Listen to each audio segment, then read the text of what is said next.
Mr. Speaker.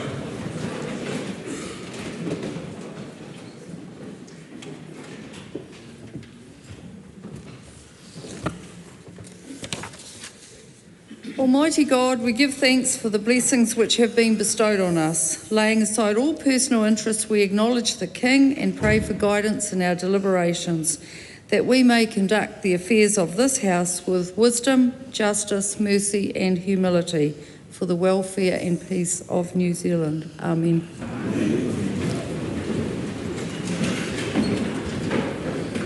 3 petitions have been delivered to the Clerk for presentation. Petition of Carlo Giamanola requesting that the House urge the Government to grant international qualified nurses who have obtained the annual practising certificate a 3-year open work visa and limit the flow of IQN coming to New Zealand. Petition of Shinichi Yamada requesting that the House urge the Government to advocate that the Japanese Government stops running 12 nuclear reactors in the southern part of Japan. Petition of Mahanazal requesting that on behalf of New Zealand All Out for Gaza, requesting that the House urge the Government to join South Africa's International Court of Justice case against Israel, sanction Israel and their supporters violating international law, recognise Palestinian statehood and increase humanitarian aid funding to the United Nations Relief and Works Agency. Those petitions stand referred to the Petitions Committee. Ministers have delivered 13 papers. Government responses to the report of the Environment Committee on the petition of Hannah Blumhart, and the report of the Environment Committee on the petition of Lydia Chai and on the petition of Seiji Tonouchi. 2023-24 annual reports for Network for Learning Limited, New Zealand Conservation Authority, Queen Elizabeth II National Trust, Whakaata Māori. Erratum to the New Zealand Film Commission Annual Report 2024, 2024-28 Strategic Intentions for the Social Investment Agency, 2024-28 Statement of Intent for Pharmac, 2024-25 Amendment to the Statement of Performance Expectations for the Electricity Authority, reports of the Ministry for the Environment on New Zealand's First Emissions Reduction Plan, Amendment 2024, and our Journey Towards Net Zero, New Zealand's Second Emissions Reduction Plan 2026 to 2030, and the Technical Annex. I present an optional protocol to the Convention Against Torture report of the Ombudsman on examination of the Prisoners of Extreme Risk Unit under the Crimes and Torture Act 1989. Those papers are published under the authority of the House. 15 Select Committee reports have been delivered for presentation. Reports of the Environment Committee on the petition of Aaron Joyce, the petition of Bridget Sistig, the petition of James Heater, the petition of Nikki Gladding, on the report of the Parliamentary Commissioner for the Environment, Knowing What's Out There, Regulating the Environmental Fate of Chemicals, the report of the Parliamentary Commissioner for the Environment, Wellbeing Budgets in the Environment, A Promised Land, and report of the Parliamentary Commissioner for the Environment, Reporting Research and Investment, Do We Know If We're Making a Difference, and report of the Parliamentary Commissioner for the Environment, Estimate of Environmental Expenditure 2019-20, Method and Results, October 2022. Reports of the Justice Committee on the District Court Judges Amendment Bill, on the petition of Josiah Tualamili'i, Inquiry into Solutions for Youth Justice, petition of Sunny Kaushal, and the review briefing of the 2022-23 Annual Review of the Serious Fraud Office. Reports of the Petitions Committee on the petition of Epilepsy Waikato Charitable Trust, the petition for Public Health Association New Zealand, report of the Social Services and Community Committee on the petition of Joseph Griffin, and the report of the Transport and Infrastructure Committee on the Land Transport Drug Driving Amendment Bill, and report of the Attorney General under the New Zealand Bill of Rights Act 1990. The bills are set down for second reading. The report of the Attorney General, reports of the Parliamentary Service Commissioner, the reports of the Parliamentary Commissioner for the Environment, and the review briefings are set down for consideration. The Clerk has been informed of the introduction of a bill. Land Transport Management Time of Use Charging Amendment Bill, introduction. That bill is set down for first reading. Members, I've received a letter from the Honourable Barbara Edmonds seeking to debate Understanding Order 399, the release of the half-year economic and fiscal update. Normally, urgent debate applications must be received an hour before the House sits. The Speaker has discretion to consider applications received after that time, but before the House sits, Standing Order 399 and Speaker's Ruling 215/1. The haifu was released at 1 p.m. and the application received shortly afterwards. So I've considered it. This is a particular case of recent occurrence for which there is ministerial responsibility. While not every release of budget information will give rise to an urgent debate, the application today warrants setting aside the business of the House. Therefore, after oral questions, I'll call on the Honourable Barbara Edmonds to move that the House take note of a matter of urgent public importance. The House comes to questions for oral answer. The first, in the name of Laura McClure. Thank you, Mr. Speaker. To the Minister for Workplace Relations and Safety, what recent announcements has she made in her workplace relations and safety portfolio? Mr. Speaker. The Honourable Brooke van Velden. Mr. Speaker, this coalition government has been working hard in the lead up to Christmas, and I'm pleased to share it has been a busy month for my workplace relations and safety portfolio. Over the past month, I've announced a high income threshold for unjustified dismissal personal grievances, the removal of remedies for personal grievances in cases where the employee contributed to the grievance, the reintroduction of wage deductions for partial strikes. I've asked my officials to develop an hours-based accrual system for annual leave, and today I announced the new minimum wage rate for 2025 in order to give businesses certainty leading into the new year. Together, these changes will help rebalance the employment relations landscape. Just stop for a minute. Now, that constant barrage across the House is not acceptable.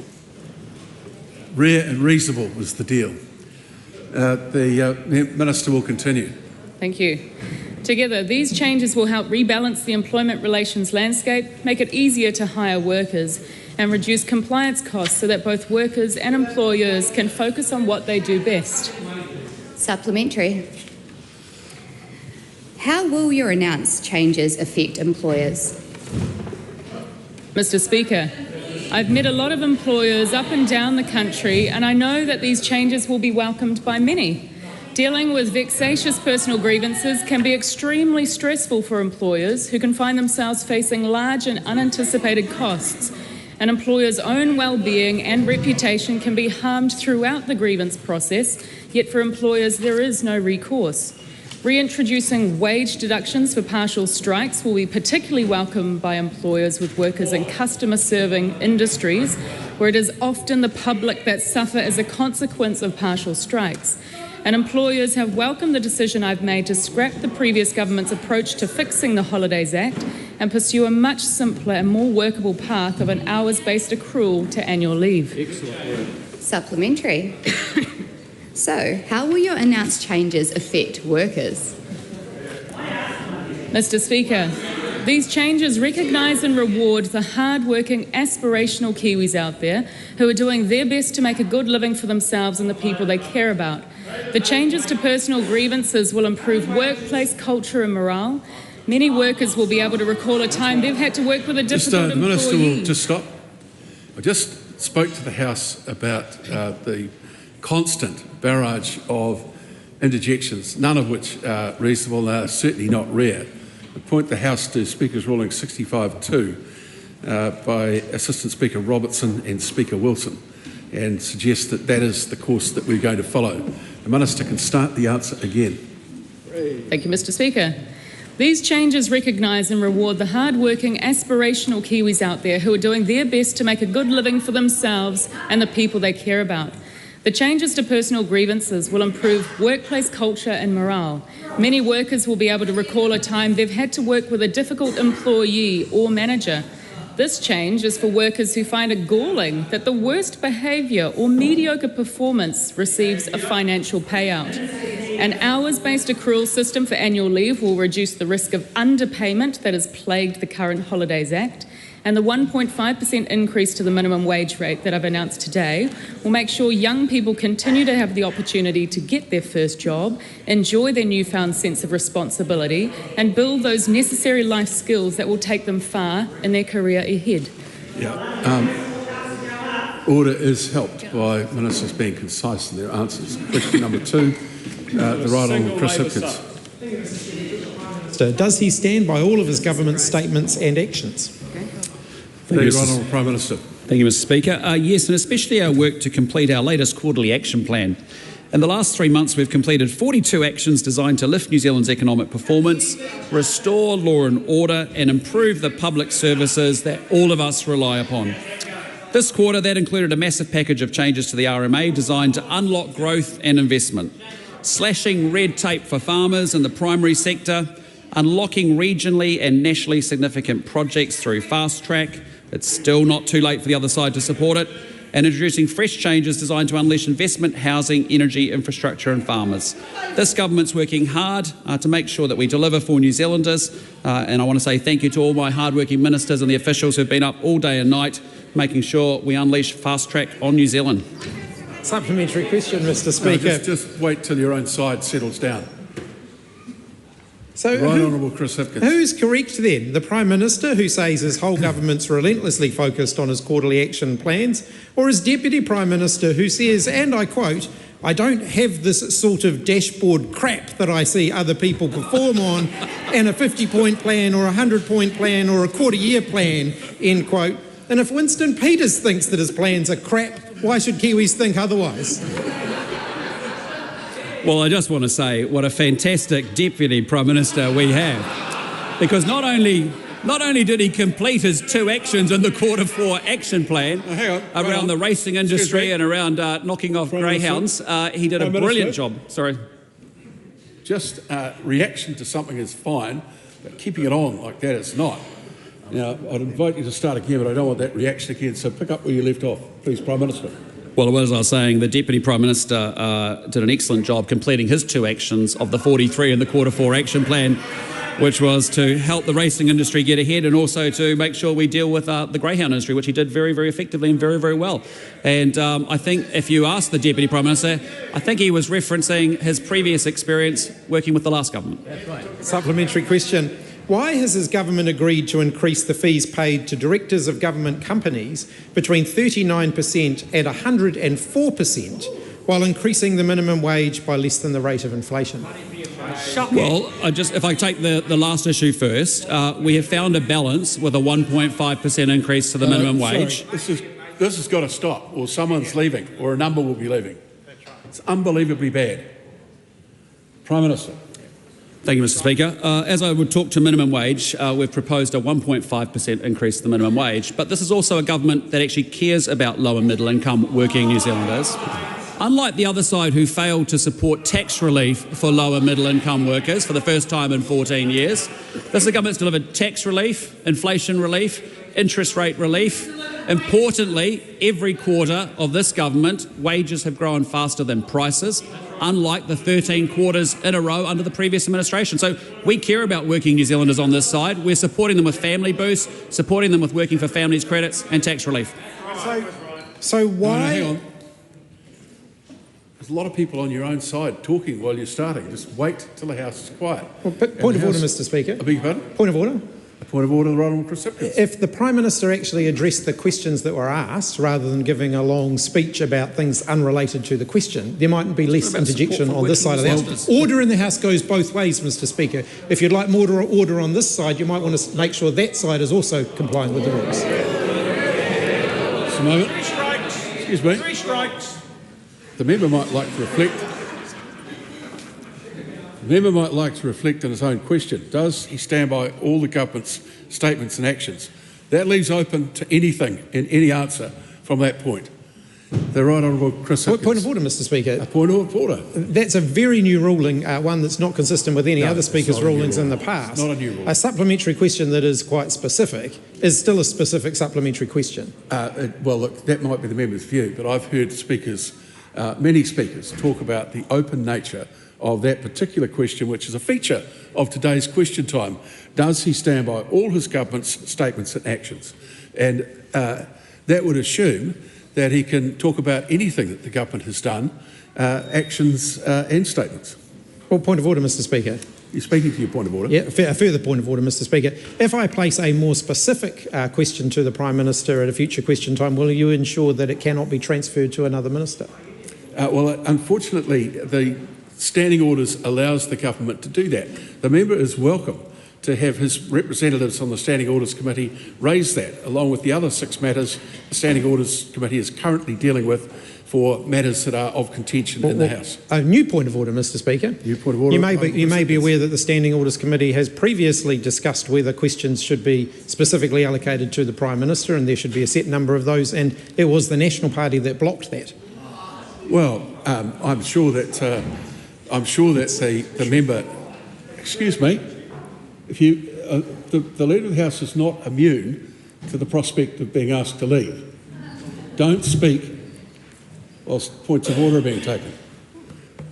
I'm sure that the member will be aware of the convention, which apparently are very, very important here, that one parliament is not bound by another. So I'm sure that if the members' people brought that to the Standing Orders Committee, it would get a fair hearing. Okay. Supplementary.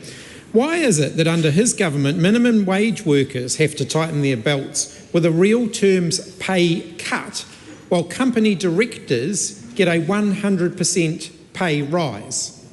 As I said, we've talked about minimum wage workers. There's a 1.5% increase, along with income tax relief, along with family boost, along with working for family credits. With respect to professional directors that we're asking to run some of our largest entities, they are not paid market rates. They won't still be, but it's actually acknowledging that we want to attract good people to make sure we have high quality governance. I'm sure the member would understand that, given the variety of messes that he left behind as in the last government. Good governance matters to deliver and get outcomes. Supplementary question. Just make the point that that sort of response from the person answering the question does elicit a reaction which I think is reasonable. Thank you, Mr Speaker. Why are minimum wage workers having their pay cut in real terms, despite the cost of living crisis, while their power bills keep going up, and the directors of Transpower, who are increasing the charges all New Zealand consumers face, get a pay increase of over 56%? Well, I'd just point to that member and say, this is a government that has for 4 quarters in a row seen wages rise faster than prices. Total wages, right? And so if you think about that under the previous administration, where there was 13 quarters in a row where prices were greater than inflation. So real wages are increasing under this government in our first 12 months. That's fantastic. You're in a situation where you see 3 rate cuts and you versus 12 rate rises. Point of order, the Right Honourable Chris Hipkins. Mr Speaker, there were admittedly 2 parts to that question. One concerned minimum wage workers, the other concerned directors of Transpower. I didn't ask about average wages. I asked about minimum wage workers and the directors of Transpower. The Prime Minister hasn't addressed either of those questions. Well, the Prime Minister was cut off in the middle of the answer, although it was extremely long. And what I would also suggest that minimum wage is part of the average wage calculation. Prime Minister. Prime Minister, finish the Thank you, answer. Mr Speaker. As I've said, we want to make sure that we get professional directors that are closer to market rates, not at market rates, to make sure that we have good governance of significant government entities that need to deliver. That's what we're focused on. Supplementary question, Mr Speaker. If KiwiRail did such a lousy job of managing the Inter-Islander, why has he agreed to giving its directors a 90% pay increase while minimum wage workers go backwards? Well, again, I won't get into the specifics of decisions of the board of KiwiRail around CEO pay, but what I will say is that we are determined to improve the quality of governance of our government entities across New Zealand. It's really important. And so all we're doing is we're not going to full market rates, we're just finding a pathway to make sure that we get people so that we can actually attract good people to come on and do those very important roles. The Honourable David Seymour. Can the Prime Minister confirm that New Zealand's minimum wage at around 70% of the median wage is one of the highest in the developed world? And does he find it surprising that the Labour Party would like directors of public government-owned companies to be paid a fraction of what private sector companies are paid? Point of order. Point of order, the Right Honourable Chris Hipkins. Mr Speaker, today you've been very harsh on this side of the House in terms of our compliance with the standing orders. The minute David Seymour mentioned the Labour Party in his question, the question should have been ruled out of order. He has no responsibility for the Labour Party, and using a government patsy question to attack the opposition is completely out of order. You're quite right. And had it not been for the speed with which the member raced to his feet to take the point of order, I may well have ruled that way. I'm doing so now. Leave that out and finish the question. Mr. Speaker, can I start again from the beginning, Mr. Well, not if it's going to be the same question. It'll be a revised version of the question. Well, a lot of revised versions cause trouble, but this will be designed to cause as little trouble as possible. Yep, good. Mr. Speaker, does the Prime Minister... Hang on, he's asking a question. Does the Prime Minister wish to confirm that the minimum wage in New Zealand, at around 70% of the median wage, is among the very highest in the developed world? And does he believe it important that publicly owned companies have directors that are remunerated at a rate that is comparable and perhaps almost competitive with the rates paid to directors of privately owned companies, so they can be productive and efficient for the public? That's enough. The Right Honourable Prime Minister. In answer to both legs of that question, yes and yes. Who's correct? Nicola Willis, who claims she has, quote, delivered new inter-island ferries, despite not knowing who will build them, how much they'll cost or who's going to pay for them, or Winston Peters, who said there are far more viable propositions that are yet to be considered? Well, I am very proud of the value for money that has our option that Nicola Willis has delivered, because it is a safe, reliable, resilient service that will be in operation in 2029, 2 rail-compatible ferries. But we have a new Minister of Rail, and given we've got time to make the ultimate procurement decision, if he can improve on that, good luck. Question good. When everyone's ready. Question number 3, Ryan Hamilton. Thank you, Mr. Speaker. My question is to the Minister of Finance and asks, what recent announcements has she made on government finances? Mr. Speaker. The Honourable Nicola Willis. Earlier today I released the budget policy statement. At the same time, Treasury released its half-year update, which contains the latest set of forecasts. They tell a positive story about growth returning to the New Zealand economy, and they also highlight some challenges for the government's books. Forecast revisions have made it more difficult to address the situation we inherited, a rapid increase in debt over the past 5 years, and an extended period of budget deficits. But we are firmly committed to turning that around, and the books show we are headed in the right direction. Mr. Speaker, what does the budget policy statement say about Budget 2025? Mr. Speaker, the budget policy statement sets 4 priorities for Budget 2025. 1. Lifting economic growth through measures to address New Zealand's long-term productivity challenges. 2. Implementing a social investment approach to drive better results from the government's investment in social services and thereby improve life outcomes for people with high needs. 3. Keeping tight control of government spending while funding a limited number of high priority government policy commitments and cost pressures that cannot be met from reprioritisation. And 4. Developing a sustainable pipeline of long-term infrastructure investments. Mr. Speaker, why is improving productivity so important? Mr. Speaker, the government's focus is not just on the fiscals. We are also focused resolutely on growth, and that must come from productivity improvements, not just from working more. The government has a busy program that is collectively aimed at improving productivity, from resource management reforms to overseas investment, to gene technology, to fast-track consenting, to labour market regulation, to education, to infrastructure, and so on. And that has a loop back to the fiscals. Additional growth of even 0.25% of nominal GDP each year would boost tax revenue by $2 billion a year by the end of the forecast period. That's a win-win. Supplementary.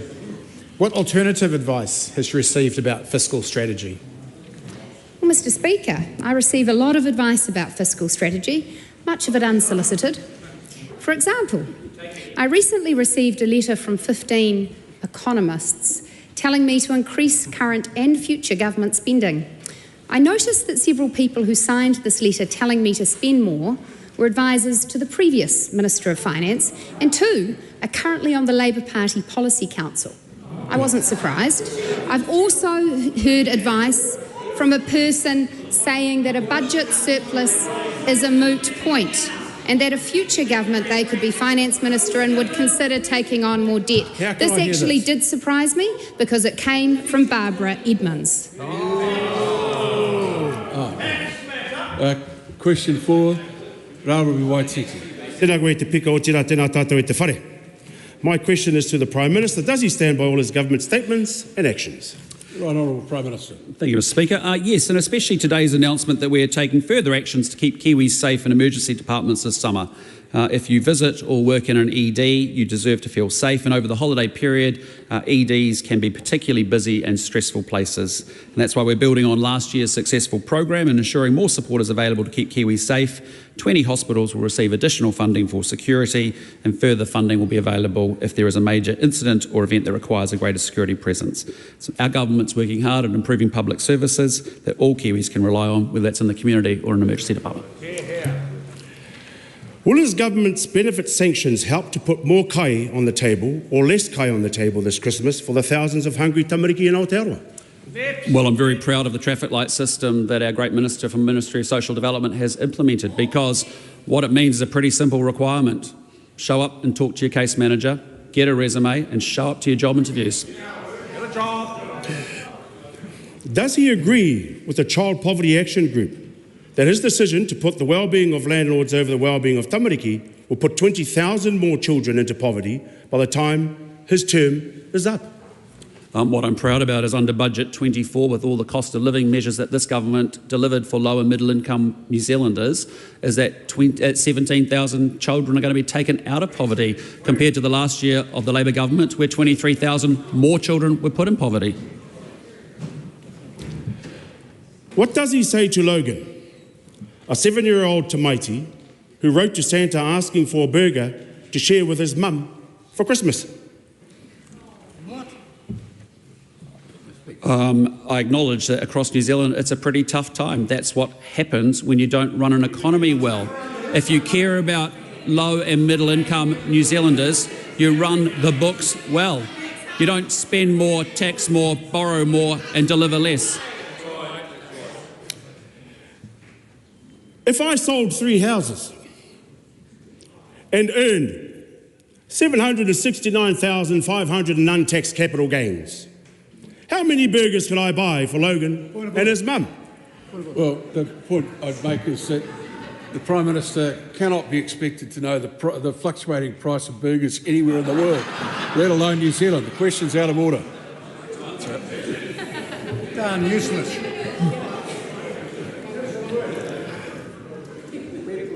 Does he believe that I earned that 769,500 through hard work?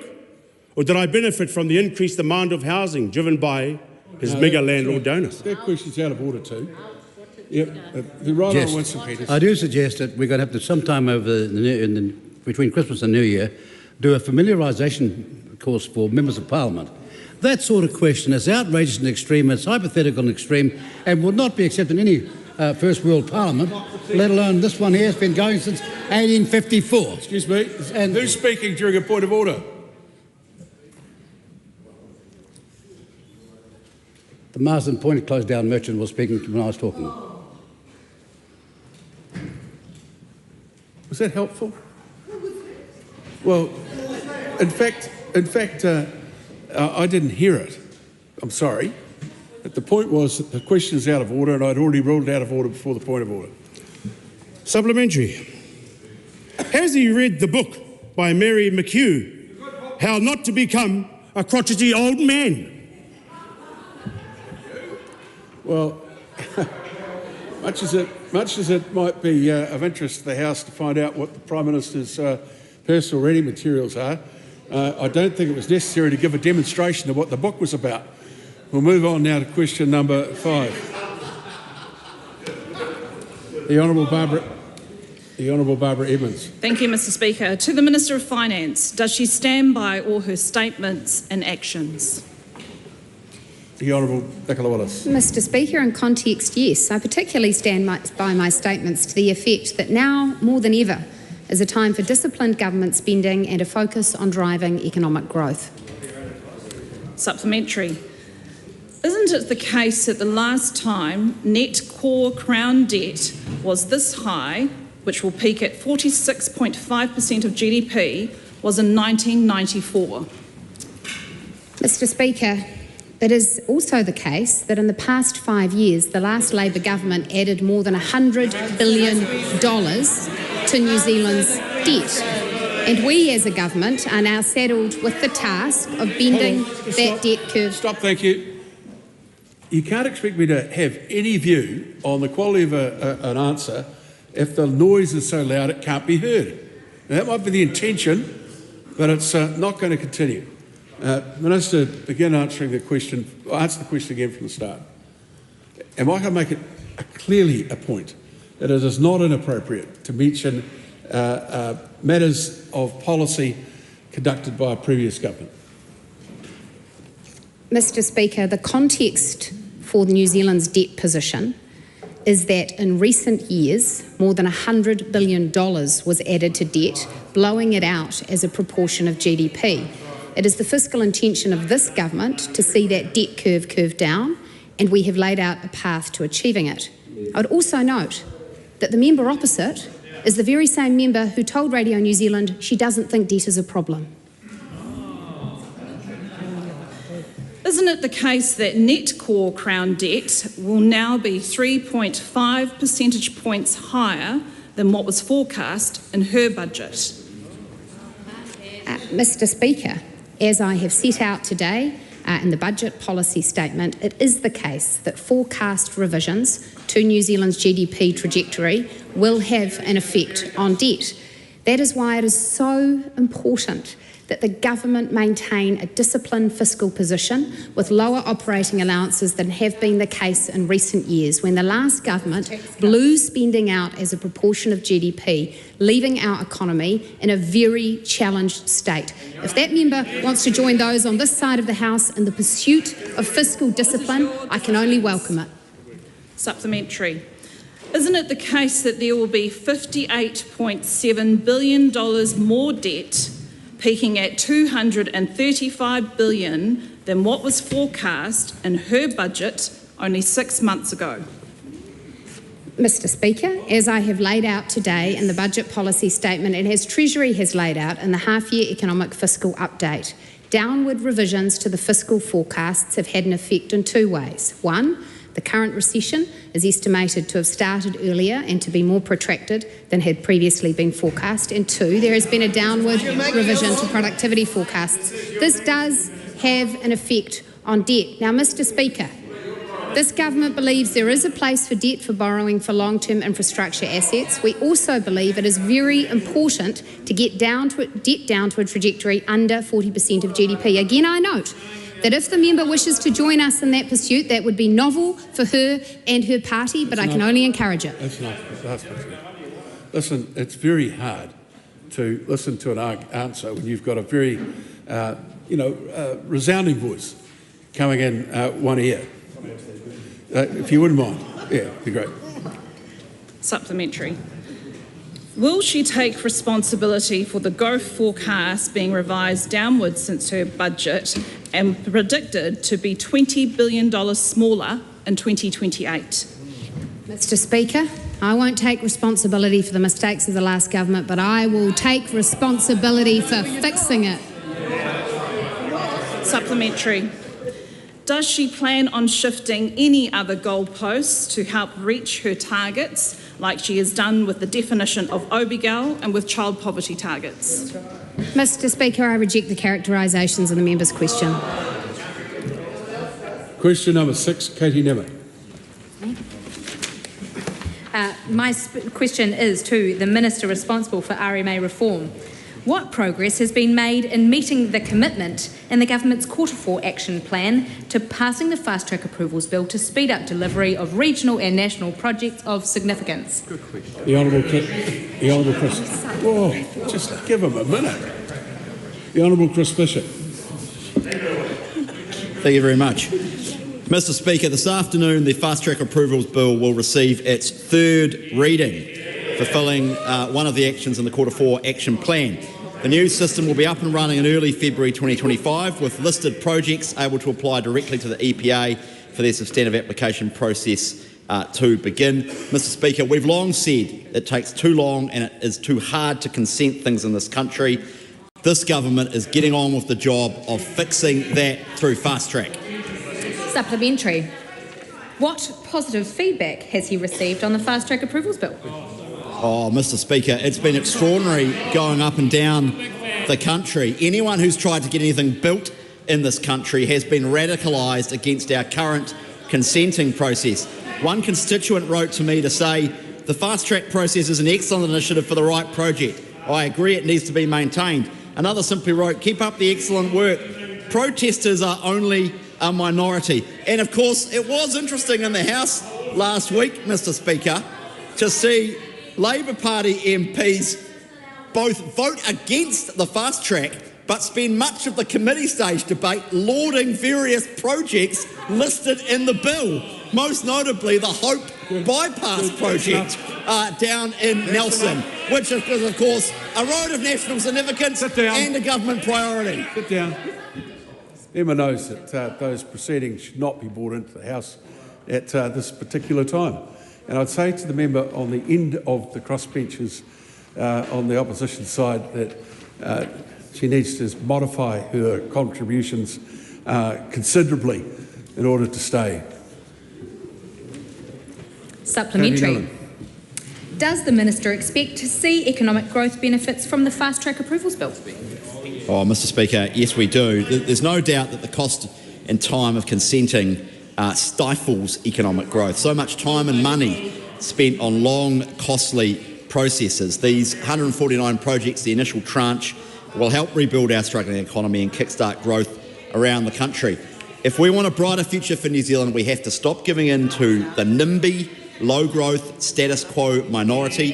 We deserve a country with thriving infrastructure and world-class industry where New Zealanders can live the lives they want to live without having to get sign-off from the local council for every single thing they do. Fast track is about saying yes when for too long we have said no. Supplementary. This will be a nice, concise answer, I'm sure. Ask the question. Why is economic growth so important? Well, Mr Speaker, as members will have seen today, the half-year economic and fiscal update shows the Crown's financial position has deteriorated over the past 6 years. And I echo the views of the Minister of Finance, who has rightly noted that this reinforces the need to drive greater economic growth if we want better public services and more opportunities for young Kiwis. We are battling anaemic levels of economic growth. Our status as a first world country is not guaranteed, sir. We should not take it for granted. If we want to be a growing economy that provides the revenue and the world-class opportunities New Zealanders need, we need growth. Fast track is a way to deliver that, and that's why this government is backing it. Right Honourable Winston Peters. Can I ask the Minister as to whether he really thinks that he's given due credit to the Honourable David Parker, who provided so much inspirational precedence for this legislation? So that would be a question asking the Minister to reflect on what might be considered a personal failing. So we'll move on now to question 7. To the Prime Minister, e tōtoko ana ia I ngā kōrero me ngā mahi katoa a tōna kāwanatanga. Yes. Does the Prime Minister think that it is the job of his government to decrease wealth inequality? Our government's working incredibly hard to raise incomes, to provide economic growth and to lower the cost of living. Can the Prime Minister name one, just one, government policy that will decrease inequality in this country? We have adjusted tax for lower middle income working New Zealanders. We have increased the Working for Families credits. We have also provided family boost for people dealing with expensive childcare. We have provided inflation, interest rate, rent stability and also tax relief for lower middle income working New Zealanders. Does the Prime Minister believe that we have a fair tax system when the IRD told us all last year that the wealthiest 311 households in this country pay an effective tax rate less than half of that of the average New Zealander, and his government has chosen to re-entrench those settings? It's well established that by Treasury, you've heard them say we have a progressive tax system. Did the Prime Minister also hear Treasury say that we would have a more productive economy if we were to implement a capital gains tax? Oh, I can tell you that would not be the case. That would be a wrecking ball through our economy because we have been in recession for 3 years. No, sorry. The member's just asked a question. If she keeps on yelling out across the House like that, she won't be asking any more questions for the rest of the day, let alone participating. Let the answer come to a question you put so much time into asking. Prime Minister. Mr. Speaker. Point of order. That was the first time that I heckled the Prime Minister, that I offered a response to what the Prime Minister was saying. Are you saying now, as a Speaker's ruling, that I am not allowed to respond in the course of an answer being provided by the Prime Minister? I'm saying that you can find it in Speaker's rulings on page 65, and I think it's 2 or 3, that you cannot sit in your seat and yell at people. That's not how it works. Does the member have another question? How tough have the choices been for this government to knowingly make decisions to enable the rich to get richer and the poor to get poorer in real terms? I absolutely reject the characterisation of that question. This is a government that has been working incredibly hard to make sure that we rebuild an economy that helps low and middle income New Zealanders get ahead. That is the failing of the last Labour Greens government. Question 8, Tim Costley. Mr. Speaker, my question is to the Minister of Health and asks, what recent statements has the government made on keeping emergency departments safe this summer? The Honourable Shane Reddy. Thank you, Mr. Speaker. At Wellington Hospital this morning, I reconfirmed the government's commitment to keeping staff and patients safe in emergency departments this summer. We know that EDs can be particularly busy and stressful places during the holiday period. That is why our government is again taking extra safety steps to ease this by building on last year's successful program and our additional commitment in Budget 2024. Over the summer, Health New Zealand will increase security in 20 mostly provincial hospitals across the country and have further surge capacity available if additional security is needed. We want to ensure that our ED staff stay safe this summer. Why was it a priority for the government to provide this uplift in emergency department funding, correction security? Mr. Speaker, violence or aggression against patients, visitors and health workers won't be tolerated. Both staff and patients alike deserve to feel safe when they're working or visiting hospitals in their time of need. This initiative reinforces that. That is why we announced both fixed funding positions as well as a flexible funding package which allows Health New Zealand to surge security support across emergency departments when needed. This is particularly helpful during summer for the many events being held in regional and rural areas. What feedback has the Minister received on the importance of this initiative? Mr. Speaker, since becoming the Minister of Health, I have travelled across the country visiting both regional and rural hospitals to hear feedback from the front line. During these visits, both staff and patients have commented to me how important this initiative has been in ensuring that people feel safe when visiting or working in ED. That is why this initiative will provide 44 additional full-time security personnel across our 8 high-priority EDs, a flexible funding package to surge security support when needed, and further provisioning for 12 security trainers. Well, what other initiatives has the government undertaken to improve our emergency departments? Mr. Speaker, last week we provided an update on our 5 key health targets. After years of deterioration, ED wait times remained relatively the same as they were the year before, whilst seeing roughly 18,000 more people presenting to our EDs. This is a particularly impressive achievement given our hospitals were tackling some of the highest rates of respiratory illness in almost a decade. However, there is still more work to be done to continue driving improvements in our ED wait times. That's why we have introduced initiatives like new acute flow operational standards and invested in discharge and transit lounges. We are absolutely committed to improving health outcomes for all New Zealanders. Question 9, the Honourable Dr Aotearoa. Thank you, Mr. Speaker. My question is to the Minister of Health. Does he stand by his refusal to be interviewed on cuts to information technology in hospitals on the ground that it is an operational matter? And if so, can he guarantee that hospital care and data will be safe? The Honourable Shane Reddy. Mr. Speaker, yes. Health New Zealand is undergoing a reset process as a result of the troubled health reforms of previous years. Cost blowouts have meant that Health New Zealand needs to refocus on its core functions, which include providing the health care that New Zealanders need whilst living within its means. The Health Commissioner is leading this process with staff with the aim of gathering feedback on proposals. It's important to note that no final decisions have been made. I have been reassured by the Commissioner that the reset is being undertaken in a careful and considered way, and it remains my expectations that hospital and data will continue to be safe. Supplementary. Does he stand by his statement in the House that redundancies for vital support staff at Health New Zealand are an operational matter as well? And if so, what does he say to clinicians who are being tied up in admin rather than providing care? In response to the answer to the first arm of her question, yes, I stand by that statement. Does he stand by his refusal to comment on the loss of face-to-face after-hours services in Aotearoa because it is an operational matter? And if so, what does he say to community members who want to know if they'll get the care they need? Mr Speaker, in response to the first arm of that question, yes, it is well known that where technical or detailed operational matters are concerned, that it is an operational matter for Health New Zealand. Supplementary, why is he evading questions on the operational realities of how New Zealanders are cared for in our health system and the consequences that stem from his direction to cut $1.4 billion in health spending? Mr Speaker, I reject the assertions in that question and would point to the fact that we are trying to turn around the reset from botched 2 years of health reforms that my member was a part of.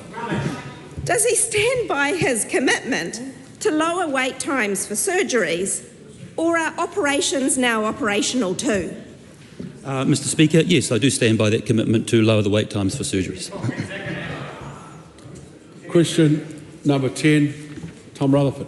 Thank you very much, Mr Speaker. My question is to the Minister of Local Government. What recent announcements has he made about getting councils back to basics? Mr Speaker, yesterday the Prime Minister and I announced reforms to get councils back to basics to reduce pressure on rates, deliver core services and modernise outdated rules to drive efficiency and cost savings. These measures include removing the 4 wellbeings from the Local Government Act, benchmarking council performance to hold them accountable. Ratepayers deserve councils that focus on the basics like fixing pipes, filling potholes, delivering reliable services rather than expensive nice-to-haves. Supplementary. Why is the government removing the 4 wellbeings from the Local Government Act? Well, Mr Speaker, the evidence shows that when the 4 wellbeings were in legislation, rates increased approximately 2% more per year. Removing them sends a clear signal that councils must prioritise roads, rubbish and reliable infrastructure. Ratepayers simply cannot afford excessive spending on nice-to-have projects or duplication of roles with central government. By focusing on core responsibilities, councils will reduce unnecessary financial burdens on their communities. Supplementary. How will benchmarking improve council accountability? Well, Mr Speaker, benchmarking is a crucial tool for improving transparency and accountability. The Department of Internal Affairs will publish an annual report on council's performance, including key metrics such as rates, council debt, capital expenditure, balanced budgets and road conditions. By providing ratepayers with clear information, these reports will empower communities to assess how well their councils are managing resources and delivering services in their local communities. Supplementary. When will the first benchmarking report on local councils be released? Well, Mr Speaker, good news. The first benchmarking report on local councils will be released in the middle of 2025 ahead of the 2025 local elections.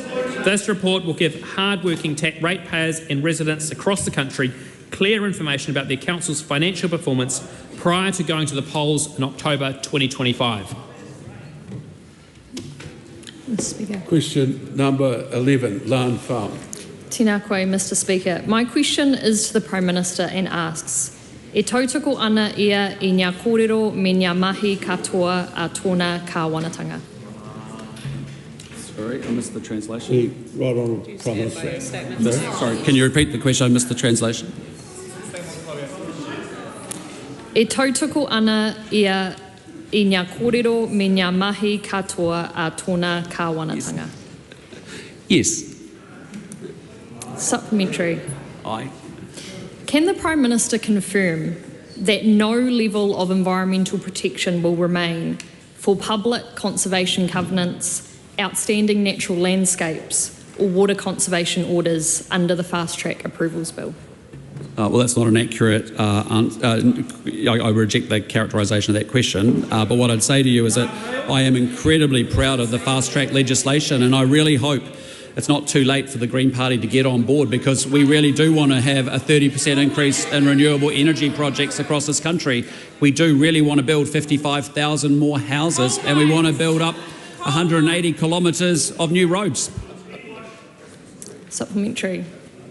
What would he say to the public concerned that some of the 149 project applications that his cabinet approved under the fast-track process were required to disclose their track record of prior compliance and enforcement actions against them and didn't?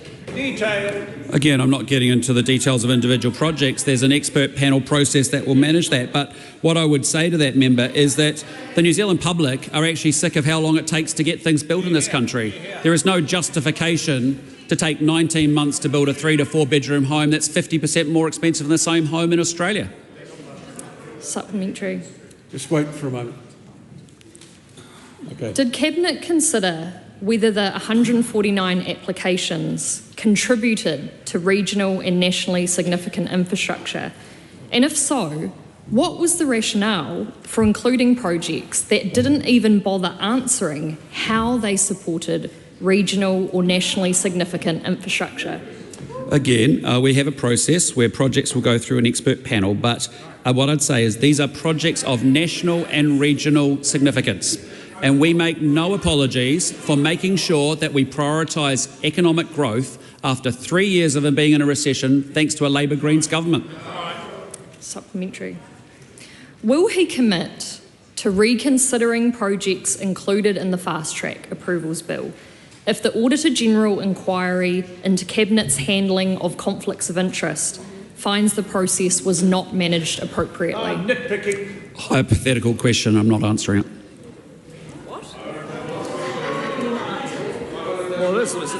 Supplementary. Where does localism fit when his government won't give local councils the decency of a response in even acknowledging their opposition to the fast-track projects in their city, district or region, when even their democratic plans will soon have no weight in protecting their communities and their environment? They're on the list. There is a way through the expert panels for them to make a contribution. But again, this is a government that is making no apologies for getting things built quicker, prioritising economic growth and making sure we get things done. That is what this country needs, and I can tell you people are excited about Fast Track coming to a town near them shortly. Question 12, Tangi Itakiri.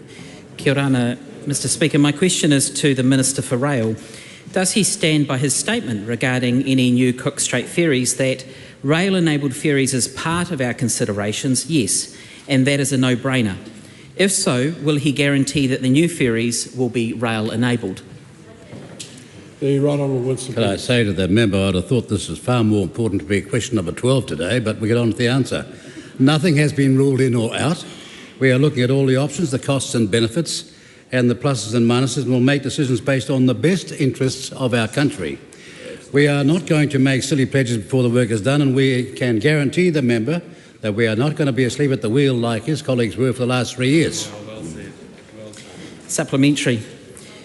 Was the government advised that work on a new Picton wharf needed to begin this year? And if so, what impact will any wharf and link span upgrades in Picton have on the ongoing operation of the rail-enabled Aotearoa ferry? Well, it's not a secret to anyone apart from that side of the House that the Port of Picton needs to be rebuilt in the next few years regardless, and we're going to be looking at those plans as we find out from the experts what it might entail. Was the government advised that the rail-enabled Aotearoa would need to be retired in 2025? Reality is that that was a scenario painted by the now disbanded Ministerial Advisory Group, and the reality is that the decisions have not been taken by the Cabinet on that matter. Okay.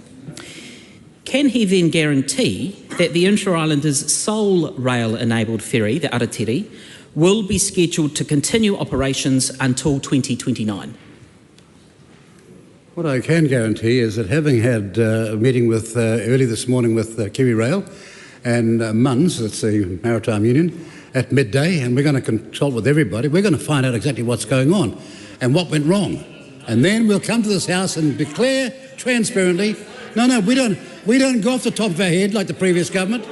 We get the information and we don't go from $401 million, which is what I charged them with in May of 2020, to now, according to Treasury, $4 billion. That's inexcusable.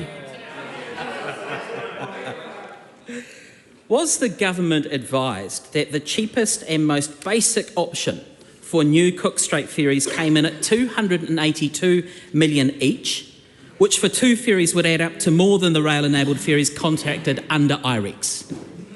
What's amazing about that question is this, that we were talking about 2 ferries and we ended up with $4 billion on the account and no one over there is being responsible. We'll make one promise over here. We'll come in far, far, far less than that. Supplementary. Why did Nicola Willis miss the deadline for making a decision on ferries at the end of July this year, as recommended by her ministerial advisory group? Ministerial advisory groups don't set deadlines for this government. We're not run by the bureaucracy. We run the thing from Cabinet. And the minister that you're talking about, the finance minister, had a nightmare on her hands. And I'm deeply sympathetic with her predicament. That concludes oral questions. I call on the Honourable Barbara Edmonds to move that the House take note of a matter of urgent public importance.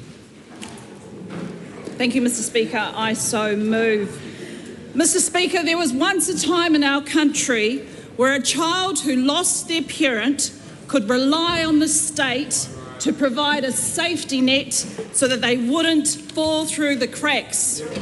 That's right. Where a child whose parents lost their jobs could turn up to the local winds and be treated with respect, have dignity, and be asked questions.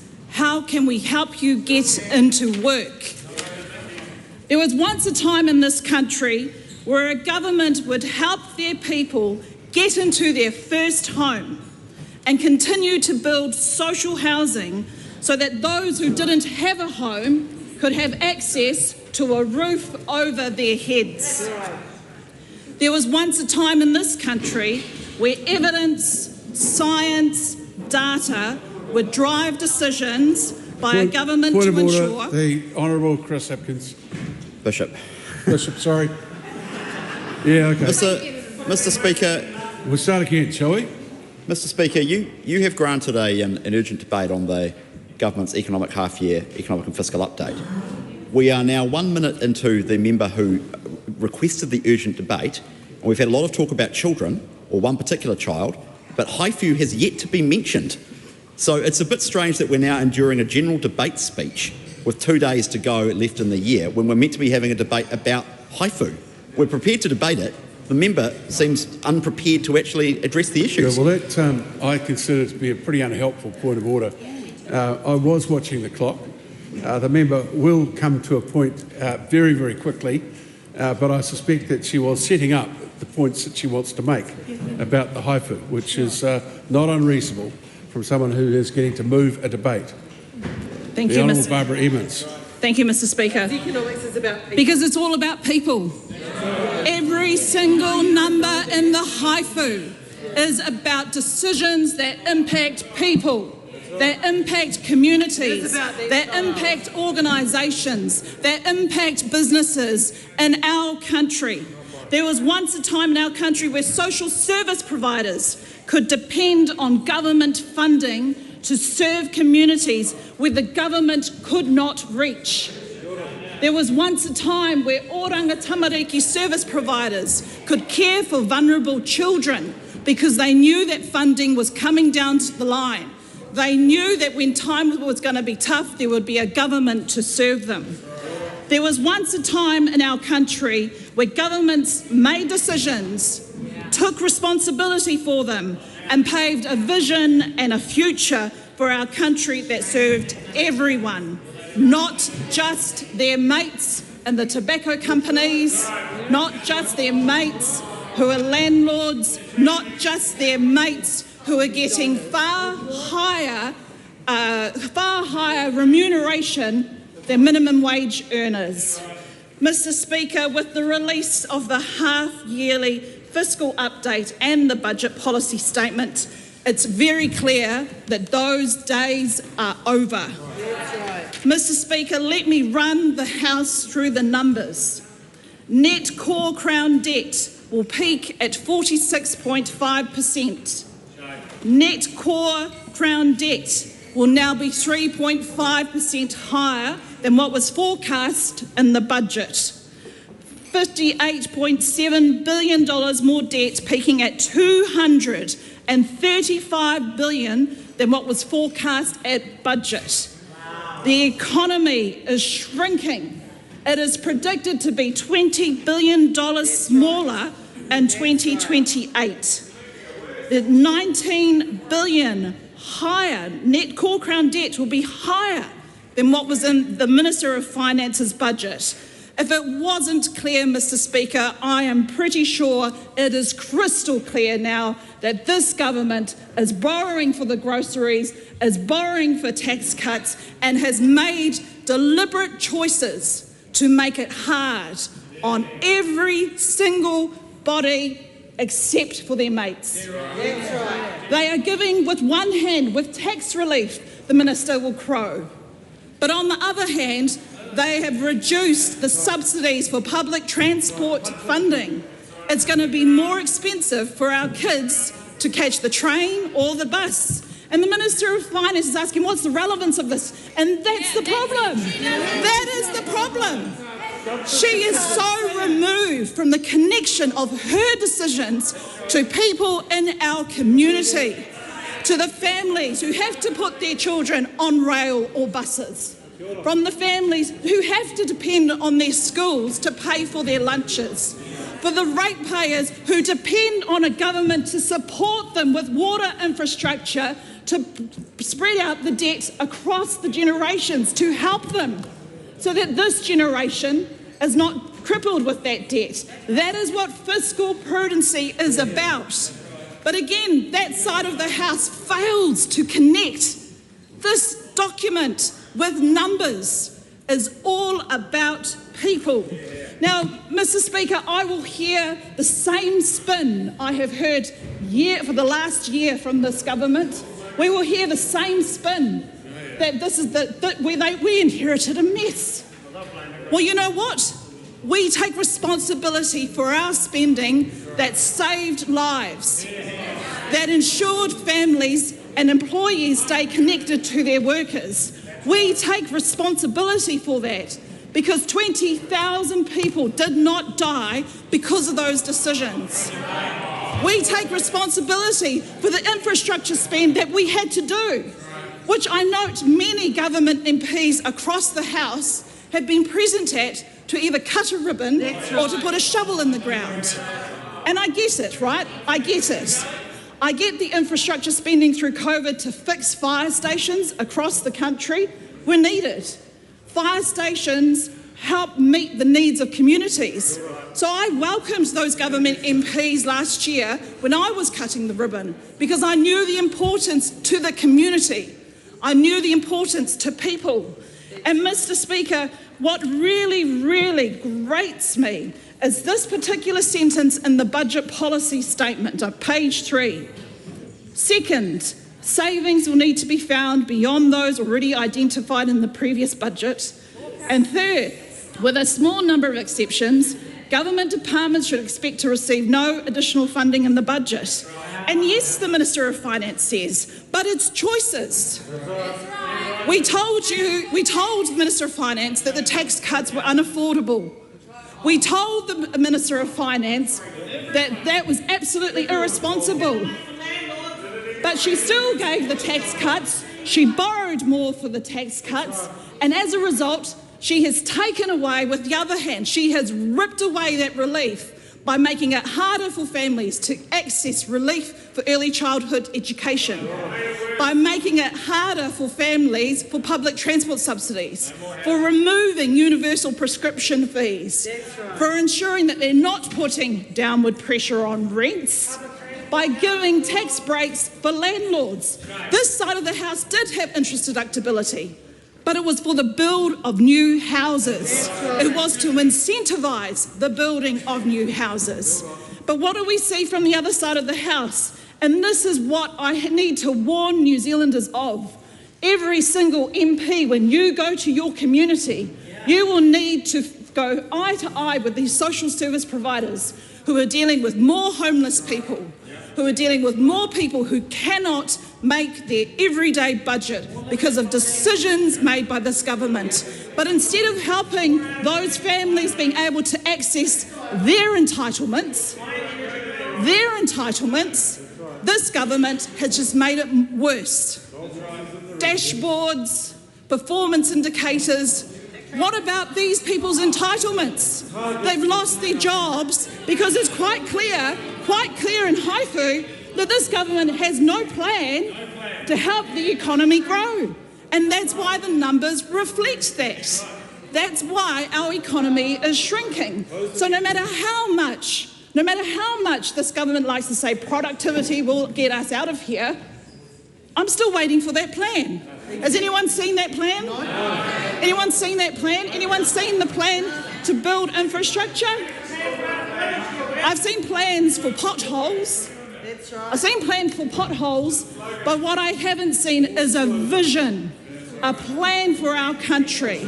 All we've seen is cuts, but then handing out free relief to their mates, taking away from everyday New Zealanders in order to pass the buck on to them another way. We are having more New Zealanders almost every 5 minutes leave this country because they don't see any hope. We are seeing grandchildren leaving this country because they will get paid better over the ditch. They will get better work conditions. They will have people that will fight for them. There will be infrastructure projects that are happening. Instead, we have 12,000 fewer construction sector workers because this government, based on these numbers, based on more cuts to come, will not be building houses. They will not be helping to repair our schools that need repair. They will not be helping to ensure that our infrastructure and our construction sector workers stay here, because you need that pipeline. You cannot just wish a pipeline of builders, plumbers and sparkies. And that's why we are having net record migration from our green shores, because this government is failing New Zealand with no plan and no vision for the future. Mr. Speaker. Mr. Speaker. The Honourable Nicola Willis. Well, for the first minute I wondered if there was going to be a leadership pitch, but judging by the faces opposite, that made them feel even glummer than they do when Chris Hipkins is asking questions. Because what that speech confirmed, Mr. Speaker, is that the Labour finance spokesperson is still labouring under the naive illusion that every spending whim can be met from the magic money tree at the bottom of the garden. Well, Mr. Speaker, there is no magic money tree. There is the back pockets of working New Zealanders. And while the last government was happy to treat them like a bottomless ATM running up the credit card, there's now a fiscally disciplined team in charge. And what that speech demonstrated is that the Labour Party members opposite have not yet taken pause to consider how should we differentiate ourselves from the spendthrift, debt-ratcheting lot that preceded us. Instead, what they are doing is saying everything is fine here. In fact, it's like the Lego moving. Everything is awesome. It's all fine. Nothing to do with us. Well, Mr. Speaker, a few facts, because I like numbers. I think that's good in a finance spokesperson. Here's the first one. Net core Crown debt under the previous government went from $57 billion to $175 billion, Mr. Speaker. So more than $100 billion added to debt in just 5 years under the past government, going from 19.5% of GDP to over 40% of GDP. Here's another one. The operating balance, so the difference between what the government was earning and spending, was in deficit for 5 of the years they were in office. Here's the third thing. What was driving that? Well, spending, Mr. Speaker, was so lavish, went up by more than 80% on things like light rail phantom projects that went nowhere, Three Waters reforms that nobody wanted, the idea for a pedestrian bridge over the harbour, that operating Crown expenses went from under 30% of GDP, 27%, to more than 33%, Mr Speaker. And all of that spending, what did it do? It drove inflation to 7.2%, creating the worst cost of living crisis in a generation. And so what do we get from the finance spokesperson? She says we should have just carried on as we were. Well, today, Mr Speaker, what I laid out is that this is a government with a tough job on its hands. Because in the half-year update, we are truly seeing Labour's chickens coming home to roost.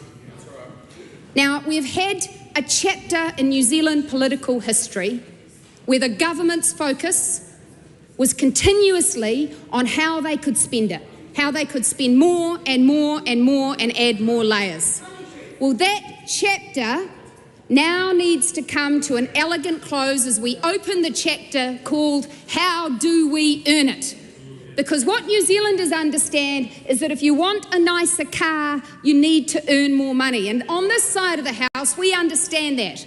For New Zealand to have the public services that Kiwis deserve, for young people to have the opportunities that they need, for us to be able to have the growing incomes we all aspire to, we have to grow the long-term productivity of this economy. And today's books lay that very bare. Now, Mr Speaker, I am a little confused by Labour's position because I want to take you through a few things. On the one hand, today we had a focus on the fact that, yes, as a result of the deteriorating fiscal forecasts, we are expecting an uptick in debt as a proportion of GDP. And Mr Speaker, that is something our government takes very, very seriously. It is why we have instilled a disciplined fiscal stance with very tight operating allowances. It is why we are conducting the good business that small businesses, households, everyday New Zealanders do all the time, which is saying, what can I reprioritise to make sure my money is going to the most important things? As a government, we're saying we want to invest in schools, in hospitals, in police. To do that responsibly, without creating a monster debt burden, we have to be prepared to look for savings. Now, Mr Speaker, Barbara Edmonds seems to think that we should just ignore debt. As recently as March, just 8 months ago, colleagues, she told Radio New Zealand that a future Labour government would consider taking on more debt. That's her solution. And just 2 weeks ago at the Labour Party conference, surrounded by her mates, she argued that surplus, that is getting the books back into balance, is a moot point. Mr Speaker, this kind of mixed position is very hard to take seriously. Of course, I actually feel for her, because what she's surrounded by is a group of people who wouldn't know how to run a business and a set of accounts if it rolled them over. 2 members of her own party policy council recently burst into print arguing members that the way out of the government's economic challenges is to spend more. That was their answer, that in fact what needs to happen is to simply spend more. Well, Mr Speaker, when we look at the fiscal position that the Treasury updated today, what it does show is that that position has deteriorated significantly over the past 6 years. It turns out that the Labour government's decision to go on a reckless spending spree has had pretty significant impacts in our economy. But I do want to highlight this for members, because we are going into Christmas and New Zealanders deserve some good cheer. So here I would tell you there is some good cheer in the documents that were released today that Barbara Edmonds is clearly yet to read. The first is this: the economy has reached a turning point. Inflation is back under control, and that matters to every New Zealander who has struggled with rising prices over these past 3 years. The Reserve Bank has begun reducing interest rates, and that matters not just to every family with a mortgage, but it matters to the small businesses who are going to see more money flowing into their tills too, as those families have a bit more to spend. And Mr Speaker, what these books also show is that household spending and business activity is expected to lift. After several years of growth jumping along the bottom in and out of recession, we are now able to forecast confidently a sustained period of economic growth. And Mr. Speaker, I do care about what that means for GDP, and I do care about what that means for debt to GDP and the operating balance and all of the measures which we've accounted for in these books. But mostly why I care about it, and this is the disconnect with the member opposite, is because when you grow an economy more, Mr. Speaker, you provide better opportunities for New Zealanders. Because actually that's where higher incomes come from. That's where better jobs come from. Higher employment comes with higher growth. And Mr. Speaker, if you look around the world, the countries with the best health systems, the countries with the best appointed classrooms, the countries that invest the most in science are the very same countries who are the wealthiest. That's right. And so that is why on this side of the House we take so seriously our duty to take a range of measures to increase the productive capacity of the economy. And Mr. Speaker, there's no silver bullet. It's not all going to deliver tomorrow. Does that mean we shouldn't improve human capital by getting the basics back in our schools? No, it doesn't. It means it should have been done 6 years ago and they didn't do it. And we're going to continue our reforms to cut back the red tape that has weaponised too many of New Zealand's laws against progress, against development. We are on the side of getting things built and getting things done. And the fast-track legislation today proves just that. And we are a government that will get into 2024 when it comes to infrastructure delivery, partnering with the private sector, using modern funding and financing tools so that New Zealand can have the infrastructure needed for productive growth. We're going to get serious about the science system, about making it commercial, Mr. Speaker, because actually we need to connect our economic growth objectives with a considerable investment that we make in science. We need to not just sell to ourselves and talk to ourselves about how to spend money, Mr. Speaker. We need to connect with the world.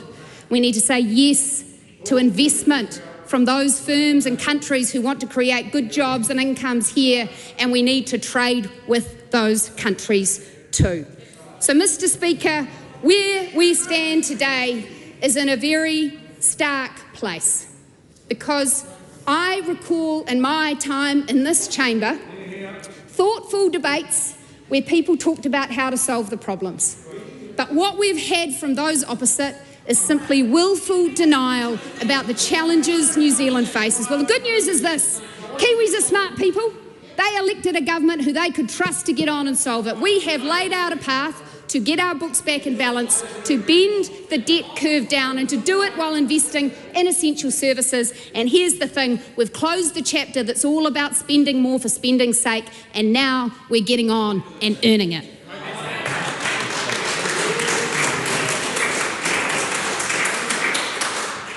Chloe Strawberry. Mr. Speaker, you cannot cut your way to prosperity. And here I just want to point out a few things from the haifu. The fiscal decisions of this government and of this Minister of Finance have exacerbated the recession. The Reserve Bank initially indicated that we were facing just a light downturn, but now the growth numbers keep on getting worse. This time last year, haifu was projecting a 1.5% growth this year. Now the actual rate is minus 0.2%. And Mr. Speaker, next year's growth at the budget in May was projected to be 1.7%, but it's now projected to be 0.5%. That is because, Mr. Speaker, this government is not even meeting its own rhetoric and metrics of economic orthodoxy. The government is cutting its spending from approximately 34% to 30%, but it knows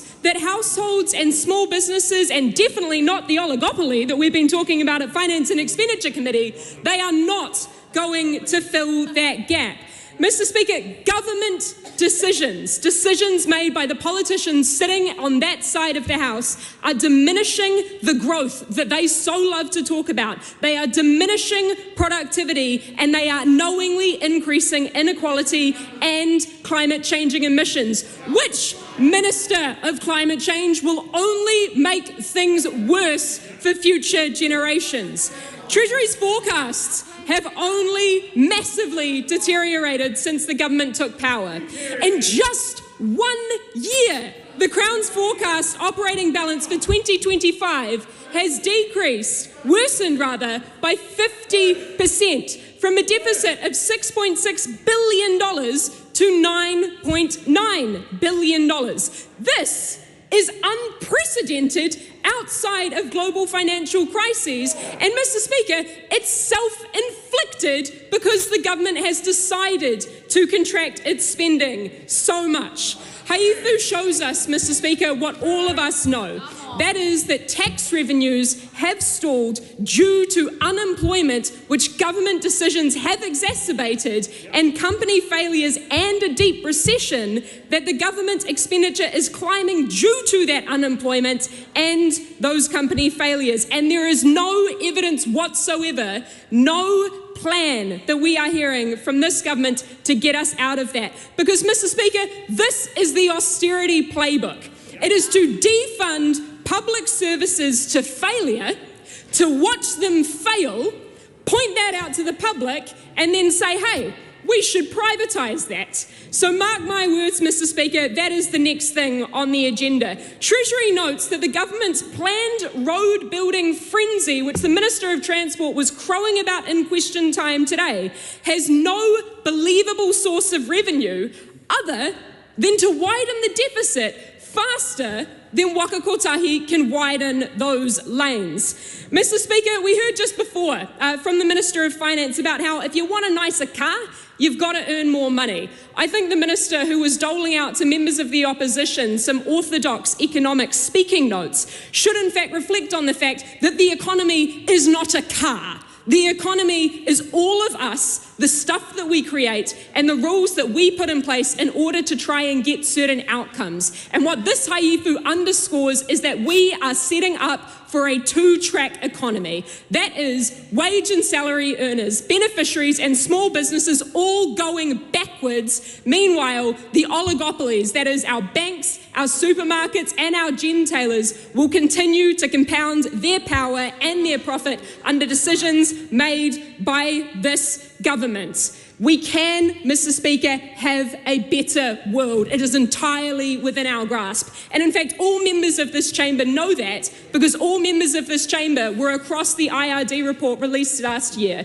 which told us that the top 311 households in this country hold more wealth combined than the bottom 2.5 million New Zealanders. And Mr. Speaker, that is not an accident. That is a conscious decision made by politicians in this place to entrench a tax system that we all know sees those at the top pay an effective tax rate less than half that of the average New Zealander. That is our teachers, our nurses, our doctors, and those public servants at the front line who are paying double the effective tax rate of the wealthiest, and this landlord government is laughing their way to the bank. The Honourable David Seymour. Well, thank you, Mr. Speaker. I want to talk about this budget policy statement and half-year economic and fiscal update. But first, I just want to remark on a couple of comments I've just heard from Chloe Swarbrick. She said that this is an austerity government that's spending so little money so it can make businesses go broke and then point to the failure. Now, I just want to bring some facts into the debate. In the back of this document we're debating today, it says very clearly that in 2018, 2019, when Chloe Swarbrick was on the government benches voting for every budget, the government spent 27, 28% of GDP at max. Today, in this statement, the government is spending 33% of GDP. And only Chloe Swarbrick can point to a government that's spending 5 percentage points more of the economy than she was responsible for spending, and then say that this is an austerity government. And what I'd say to Chloe Swarbrick is that a political career is a little bit like one of those Polaroid photos. Slowly, people see your true form. And Chloe Swarbrick is increasingly being found out for having great-sounding rhetoric, but when you look at even the most basic facts of what we're debating, she doesn't stack up. And I want to say to Barbara Edmonds, who stood up and said, these numbers are about people, these numbers are about people. Yes, we know that, Barbara Edmonds, but the fact that people are facing such a tough time at the moment is precisely because we had a government that was happy to lock people down in their homes, to stop them seeing their loved ones. And she said, oh, I'm so proud of our spending that saved people's lives. Actually, the spending was made necessary by the excessive response to COVID. But here's the really interesting thing about that argument from Barbara Edmonds. The spending kept on going even after COVID had ended. That is what this government now faces. That is what we hear from the opposition. And I didn't want to spend the first half of my speech talking about the opposition, but people need to see what the alternative actually is. People that are profligate and wasteful and put us in a position where, yes, Barbara Edmonds, real people are having hard choices going into Christmas because the predecessors spent it all. I'm proud to stand on this side of the House where we don't sugarcoat it. We face up to the reality that these are tough times. These are tough times for the New Zealand economy. They are tougher, it's been revealed in these documents, than the Treasury had previously reported.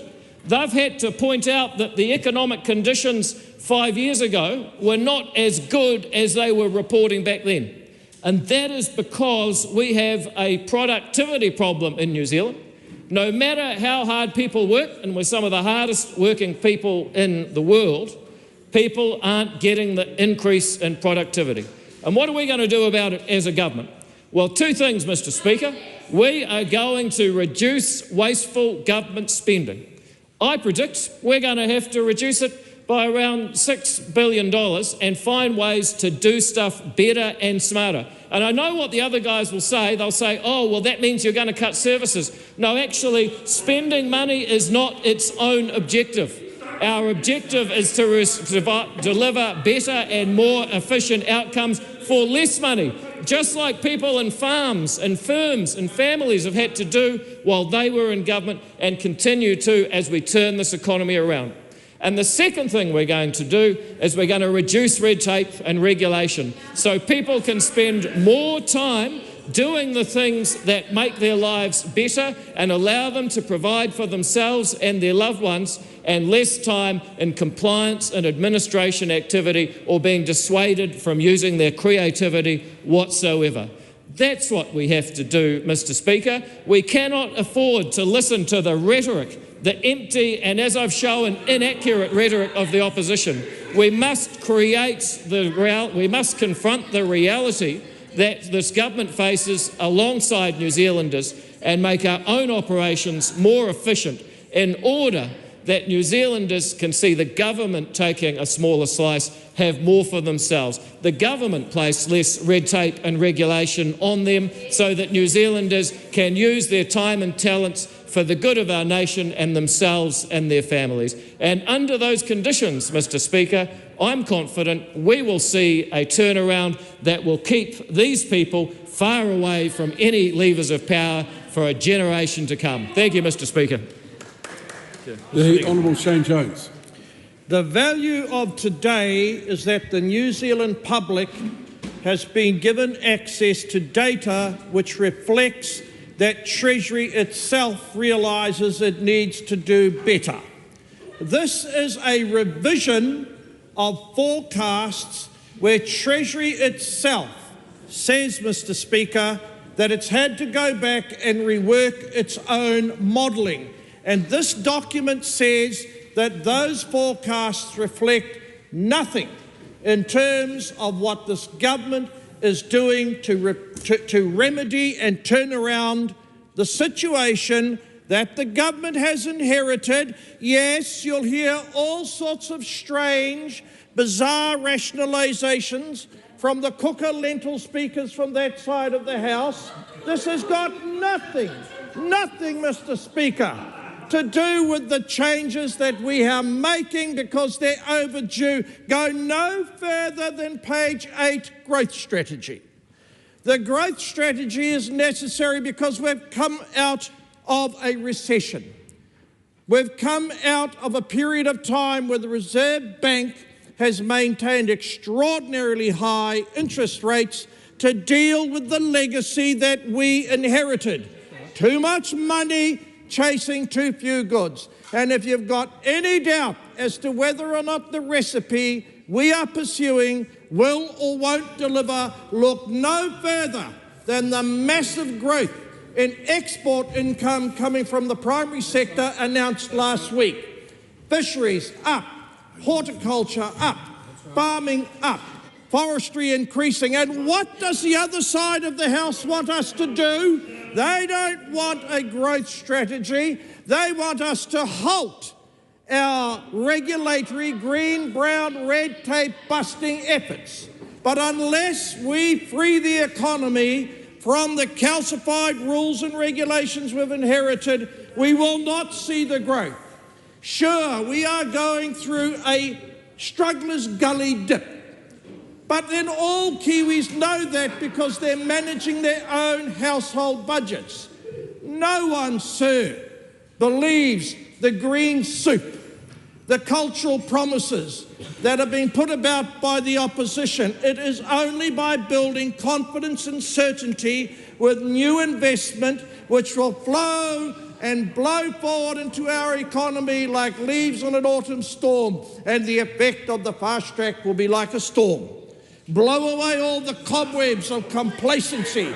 Blow away all of the insects trying to eat and gorge upon our own ability to pay and govern ourselves with a surplus. So I say to you Kiwis, the reality is that this is a day of a turning day. We are confident that we have the policies, we have made the decisions. Yes, we do need to make an effort to take the public with us, but we're justifying why we're doing these things because it leads to economic surplus. And the economic surplus is the only way the hospitals, the schools, the nurses will thrive. And that will not take place unless we boost innovation, change the regulatory framework, and also invest in education. Strip out of our education all of these marginal issues to do with gender and such matters. Go back to science, go back to mathematics, go back to reading and writing, because that's where we've got a deficit.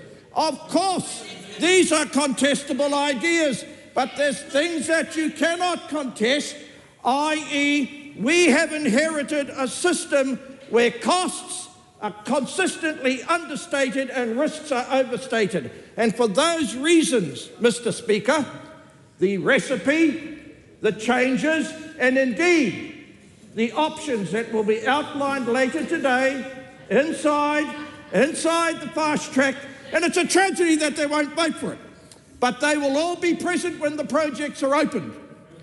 They will all stand and cuddle the workers when they have new jobs.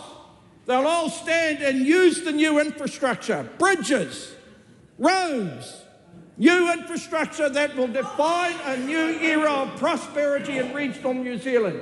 So my plea, New Zealanders, dismiss the empty promises and, as I've described earlier, the cooker lentil green thinking. Kia ora tātou. Rāori Waititi. Well, we've heard a lot of rhetoric coming from that side of the House. And it's just that was like listening to a Harry Potter movie. Not that I've watched many, but I would suspect that's what it sounds like. But we're doing the best we can for all of New Zealanders. And the growth strategy, but it's important to work now to create conditions for future growth. They talked about employment, but unemployment is up. It's the furthest it's been up in a generation. 4.6. For Māori is double that, 9% unemployment. Shame. Shame on you. Māori debt, no surplus. There's more debt, no surplus. Different government, same story for Māori. This is what happens when you put a landlord who flips houses for profit in charge of the country. This is what happens. I got a bit lost with David Seymour's kōrero. I know he's not lost because he's got an atlas. He's got an atlas to show him the way. And when you hear the rhetoric coming out of that side, they've all got an atlas. You hear elite Māori, you hear all of that.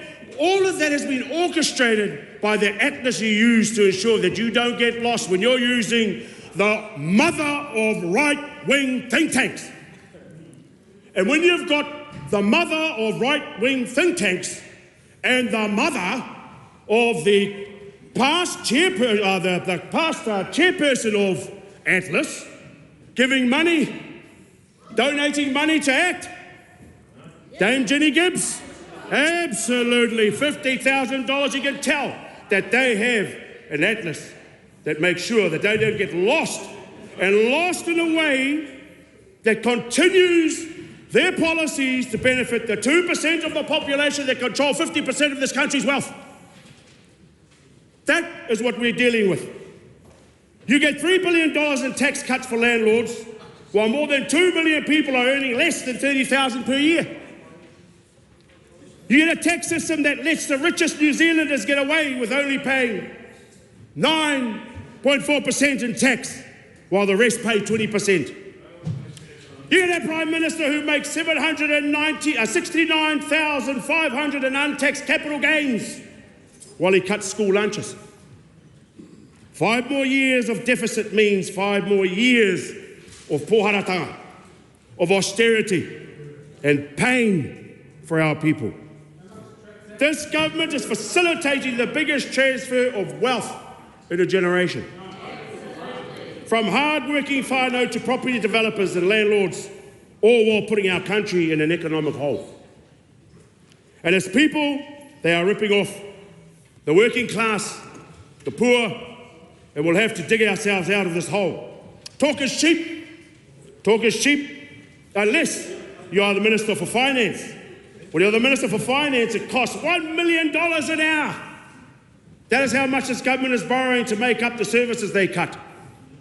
If this government can borrow billions for deficits of their own making, cut jobs of hard-working people, cuts to healthcare, and give landlords a free ride, where is the investment?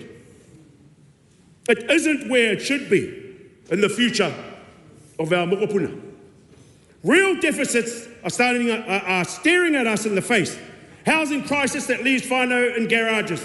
A health deficit that sends Māori to their graves early.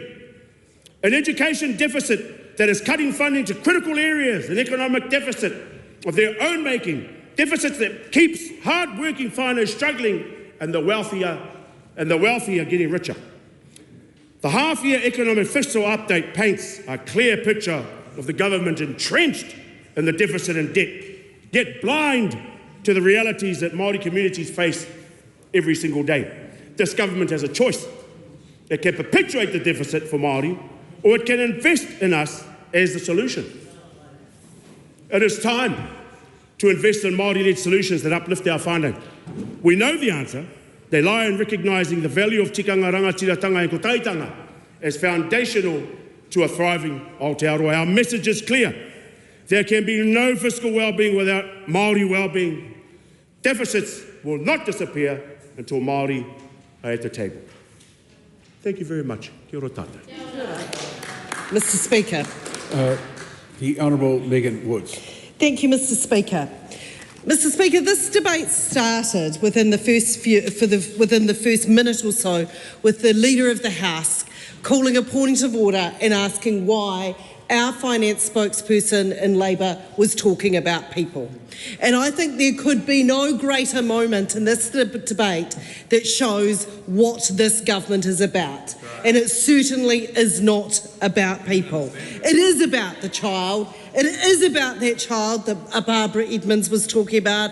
It is about that child and all the other children whose parents that are coming in to mine and colleagues, electorate officers throughout the country who can't get into transitional housing. Some of them have major medical conditions, but they can't even get on the waiting list and they're living in their cars. So when we see in this half-year economic and fiscal update that transitional housing has been removed as a risk, it tells a story of a government that has given up on its people. Because sure, the expenditure on motels has been reduced, but I can tell you, Mr. Speaker, and we have many, many cases, they are living in their cars.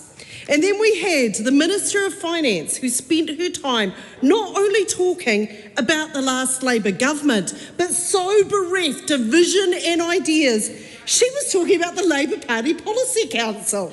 Now, I haven't even resorted to talking about the Labour Party Policy Council in a speech I've given in this House, but talking about our conference and our Policy Council, this is some serious inside bull that shows that that minister has no vision and no plan for New Zealand.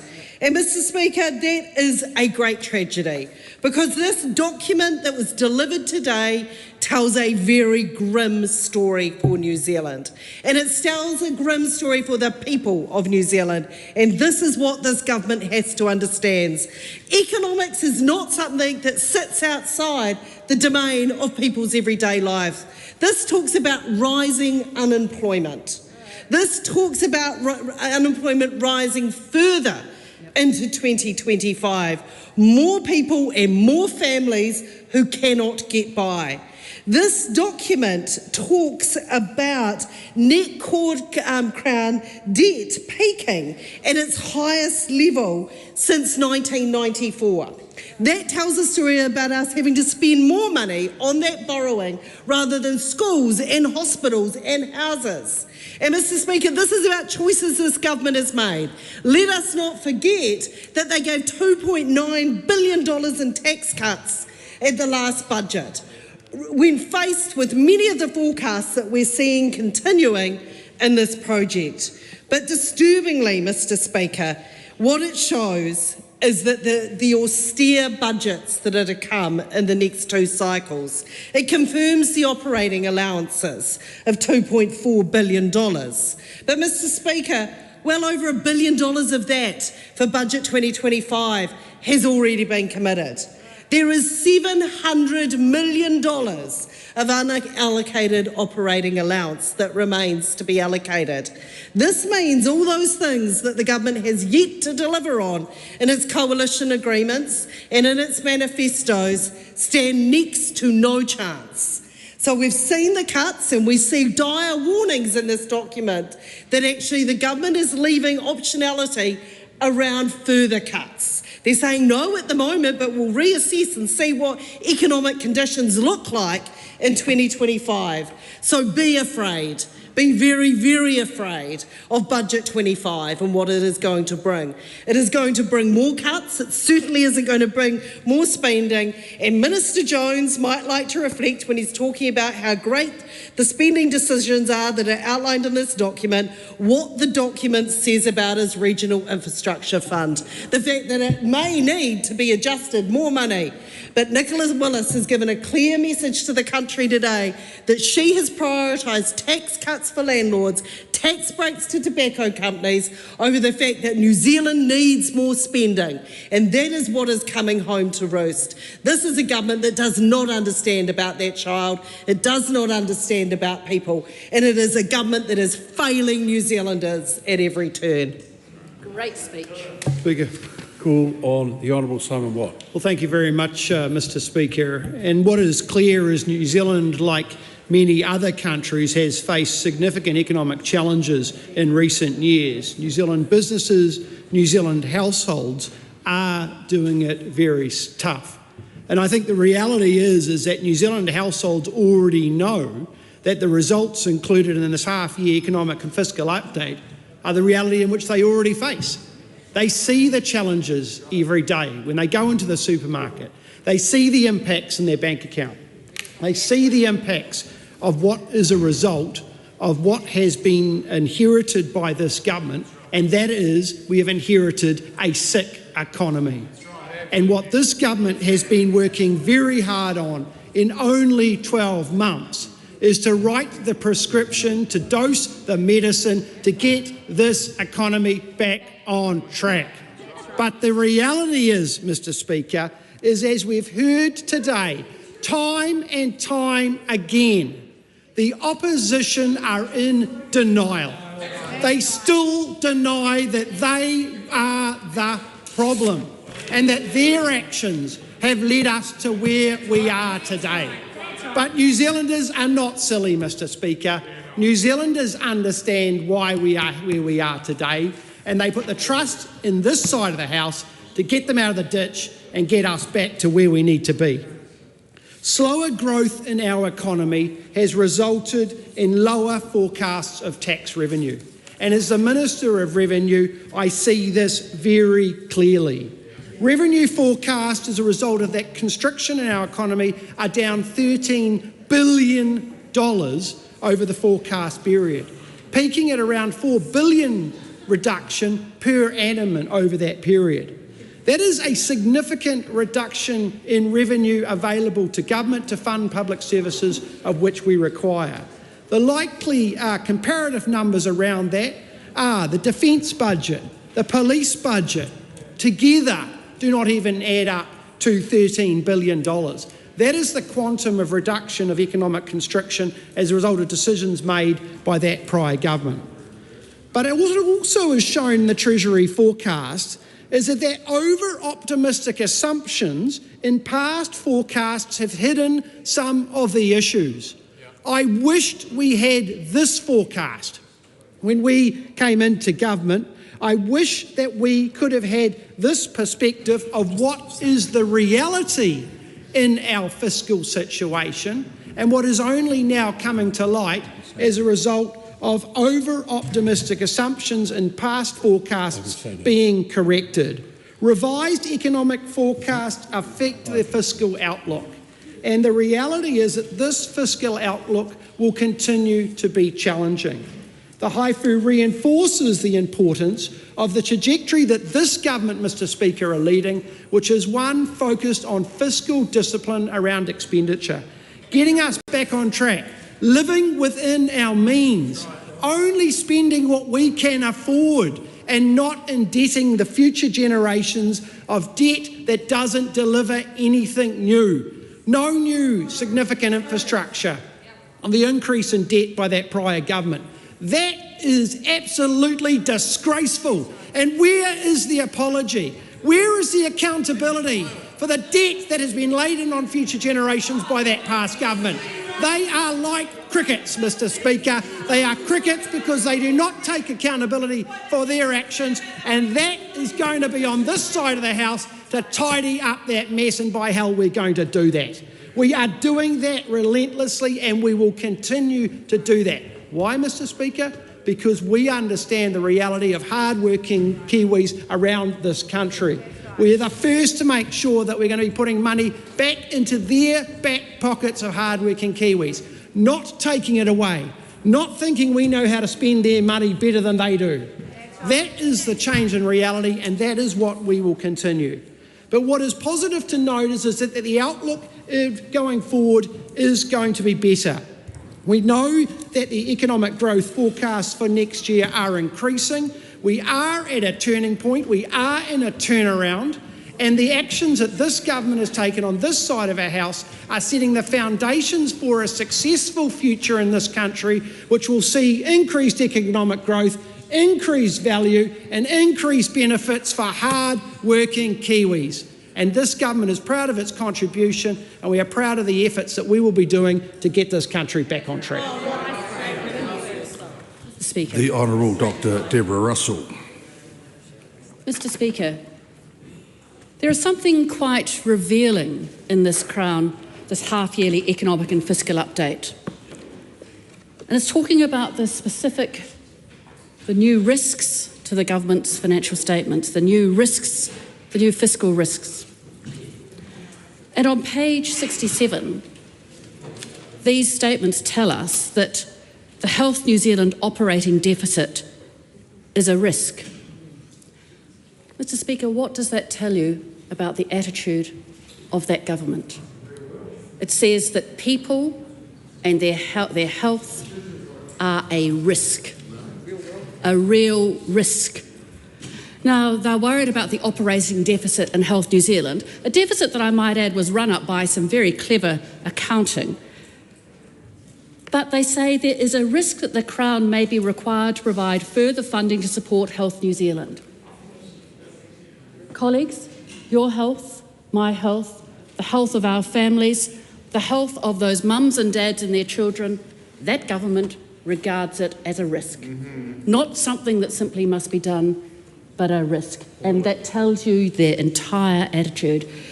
Mr. Speaker, when we dig into this half-yearly economic and fiscal update, let me start with a sentence that sets the framework. It says, the New Zealand economy is experiencing a prolonged period of flat activity.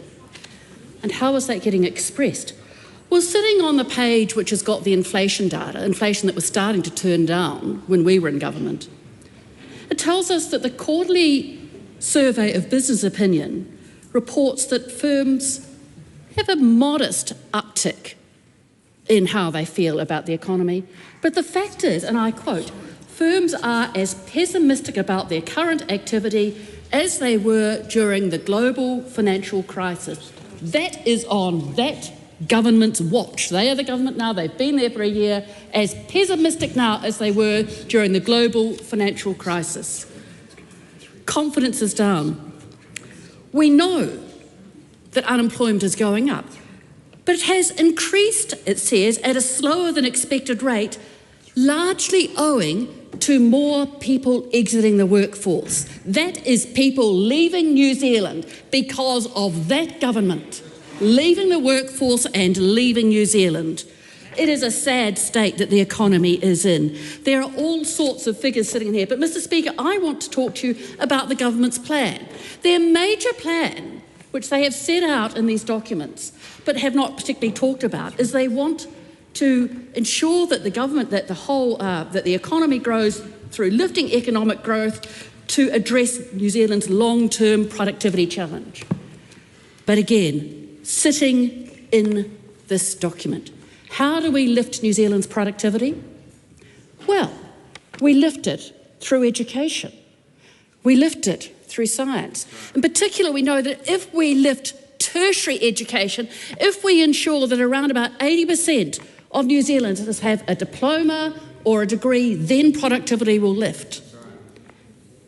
But sitting in here, we can see the funding for tertiary education projected out over the next few years. It doesn't change at all. In fact, it stays at around about $5 billion. There is no investment in tertiary education. Sitting in here, Mr. Speaker, we can look and see the figures for science expenses. Now, that's where we get some of our innovation. That's where the new ideas come through. That's where our talented people are supported in order to do the science which from time to time generates the idea that brings great innovation to this economy. Science funding, it's flat or decreasing. In fact, the funding, of course, for Crown Research Institutes disappears, as we know it's going to, but there is no indication of what this government is planning to spend on science. So they talk a big talk about lifting productivity, but there is no actual substance there behind their game. Mr. Speaker, I want to end by talking about their novel financial measure. Obergall, operating balance, excluding gains and losses. It's a standard measure. Alas, that standard measure did not show what the government wanted. So they've created a new measure called Obergall X, which does give a measure that the government likes. So they have engaged in some more creative accounting. And sitting, it sits in page 9 of the budget policy statement, we can see that by the time the government finally gets there, they cannot get Obergall, the standard accounting measure, over the line, but by creating Obergall X, they can claim a success. Mr. Speaker, I suggest that the government does this a little bit more. Yeah. It could have Dunedin Hospital X and claim that Dunedin Hospital has been built as promised. Perhaps they could have the child poverty targets X. They've shifted those around so that they can claim that they can meet them. What about the ferries X? There's going to be an X there as well. You know, the half-yearly economic and fiscal update, that's what HIFU stands for, but I'm going to say it stands for how you economically fouled it up. Mr Speaker. The Honourable Chris Bishop. It is interesting listening to members opposite, because as various colleagues on this side of the House have pointed out, it is an extraordinary fiscal fantasy land that the opposition live in. Having taken net core Crown debt from $57 billion, listen up, this is your record, $57 billion to $175 billion in just 5 years, their solution is borrow more, spend more and tax more. It's like the last 5, 6, 7 years just never happened. It is quite extraordinary. It's sort of like, how do you come down here to the House, having stuffed the economy, having bequeathed to the incoming government the HIFU and the pre-election economic and fiscal update and the HIFU, which we're now talking about in this snap debate, and say with a straight face, don't worry, we've got the answer, says Deborah Russell and Barbara Edmonds and all of the also-rans on the other side. Don't worry about it, we've got the answer. The answer's more debt. The answer's more spending and more tax. It's like the last 6 years never happened. It is truly an extraordinary fiscal fantasy land that they live in. The operating balance was in deficit for 5 years, and now Barbara Edmonds stands up and says, Nicola Willis is running deficits. Yep, we are running deficits, and we're determined to get back to surplus as quickly as we can. And Barbara Edmonds stands up and says, well, the government's borrowing more. The government's in debt. The government's borrowing more. Yep, we are. Because the last government left us with this extraordinary spending track that you cannot turn around in one budget alone. And Barbara Edmonds says crazy things like,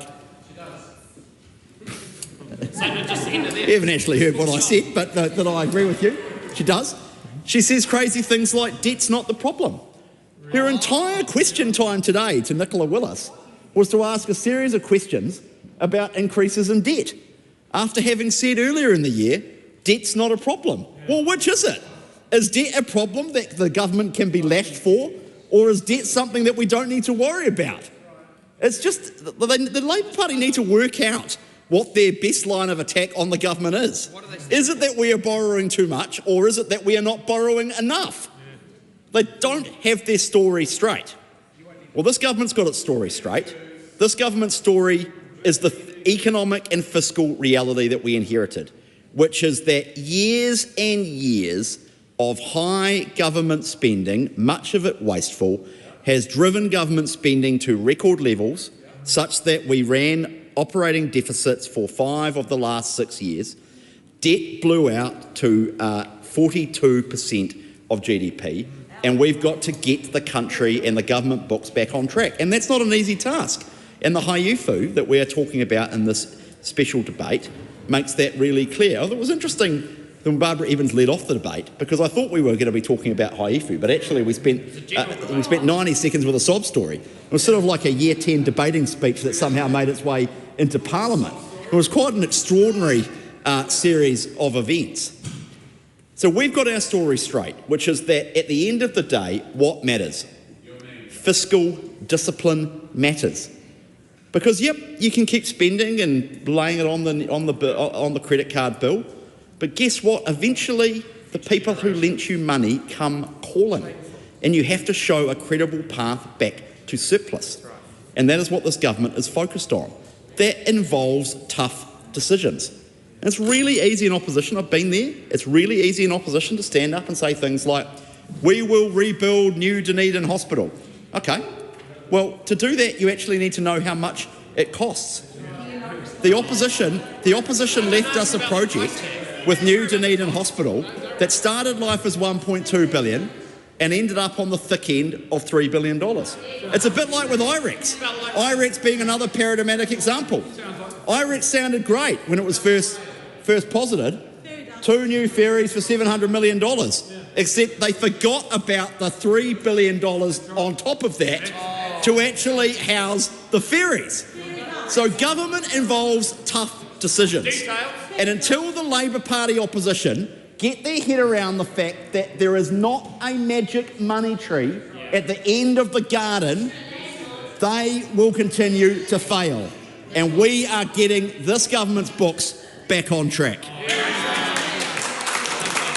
The time for this debate has expired. Call on Government Order of the Day number 1. Fast Track Approvals Bill, third reading.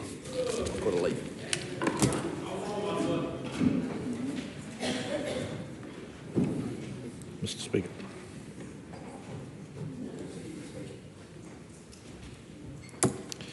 The Honourable Shane Jones. I present a legislative statement on the Fast Track Approvals Bill. That legislative statement is published on the authority of the House, can be found on the Parliament website. I move that the Fast Track Approvals Bill be now read a third time.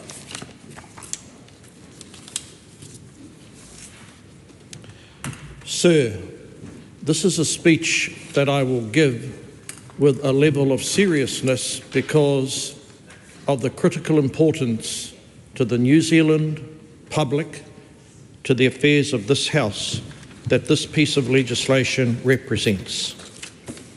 This piece of legislation is built on an innovation that the Honourable David Parker introduced during COVID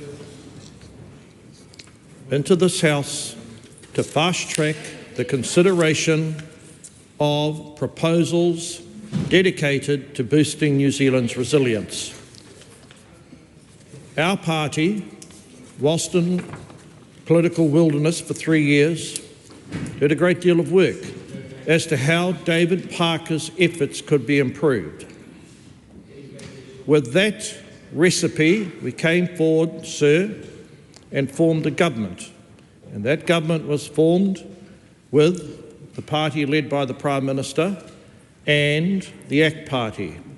And a key feature of what our party negotiated, sir, was the inclusion into a parliamentary body of work called the Fast Track Bill. In some respects, sir, it ought to have been called the One Stop Shop Bill, because the most important development contained in this bill is the attempt that it makes to conflate multiple consents into a singular process so that those New Zealand investors, those investors who are coming from overseas to join us in our efforts to boost not only our wealth but our resilience, can have confidence that there will be an outcome within a short and reasonable period of time.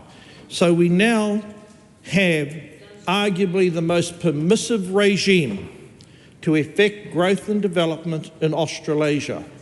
And perhaps for some people in this Parliament, no higher praise could be recited other than the fact that President Trump in America himself has now promised to deliver a fast-track bill if you are willing to spend $1 billion and turn around the greatest capitalist economy in the world. High praise that I will bank myself. I will now continue to acknowledge that a great deal of work was undertaken by the civil service. The Select Committee put in a sterling effort. The people that submitted to the bill, they supported their democratic entitlements to make applications, to have through the submission process the bill changed, and changed it was, Mr. Speaker, against what I campaigned for, the authority under this bill for applications to gain consents to develop our resources, to build roads, to deliver energy, will be made by an independent panel.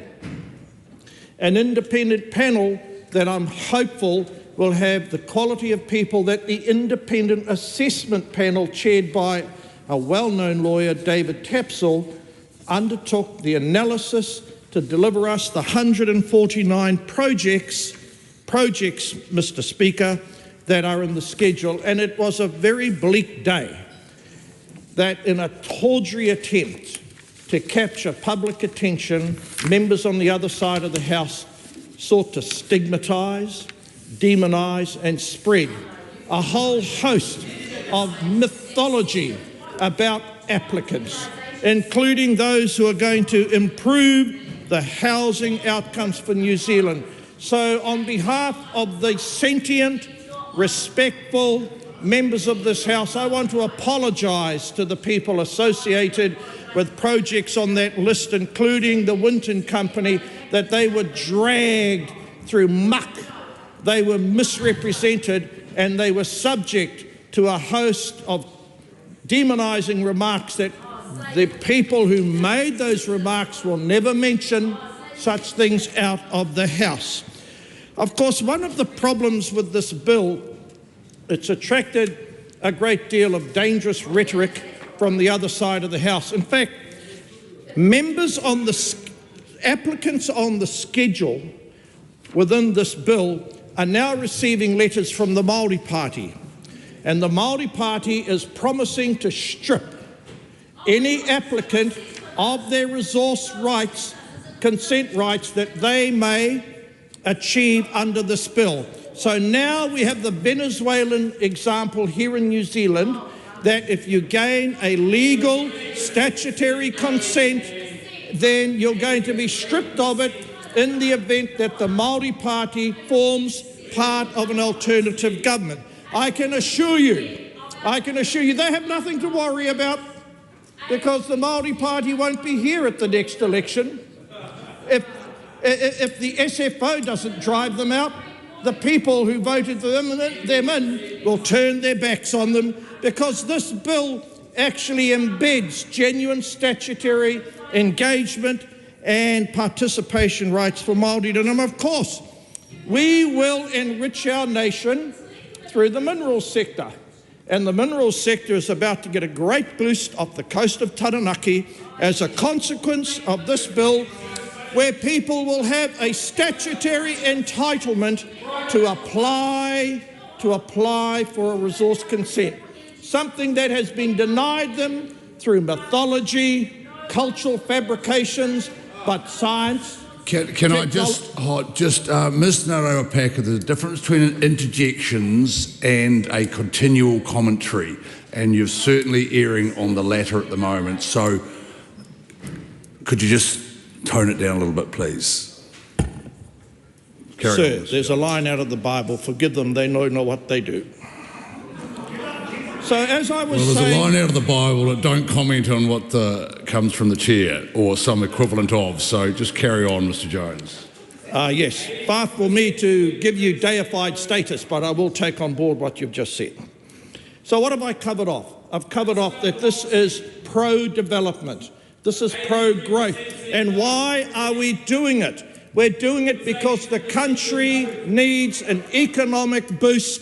It will achieve economic surplus, jobs that will attract New Zealanders back to the land of the long white cloud, certainty for investors, and where there are opportunities for people to participate, it will be limited to those who actually need to participate. Those who in the past have weaponised environmental law sought to use it for irrelevant purposes such as creating Indigenous sovereignty movements inversely related to the well-being of New Zealanders or our economy.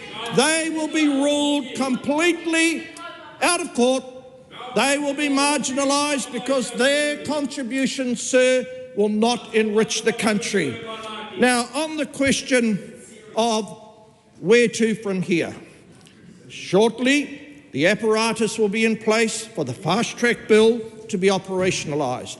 And as we go forward over the next 12 to 15 months, where there may be examples that in the operationalisation this majestic piece of legislation needs further refinement, those opportunities will be seized. But they'll be driven by people who are investing their own time, their own money, and they have a desire to create wealth and an upgrade of the quality of life in New Zealand throughout the Four Winds. I look forward to massive growth in the mining sector. In fact, it was only on Friday that an additional $700 million is being invested into the mining sector on the strength of this bill and naturally the quality of the mining minister's advocacy. But humility requires me not to say much more about that. We'll also see water storage. We'll see the projects that have been hobbled, undermined and marginalised through factors that don't belong in resource management law. Sadly, that side of the House has sought to elevate factors that are inversely related to economic growth and economic development. We are going to see the expansion not only of irrigation and water, because unlike what blighted Hawke's Bay water development options, this bill gives a level of certainty because decisions will be made on the basis of economic rationalism, scientific certainty, and not fabricating tikanga Māori that lessens the status of Māori culture because it becomes weaponised and the part of ideology that is actually alien and foreign to all Kiwis who want to create an opportunity to boost the economy. The economic boost is coming through fast track. The question is that the motion be agreed to. Honourable Rachel Brooking. Thank you, Mr Chair. I want to start what will be a serious speech about a very serious topic, about the statement that the government members make over and over again that this bill was based on David Parker's fast track. And why I want to do that is to make the point to disagree with something that the government members have been suggesting, that the Labour Party is anti-development and anti-housing, that is quite wrong. We are neither of those things. We had a Spatial Planning Act, a Natural and Built Environments Act that included a fast track that will remain on the books for some time. So there is no need for this fast track bill that totally overrides all of our environmental protections. And that is a key component, a key difference that I'm going to talk about some more in a minute. You could argue that, as the Minister just said, he said that this bill should have been called the one-stop shop bill. And that is a significant difference from David Parker's fast track bills. That is not the aspect of this bill that we have been so deeply opposed to. What we are deeply opposed to in the Labour Party is the overriding of our environmental protections for a select few that have got their names on a list, and it's a disgrace. So we have seen a terrible process with this bill. Yes, the bill did go to the Select Committee for 6 months, which is unusual for this government. But then we came back, we reported back, and we didn't have that list of 149 projects, Mr Chair. The Select Committee had never seen that. We came back, and on the afternoon that we were starting the committee debate on this bill, the debate where we get to ask serious questions and have hopefully useful commentary on the Hansard from the ministers, that was the day that we saw a giant amendment, a government amendment on the bill. Many of the issues included in that giant amendment were never traversed by the ministers in the chair. There were some specific questions that were answered, many specific questions were not, and there was no general statements on those changes.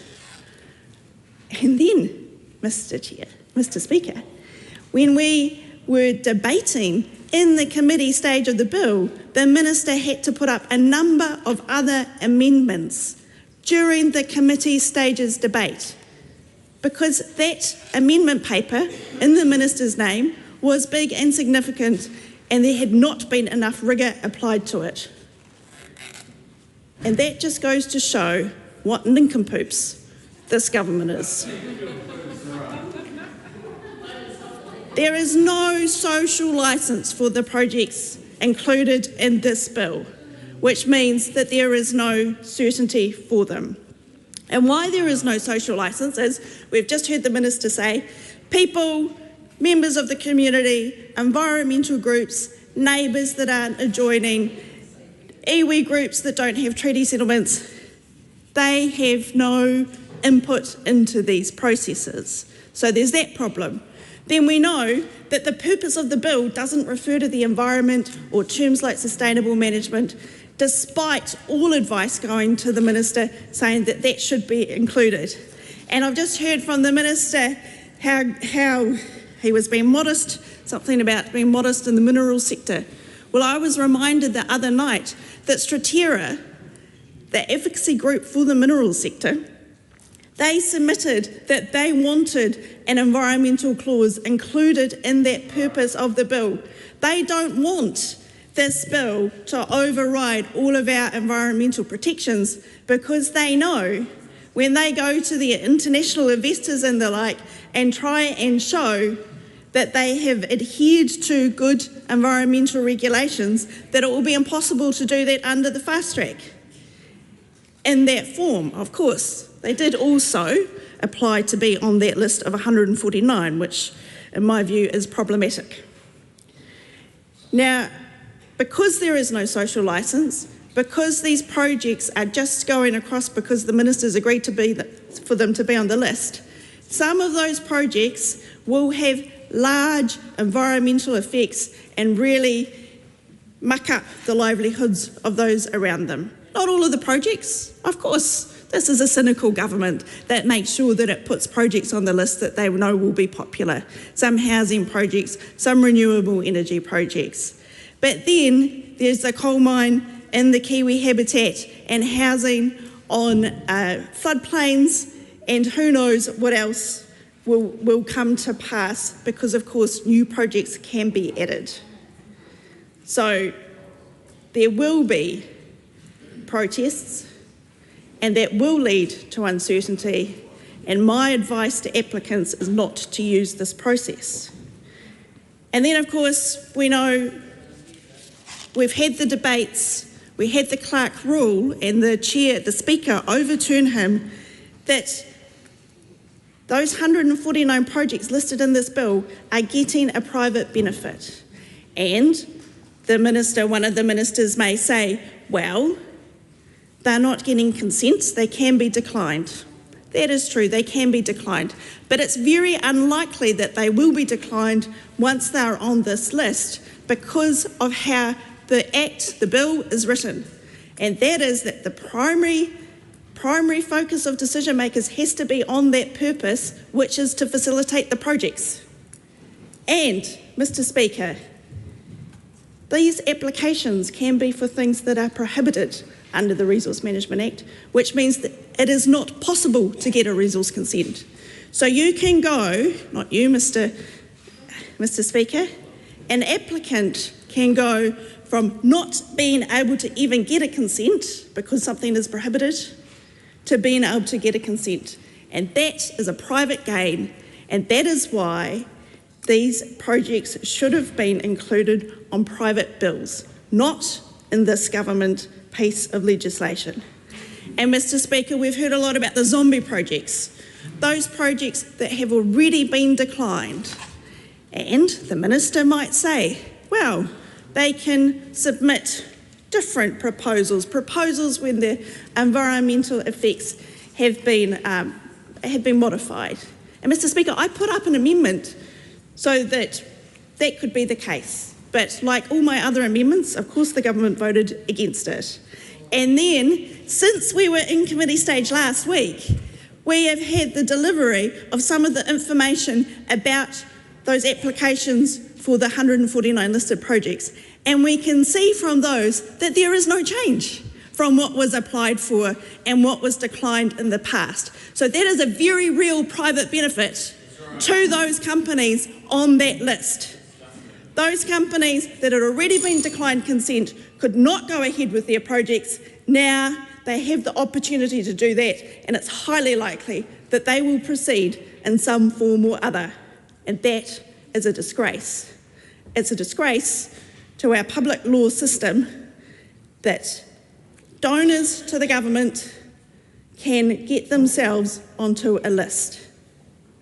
And hopefully everybody can realise why that is dangerous, why it is that we have these conventions, that government bills, they can specify different groups of people, but not individuals and not individual companies.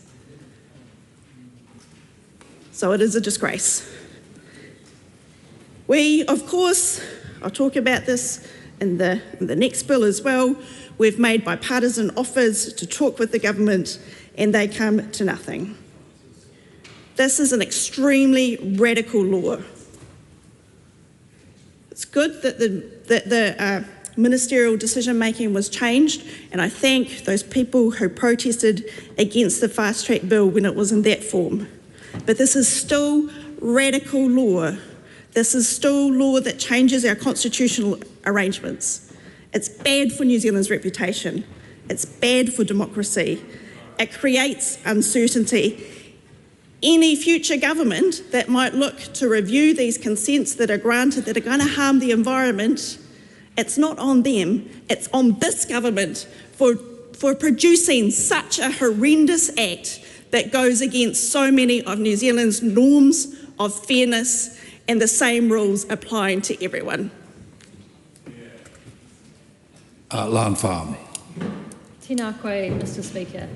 It's with a heavy heart and disappointment and genuine dismay that I speak here today on this complete abomination of a fast-track bill, bulldozing its final way through Parliament. And my dismay is ultimately because it sets up this new legal framework that specifically and very definitively creates this process where private profit of the few can so brazenly trump our people and to tie our environment. It was summed up really eloquently by the Parliamentary Commissioner for the Environment in their submission on the fast-track bill, and they described it as having one set of rules for everyone and then another set through fast-track for, quote, the big end of town. So it feels genuinely like this government is in some sort of alternate universe to be here in 2024 when all the weight of science, of research, of evidence, of mātauranga, our literal ways of knowing, tell us that we're in trouble. It tells us that our environment is in trouble and we can't keep taking it for granted and exploiting it. And yet, this government is here today passing this destructive fast-track bill. How can it be that they have the access to every piece of information and evidence and experience in our communities and in this building and yet understand so very little? Mr. Speaker, it's been really clear from the start that the public didn't want and still don't want this bill. Only 0.6% of submitters actually supported this bill, and over 27,000 people actually submitted, and almost 55,000 if we include petitions. We've had so many voices across the country saying they don't want these projects, some of which have already been declined by the courts because of their significant harm to either communities or the environment. And I just wanted to elevate a snapshot of just a few of those voices and their very accurate descriptions of the bill. So the first one, quote, "It prioritises corporate interests over environmental and human protection." Too right, it does. And yet somehow the Select Committee actually strengthened, not weakened, this aspect in directing that decisions are made with giving the greatest weight in the bill to the purpose of development at all costs, now being made a reality today. And here's another submitter. It dismantles decades of environmental safeguards, posing a grave risk to both people and the economy. Again, completely accurate in that this is a bill that relegates what we did once consider, our already pitiful state of environmental protections are now relegated to mere considerations under this bill and directed to be overridden by development. It's an unexpected and unwanted Merry Christmas to Aotearoa, where what were our environmental protections are now virtually non-existent. You could describe them as a threatened species on the verge of extinction, and that is unacceptable in 2024. Even in Committee of the Whole, the Minister wouldn't address the question of where do environmental outcomes actually sit in this bill. And there's no answer to that because no one wants to be put on the record in 2024 to admit that the environment is actually at the bottom. Te Tai Kaha Māori Collective, among so many others who submitted, brought up that this bill's regard for Te Tiriti when they said, development can be done sustainably and sound environmental management is good for economic development. The bill just does not provide a framework to strike the right balance. It disproportionately prioritises development over Te Tai Ao. And again, they're spot on. This bill violates Māori rights and Te Tiriti in failing to provide for the unique role of tangata whenua as kaitiaki. It completely fails to safeguard their ability to meaningfully and substantively engage in the exercise of tino rangatiratanga and mana whakahaere in their rohi.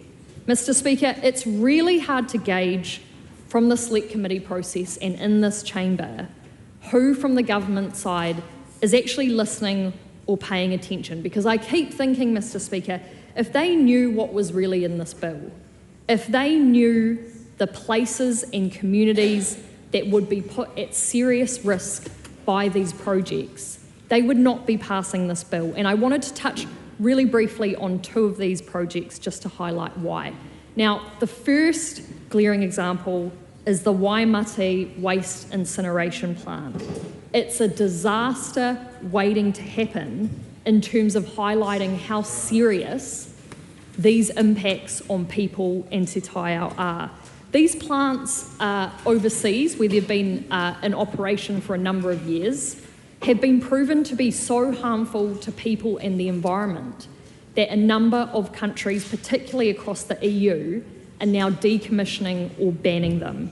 Fonterra actually opposed a similar plant being proposed in Te Awamutu due to staff welfare concerns. The council don't want it, Waihao Runaka don't want it, the school doesn't want it, the local GP doesn't want it, the neighbouring farmers don't want it, and yet under fast track, here is a pathway to allow this project to happen.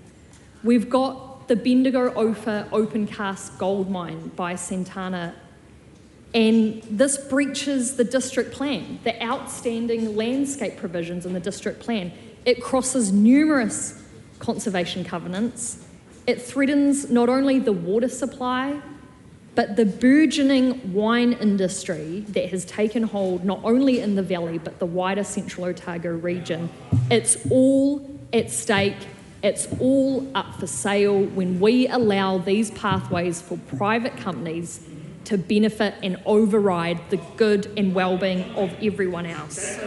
Now, in both of these cases, the local council and mayor have made clear that they don't want these projects in their areas. How can this government go on trumpeting about localism and then pass this bill that so comprehensively discards the wishes of community and their democratic rights in forming their district and regional plans. I am still yet to hear any rationale about why prohibited activities should still be eligible for approval under this bill. Mr. Speaker, this is the level of recklessness in this bill. It's been unprecedented in the way it's actually threatened the integrity of this Parliament and going against the advice of the clerks and the majority of our speakers in this House. We want to make it really clear when it comes to Te Pāti Kakariki that we will not let this happen. We want every company and every individual and every shareholder to know that yes, this process is risky. It risks all of our environment. It risks all of our local voice. And we believe companies and shareholders that try to get approvals under this bill should bear that risk, not our communities. So we absolutely commit to reviewing and potentially revoking every consent rammed through under this fast-track bill. Because if these companies want to come and give so little disregard to titiriti, to our democratic process and our environmental protections, then there is no security for them in that, and they have no future here in Aotearoa, and we make absolutely no apology for that. Fast Track deserves to be consigned to the ashes of history, and Te Pāti Kakariki oppose it every single step of the way. Cameron Luxton. Thank you, Mr. Speaker. I rise to speak in support of the Fast Track Approvals Bill on behalf of the ACT Party. Growing productivity in this country is an important part of what this government is trying to achieve so that we can get our country in a state of affairs economically where we can afford to pay for the nice-to-haves. We also want to be able to build stuff. And after the nincompoops on the other side created an obstruction economy, it's getting ever harder to do that. We spend, according to the Infrastructure Commission, over $1.3 billion a year on consenting. That is a sunk cost, Mr. Speaker, that we cannot afford in a housing crisis, in a massive infrastructure deficit, and in a country where we are signing up to ambitious climate change targets. Mr. Speaker, this bill will be a one-stop shop to bring 10 acts of Parliament into one to make it easier to consent, and I commend it to the House. Just before we take the next speaker, just I invite the member, there isn't a list of terms you can use to call the opposition, but I just wonder whether it reflects well on him, some of the terms that he does use. But I'll leave that with him. No, it's just a observation, but I'll leave it to him to reflect on that himself. Mike Butterick. Mr. Speaker. Thank you, Mr. Speaker. This is a great bill, and this will get our infrastructure and our economy back on track. I'm thrilled to commend it to the House. You have no mandate. The Fast Track Bill was opposed by over 90% of senators. Fast Track is not the right way to go. Leave the House. Leave. This bill kills. This bill kills. No, don't do that, guys. Pull that. Don't interfere. Sit. This bill kills. This bill kills. This bill kills. This bill kills. This bill kills. This bill kills. This bill kills. This bill kills. This bill kills. This bill kills. Leave the House.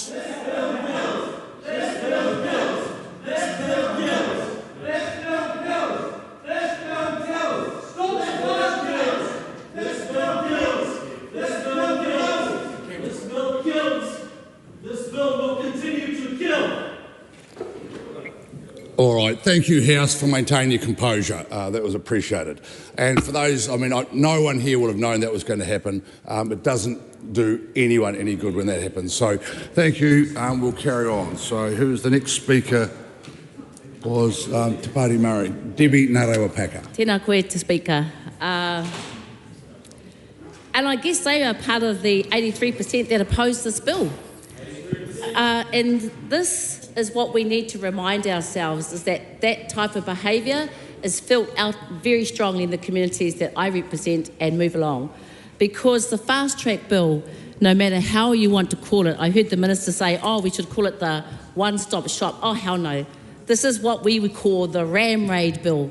It's a ram raid bill. It's going to bulldoze itself through our environments, bulldoze through the communities, bulldoze over those who passionately don't want to see things happen in their communities, but the government has chosen to ignore them, using the terminology of economic development.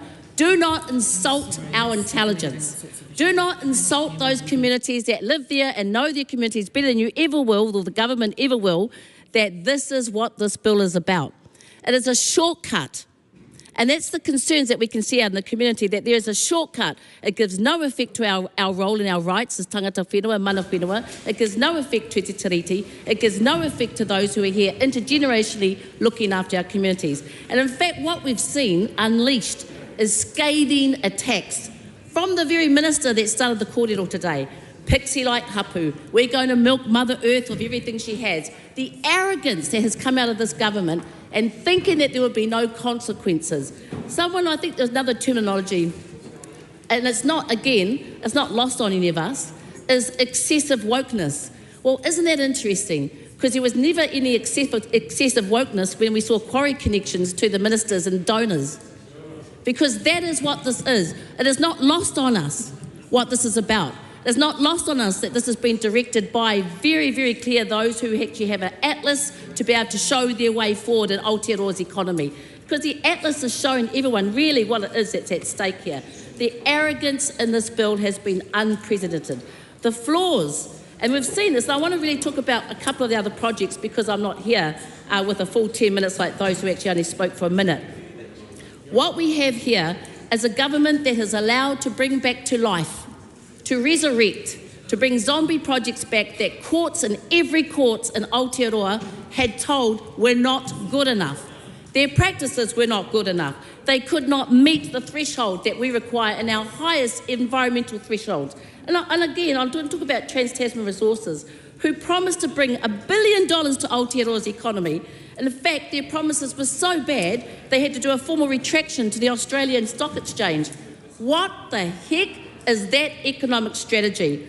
Four judges agreed on New Zealand's legal obligation in this threshold, not only to te tiriti, to the international ocean law, but what we have here is a government that's ignored. They do not care that we are allowing seabed mining into our oceans. They do not care that the rest of the world are sitting there shunning seabed mining. They do not care that no one in the communities, including their own voters, including those who voted for the general seats in Wanganui, who have been sitting there making that MP know very strongly what they think about it. We've got ministers with no experience prepared to gamble the safety of our ocean with experimental sector that failed to meet any environmental thresholds. Again, I repeat, not just in one court, not in two courts, not in three courts, in four courts. And we're being expected to believe this government's whole agenda is economic development. Rubbish. What we have here, sadly, and I'm going to say this again, when we had a minister say only a small group in Taranaki are against Trans-Tasman Resources seabed mining, that could not be more further from the truth. But that is the arrogance that has been fabricated, that we're all prepared to have to listen to. This whole analogy of economic anemia. Economic anemia, well, what we've seen is bloated greed. Bloated greed at the expense of our environments and then bloated greed at the expense of our communities, who they will never ever bother to go and see. And I think what we've got to remember is that the saddest part about this bill, it's the darkest part about this bill, is that there is absolutely no accountability to the 83% who voted against it, to the communities in Taranaki that through their own hard efforts funded numerous courts, right up until the Supreme Court, who ruled against Trans-Tasman Resources' ability to be able to safely mine. They ruled, in effect, for the rule of caution for all generations of Aotearoa. This bill is a shameful disgrace and a slight on this government, unsurprisingly. Steve Abel. Thank you, Mr. Speaker. across this country today, in multiple regions, there will be people who care about the environment, people who care about the principles of Te Tiriti o Waitangi, and people who care about democracy, who will be lamenting, who will be thinking, coming to my area soon is a rushed and fast-track project without the licence, without the consent of the local people, in fact, explicitly overriding the will and the wishes of the local people. That's what this fast-track bill does. From Trans-Tasman Resources in Taranaki, where the extraordinary destructive seabed mining is scheduled to occur. The people have resisted for over a decade. The local community, the local iwi, and the fishing industry themselves have resisted, and non-government organisations. It has been kicked back by the Supreme Court. It has been kicked back by every consideration body in the country. The Tuki Tuki Water Project, the Ruataniwha Dam, back from the dead, the zombie project that the people of the Hawke's Bay stood up and resisted and opposed and had no credibility. Bathurst Coal Extension on the west coast of the South Island. The Waitaha Hydro Project, Mr. Speaker, and the magnificent river of the west coast of the South Island, found to be so destructive and harmful for the environment that it was turned down and turned back. The significant impacts on the natural character of the area made it not worth it. The Oceania Gold Project by Macraes and Otago, establishing a huge open pit mine with a byproduct of cyanide tailings dams and a byproduct of arsenic contamination for generations to come. Because gold mining, Mr. Speaker, leaves a legacy for decades, in fact centuries after the Aussie gold miners have packed up and gone home. You could say this, you could call this the Aussie mining fast track bill, because you think about Trans-Tasman Resources, you think about all these gold miners, you think about the Bathurst coal miners, you think about what this really does for Aotearoa New Zealand is override the principle that we care about the environment here. Overrides the principle that the local people should have a say as to what happens in their area. And the poor people of Glen Avey, Mr. Speaker, in Waimati District, who overwhelmingly expressed their opposition to the waste incineration plant there. Overwhelmingly. Even the local councils expressed their opposition. And this government approved the overseas sale. Minister Pink approved that, along with Minister Seymour, to be given to this company, which misled on what it was capable of doing in terms of reducing CO2 emissions to landfill. It was absolute bunkum what they pitched. And time and again in these projects, the government has accepted the companies at their word that has permitted them into these projects without thorough evaluation. So people throughout this country, Mr. Speaker, are lamenting today at what a backward step is represented by this fast-track legislation. The Prime Minister wants to tell us that we should be supporting it because of the renewable energy projects, because of the housing projects. If this was a bill, Mr. Speaker, that sought to find a means to fast-track renewable energy projects or housing projects and took into account Te Tiriti o Waitangi and took into account the environment and the climate, the conversation would be very different. It would be a very different conversation, Mr. Speaker, but this is an everything soup of whomever's next mate wanted to have a crack at doing some project that had been sent to bed and put down and said no to decades ago, years ago. This is a very sad day, and that Macrae, that Oceania Gold and Waihi project, this is the Freddie the Frog killer project. This is the one that will impact Archie's Frog. Well, the people, Mr. Speaker, of this country are going to resist these projects in their area, and we will stand with them in that resistance. We will stand with them. And the worst of these projects, as my colleague has said, shall be subject to re-evaluation in a new government and we reserve the right to revoke and rescind the permits issued for them, because it is utterly inappropriate and undemocratic and unconstitutional the way that this fast-track bill is pushing through and forcing these projects through against the will and the interests of all New Zealanders. Honourable Simeon Brown. Mr Speaker, I stand in support of the Fast Track's Approvals Bill, a bill which says yes to jobs, yes to opportunities, yes to energy security, yes to building the roads that are needed to unlock economic growth and opportunity, yes to houses, yes to making sure that this country can actually deliver the opportunities which keep our children here in New Zealand. Mr Speaker, on the other side of the House, we see the people who say no, no, no to all of those things, and the people of New Zealand will say no to them at the 2026 election. The Honourable David Parker. Mr Speaker, we heard it again at question time today, where the government tried to masquerade this fast-track legislation behind the merits of the earlier versions. Mr Speaker, we've had two prior versions of fast-track.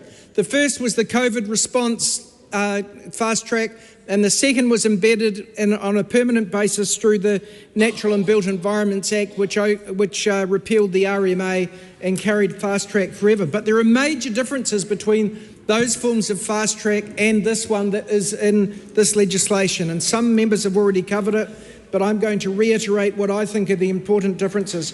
Mr Speaker, the opposition parties, including the Labour Party, have long acknowledged that there is a problem with excessive costs for consenting mid-size infrastructure particularly. Not so much the larger infrastructure, but the mid-size and smaller infrastructure projects in New Zealand. The cost and delay of consenting has been excessive, and we in government proved it through the Infrastructure Commission that we set up, and we remedied it, Mr Simeon Brown, through the legislation that we passed. 90%, more than 90% of the projects that went through that fast track were eventually consented. Less than 10% were declined, and they were declined for good reasons. Mr Speaker, that was achieved by focusing on the speed of the process, not by overriding the laws which govern the balance between development and environmental harm. Mr Speaker, there was no need to override the Resource Management Act. We, in our version of fast track, consented wind farms, solar farms, the biggest solar farms ever to be built in New Zealand, consented under our fast track. We consented roads, we consented geothermal. In the next version, renewals of hydro were also able to be fast tracked, but not new hydro projects, which forever alter the environment of a river system that is dammed and inundated. Mr Speaker, we consented whole new towns. We consented thousands of building opportunities, high-rise, some in new subdivisions. We consented factories. I think for Simeon Brown, he'll also be aware that we consented roads. Not once did we have to override the Conservation Act or the Wildlife Act or the Resource Management Act or the Historic Places legislation, all of which are necessary. Now, the Parliamentary Commissioner for the Environment, Simon Upton, a former National Party Minister for the Environment, has held the highest ever office of a New Zealander in an environmental role overseas, and that he was head of the OECD Environment Division, came to the Select Committee and said, this legislation is worse than the National Development Act. 1979, I think it was, passed by Muldoon and removed by the following Labor government because it went too far. But he said that legislation had more checks and balances than this, because that legislation meant that you had, for a large project, a thorough process that people could participate in. The contentious issues could be critiqued, they could be worked through, and a consent was either approved or at the end of it declined. Under this legislation, there is no environmental test to speak of, because the rules in the Conservation Act can be overridden, and the Wildlife Act and the Historic Places Tract legislation and the Resource Management Act. And that means that the environmental outcomes can be worse. Now, what does this mean in practice? We've heard from other members that it means that things that couldn't be consented under the old regime now will be. And what are they? They are things that will make New Zealand worse place to be in. They will extend the life and extent of coal mines. Does many people in this House think that's a good idea? That you should fast-track more greenhouse gas emissions? The outgoing leader of the chair of the emissions agency, Rod Carr, said digging up more fossil fuels is a crime against humanity. That's pretty strong words from the leader of our response on climate change, and he was right. And that's what this bill does. It enables more fossil fuel extraction. I know, while we hear Simeon Brown, look, he's even worse on energy than he is on roads. This is the man that would double New Zealand's electricity price by importing LNG. That was his response to a dry year this year. A complete overreaction, just like we had with Nicola Willis on the ferries. Head in the sand as to what are the long-term solutions to energy challenges, which involve backing up our hydro, our intermittent renewables in a dry year. They do not involve importing LNG, which would double the price of electricity in a dry year. Now, he's learned that since, because he shut up on that particular dumb idea that he took to the country just months ago, because he was so embarrassed when he actually saw the advice as to what would be the effect on electricity prices. But those sorts of projects, dumb though they are, could be fast-tracked under this legislation. What else can be overridden? Do you know, we haven't got many rivers protected in New Zealand under water conservation orders, but every one of those water conservation orders is at risk now under this government, because they would give themselves the right to override a water conservation order protecting an outstanding river, and they have to be an outstanding river to be protected in that way. What's going to happen to some of the council costs? Under our fast track, we didn't override a plan. If a plan said you shouldn't subdivide in that particular area, you had to go through a plan change. You couldn't override it through a consent with the approval of a minister saying, oh, we know better. We're going to force those infrastructure costs upon a council by having an out-of-order subdivision over there, even though there's no libraries and pools, and we're going to have to put in more libraries and pools, and there's not decent roads, and there's no public transport for people to use. We're going to override that, and we're going to have a subdivision over there. Quite unprincipled and wrong, Mr. Speaker, and unnecessary, as we proved with our version of fast track, because plenty of subdivisional opportunities were created under that legislation. Mr. Speaker, this legislation is based on a false dichotomy. It says that you cannot have environmental protection and a clean environment. It's just wrong. If you do it right, you can have both, but you don't achieve that by having a development-only test in the legislation, enabling ministers to override other legislation. You don't achieve that if the only people who can appear as of right are the people who are the applicant and the adjoining landowner. Under our legislation, Business New Zealand could appear, but so could the Environmental Defence Society. And as a consequence, important information would be put before a decision-making panel before that decision was made. None of that information can be guaranteed to be required now, and there is no environmental voice that is required by this legislation. So I think that the minister, the former Minister for the Environment, the Honourable Simon Upton, was right when he said that if you're going to have these extraordinary override powers, you should reserve it for projects that are of a public benefit. Now, I agree with Chris Bishop that not all projects with a public benefit are necessarily owned by the government or local government. I agree with that. But that's not what he was saying. He was saying that if there's a project for a public benefit, you should have these override powers on rare occasions. You do occasionally need them. Legislation already allows for them. National direction that is meant to protect the environment already has very wide exemptions for infrastructure. So you can put a road where necessary through a wetland or through an area which is a bird habitat, if that's the only place that the road can go. There are already exceptions provided for that. Similarly, in respect of other infrastructure. And if the government really thought we had a problem with being able to consent infrastructure under the existing regime. They should say projects with a public benefit as opposed to a private benefit like a private subdivision or a mine, that you should reserve it for those public infrastructure projects rather than conferring these overrides of environmental legislation to the private sector. That's what he thought.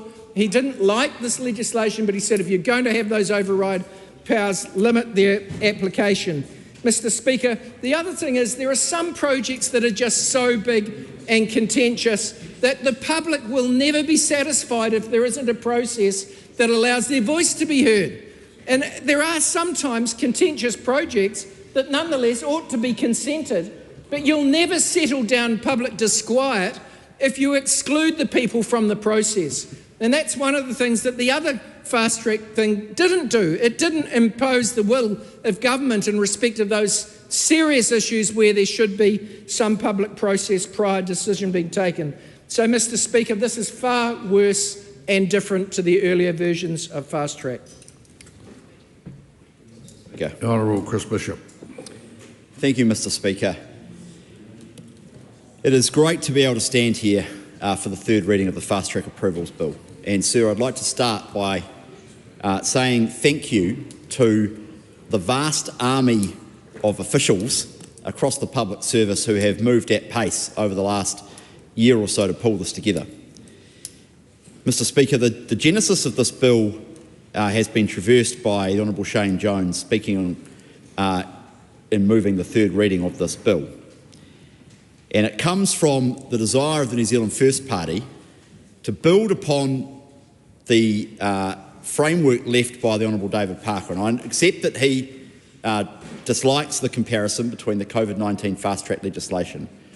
But it is true in the most obvious sense that the COVID-19 fast-track legislation is the building blocks for this legislation. It is more expensive, it is more ambitious, the tests are different, some of the machinery is different, that is true.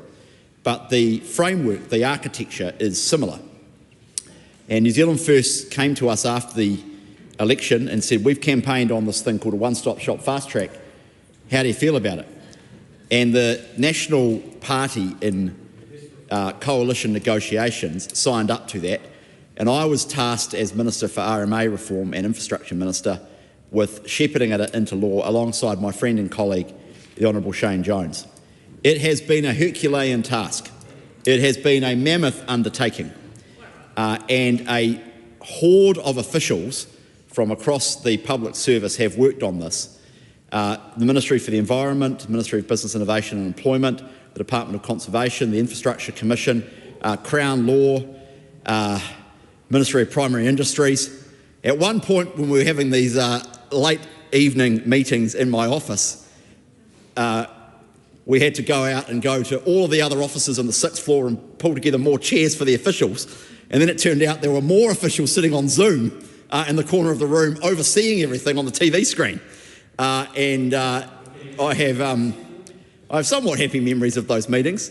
They were enjoyable meetings on one level. There's been an enormous amount of work from across the public service pulling this together. So I want to start by saying thank you. Mr. Speaker, it is trite to say, but I'll say it anyway, that we have a problem in this country with how difficult it is to do things. I actually think there's broad consensus around the Parliament across that. And that at least is progress, because for quite a long time that was denied. But I actually think there's broad consensus that it's too hard to build houses, it's too hard to build renewable energy, it's too hard to get a mine consented, it's too hard to get a quarry consented in this country. And quarries are critical to the future of construction and infrastructure. It's too hard to get roads done, it's too hard to do almost anything. So I actually think the public understand that. And that's why it's critical that over the next 2 years and beyond, we nail resource management reform. Because if you go back, the RMA 1991 has been a wrecking ball through the New Zealand economy. And you can directly trace the onset of our housing affordability crisis to the RMA 1991. It actually goes all the way back to the Town and Country Planning Act, but it was supercharged by the RMA 91. There's a lot of extensive research about this now. overly burdensome planning regulations have driven up the cost of land and driven up the cost of housing.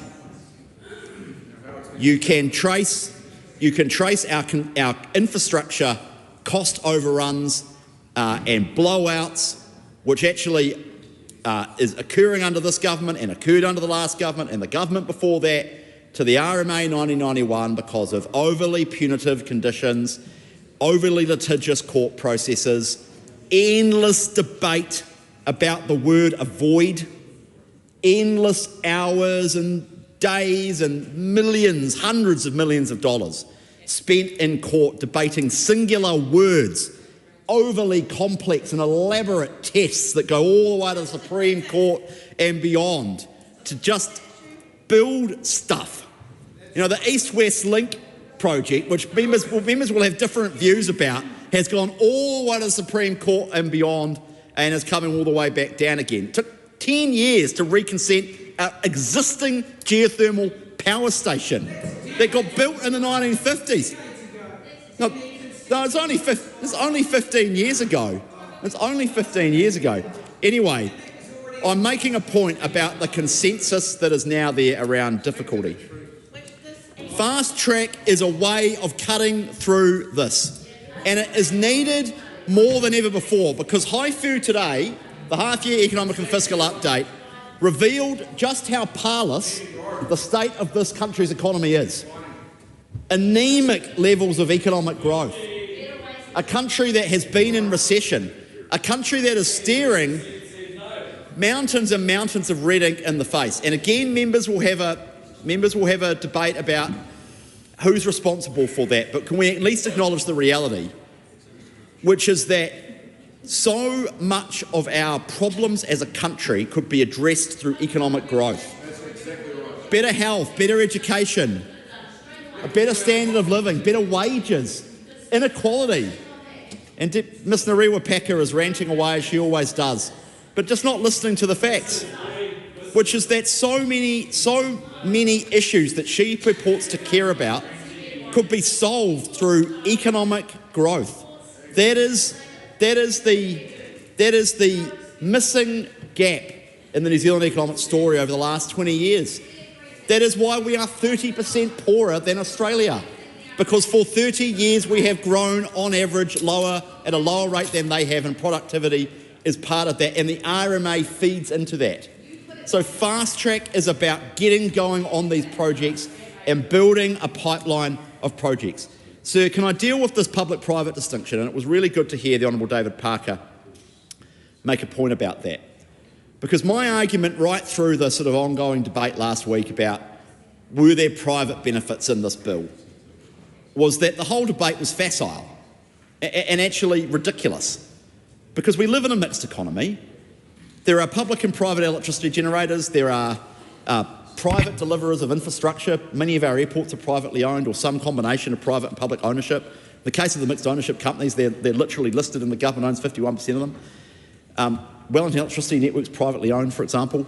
People think it's owned by the council. It's not. It's owned by a foreign company based out of Hong Kong from memory. So the whole debate is facile because what we are doing is recognising that infrastructure projects and projects of regional national significance, the ownership is essentially irrelevant to the question of the public benefit test. And so we are fast-tracking projects that have an ownership structure that is private. And I was really disappointed to hear the defamatory remarks of Arana Williams during the debate on the committee stage. Remarks, I note, Mr Speaker, that she has not been prepared to repeat outside Parliament, which I think says it all, and remarks that were grossly disorderly in the sense that she was casting about allegations that I think she will regret in time. It is true, Mr Speaker, that there are private development projects fast-tracked through this bill, and the reason for doing so is because of the public benefits that they accrue to the country. We need more houses. Most houses in New Zealand are built by the private sector. They are not built by the government. We need more renewable energy. Some projects will be built by Meridian, but others will be built by the private sector. We need more mines in this country. Now, we used to own a state-owned coal mining company. We don't anymore. So most didn't work out that well. So most projects will be delivered by the private sector. We need more aquaculture projects. We need more aquaculture in this country. And there are a whole range of iwi projects involved in aquaculture, some of which are listed in the bill. And I point out again, Mr Speaker, as I did during the last debate, that the COVID-19 fast-track piece of legislation, most of them were public projects, but a couple of them were private projects. So we've had this debate in the past. Mr Speaker, can I finally finish with the disgraceful comments from the Maori Party, Te Pāti Maori, essentially trying to make New Zealand into a banana republic.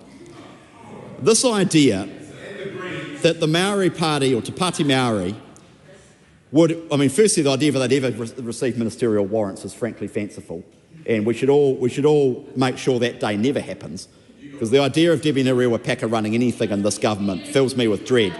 But the idea that they will get into government and cancel consents lawfully granted is frankly disgraceful, and I call upon the Labour opposition to rule out such constitutional stupidity. The member's time has expired. Arena Williams. Mr Speaker, the Honourable Shane Jones used his ministerial statement in this debate to allege that I have dragged the name of Winton Land Company through the muck. And so I would ask him and his ministerial colleagues, in this last opportunity that they have before this bill passes, to clarify for the House how many millions will the Winton Land Company make when this bill passes? What is the value of Winton's land before these projects made their way onto the 149 project list compared to later in this week when this bill becomes law? What is the value of the land within New Zealand Transport Agency will be required to buy land for a road that was not valuable rural land before this project was mooted, but has now been set down in legislation, and public money will go to buy that road, which was not valuable before, but is valuable now. Because the ministers who have alleged that those comments are defamatory owe the House an explanation about what is untrue, about the value of private benefit that is going to this company because of this legislation, not only from the value of uplift of the options that they own on the land, but also from the public purse going straight into the hands of developers who only own an option on this land and don't in fact own the land at all. Mr Speaker, this is a disgrace. This is law that moves private benefit into private hands into a way which has never been done in New Zealand's legislative process. It should be struck out at this stage. None of these amendments should be allowed. It is a constitutional embarrassment, as my colleague, the Honourable Rachel Brooking, has said.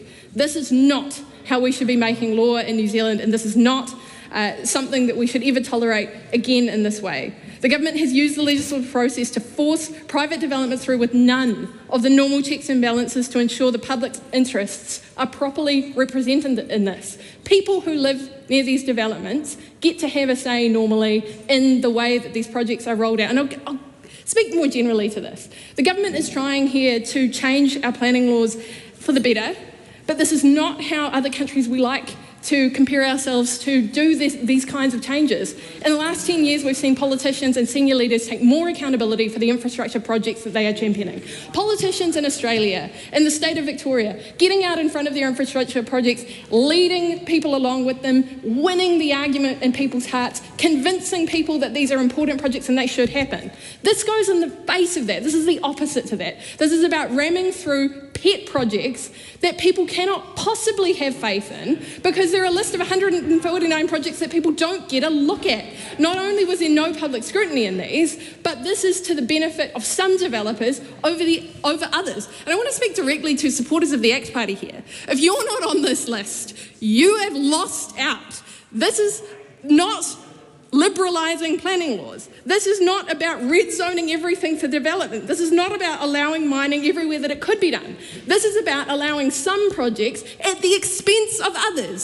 Small business owners, medium-sized business owners are losing out because of these projects where someone has more access than those supporters do. This recognises that there are limitations on the kinds of developments that we can do in New Zealand, but has prioritised people with the most political access over everybody else who wants to make some money and do some public good.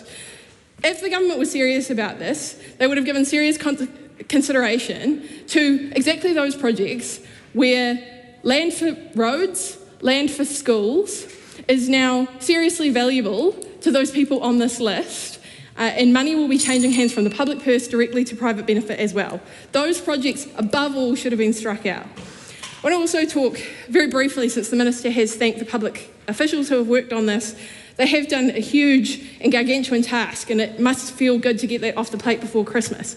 But what this bill tries to require the public service to do is to act in contravention of the Cabinet Manual, the Public Service Act, and their own procurement processes. We are telling Waka Kotahi and New Zealand Transport Agency officials that they must acquire land from a specific developer who has now benefited to the tune of tens of millions of dollars for the project that they were going to do at a much cheaper rate. Shame. Shame on asking public servants to spend New Zealand public money on schools, on roads, which they would not have to have done and should not have had to have done. This is a disgrace. Dr. Hamish Campbell.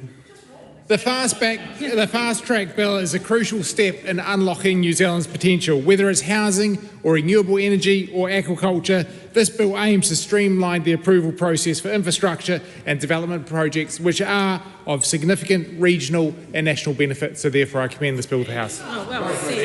Len Bennett. Democracy takes time. We heard in the select committee process from not one but many submitters that democracy takes time. And this legislation, as we have heard, as we have seen, as we continue to see, just runs roughshod over our democracy. It does so many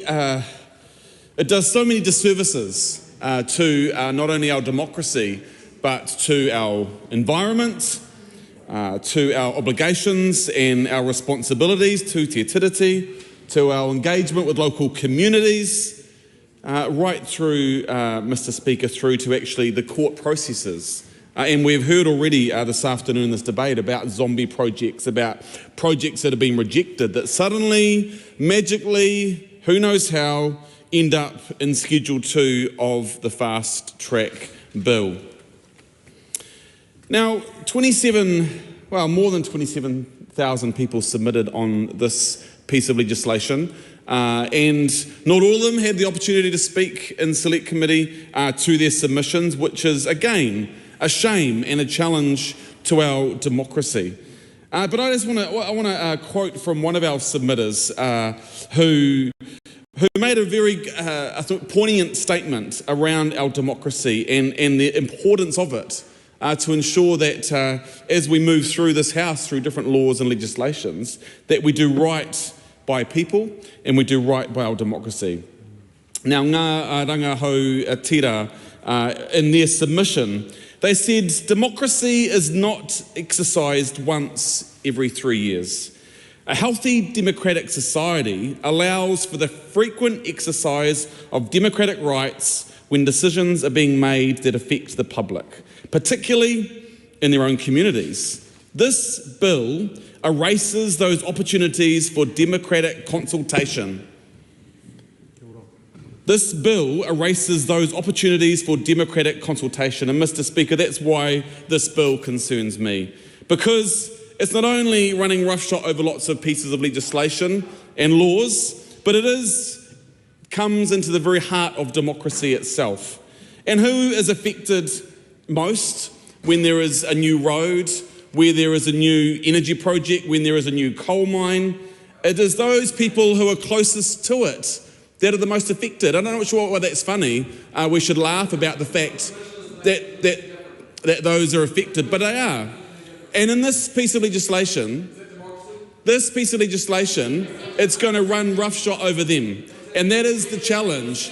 And in the previous fast track legislation that the Honourable David Parker had, there were checks and balances in place. And the environment, of course, was part of the purpose. So that had to be taken in consideration. Now, I won't be able to quote every single Act of Parliament that is actually being ignored or run over the top of, but I can name a few for you this afternoon. We've got the Crown Minerals Act of 1991, we've got the the Wildlife Act of 1953, we've got the Reserves Act of 1977, we've got the Exclusive Economic Zone and Continental Shelf Act of 2012, we've got the Fisheries Act of 1996, we've got the Resource Management Act of 1991, we've got the Conservation Act of 1987, we've got the Freshwater Fisheries Regulations of 1983, we've got the Heritage New Zealand Act of 2014, and of course the Public Works Act of 1981, and then there's the treaty itself.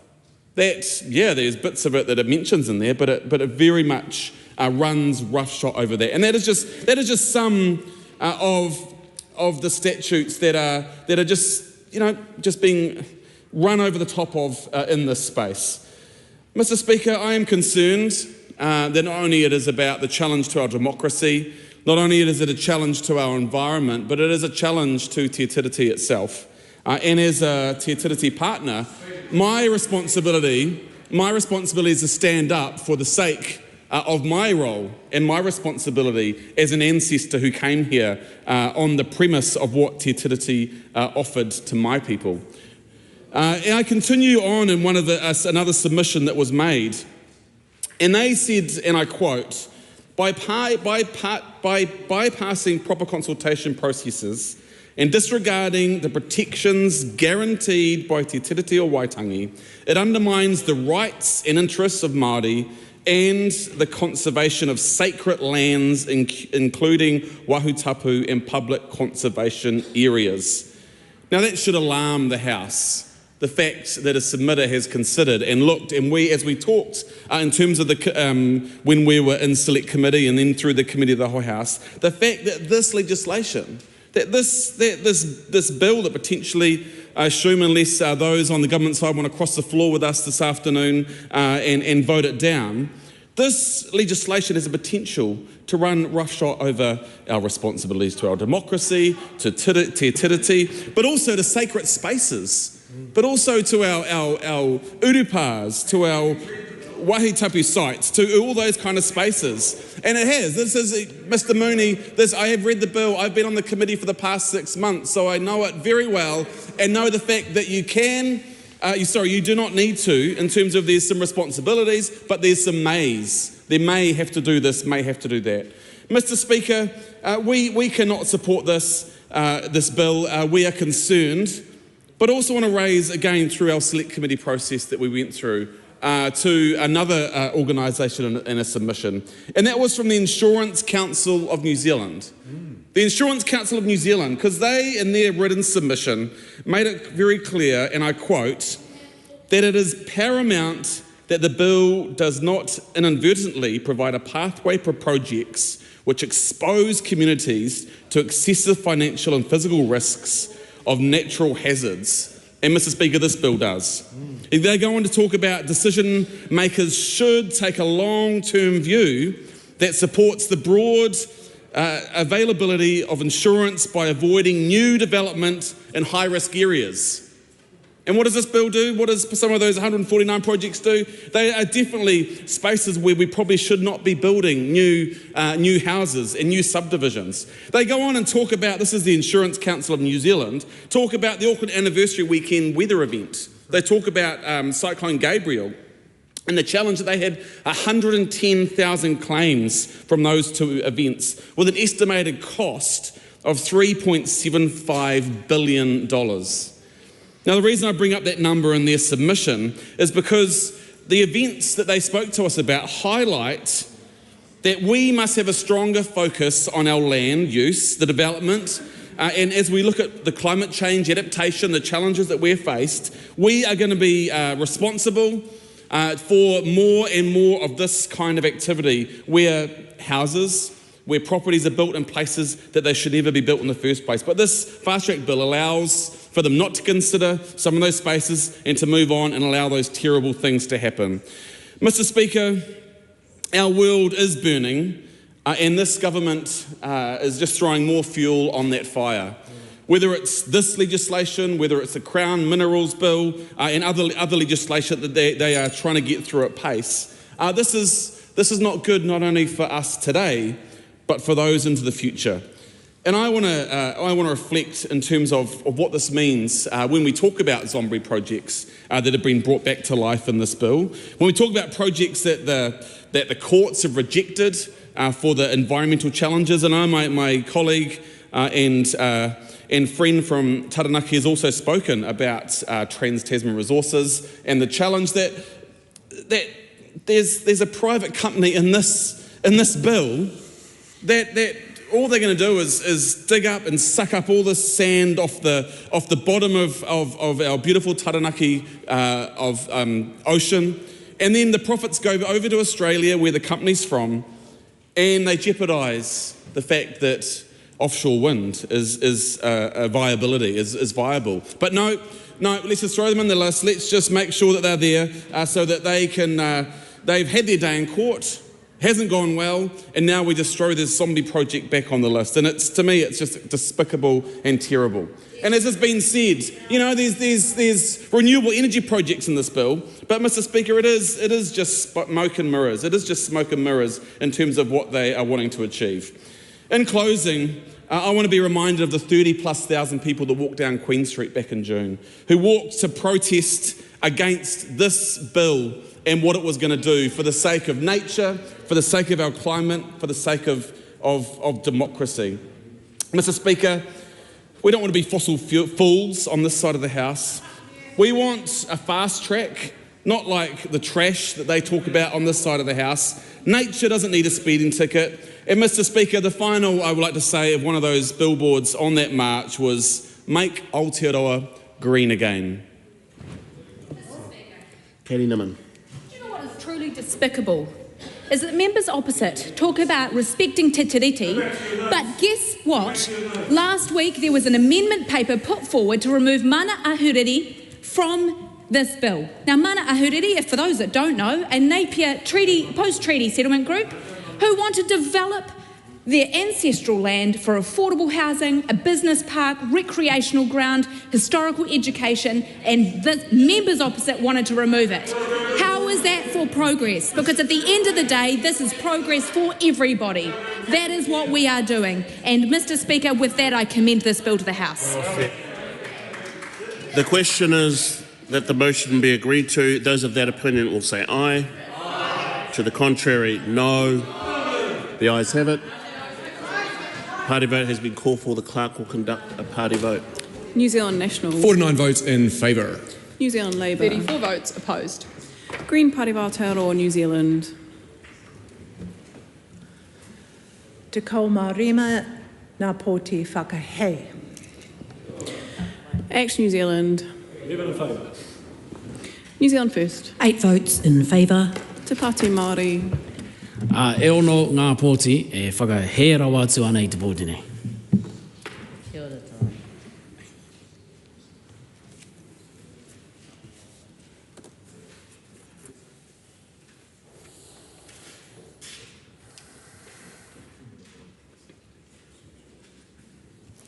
The ayes are 68, the noes are 55. The question is agreed to. Fast Track Approvals Bill, third reading.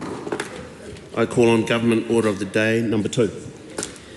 Resource Management Consenting and Other System Changes Amendment Bill, first reading.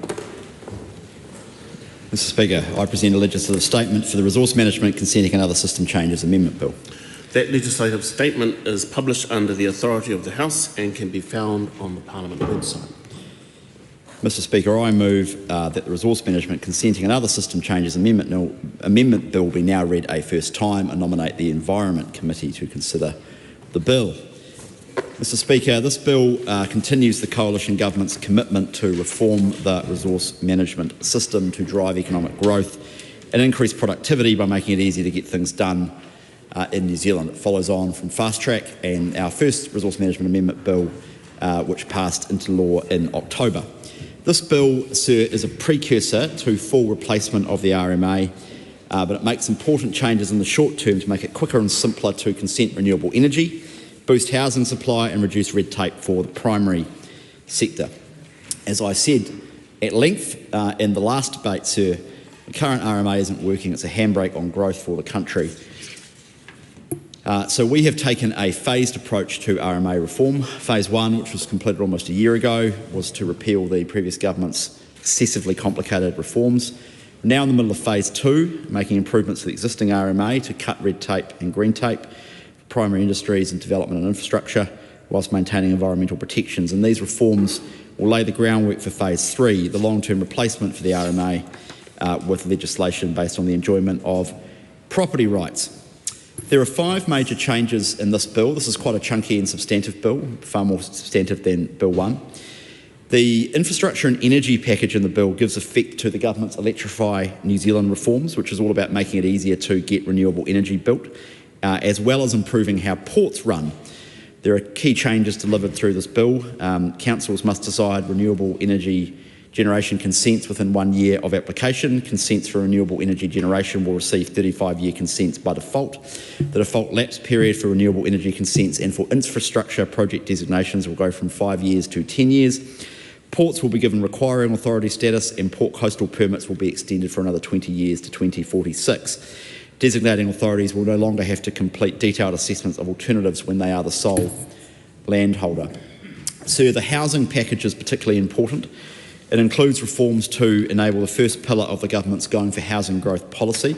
It will allow councils to opt out of the medium density residential standards, as well as providing councils with ways to make faster plan changes. It also provides for new intervention powers for the Minister for the Environment to ensure councils comply with national direction.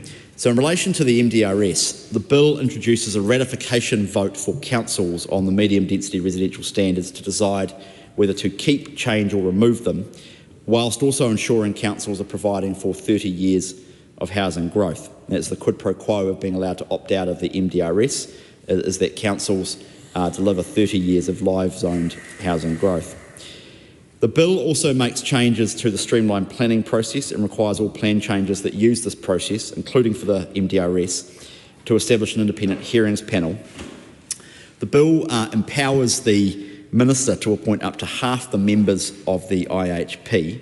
The bill makes councils, rather than the Minister, the final decision maker, but it also provides the Minister for the Environment with new intervention powers to ensure compliance with national direction. All of that is quite complicated, sir. Let me just give you a little bit of colour.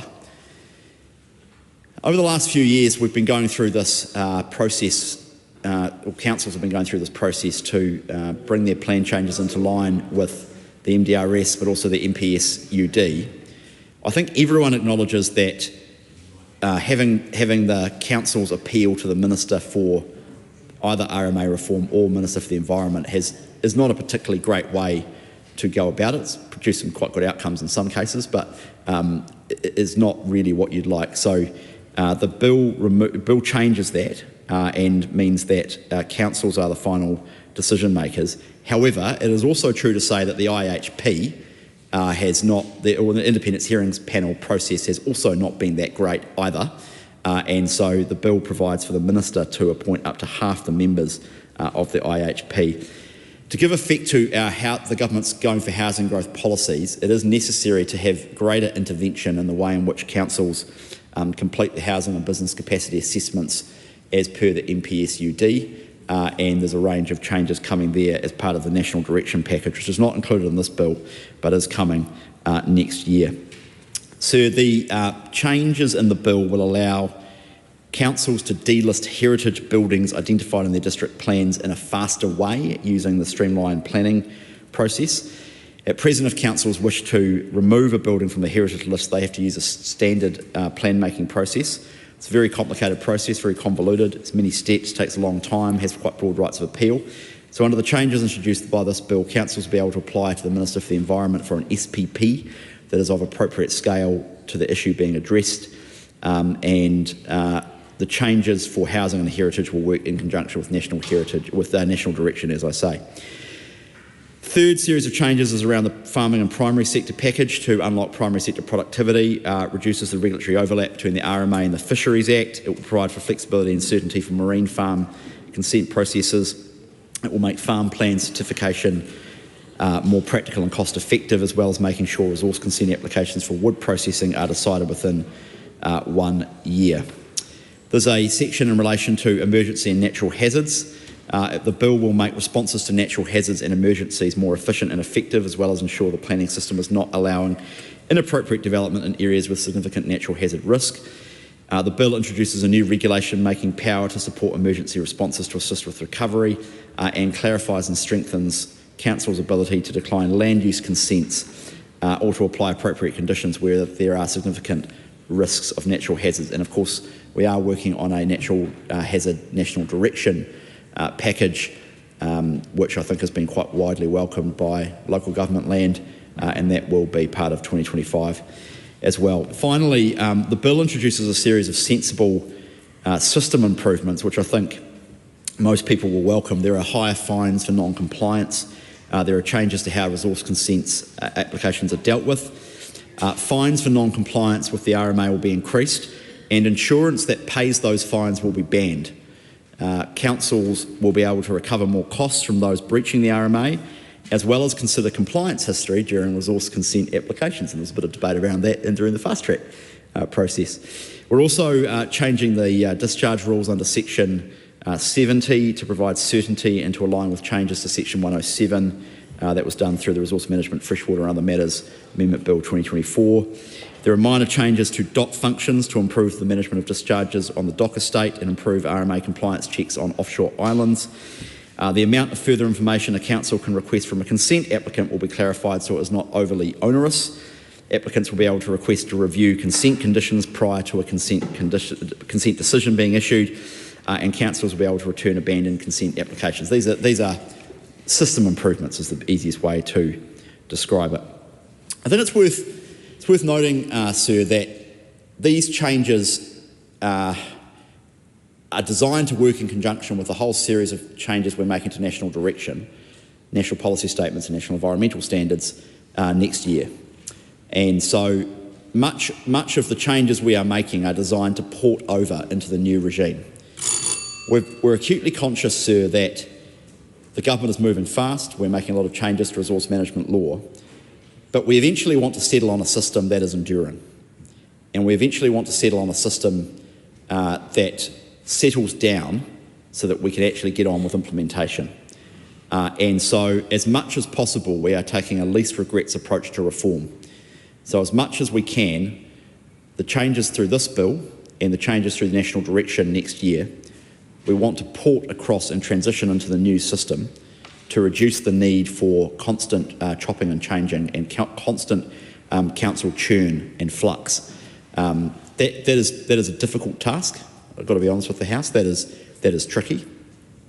But if we can get it right, we can create a more enabling framework for everybody, and an enabling framework that also protects and upholds environmental protections and also sets environmental bottom lines. I think it is possible to do that. I actually think there's more consensus across the Parliament when it comes to resource management reform than perhaps you would think from what we've heard during the quite heated debate around fast track. I think most people are in favour of greater standardisation. I think most people are in favour of fewer plans. Most people are in favour of less litigation and more certainty. Most people are in favour of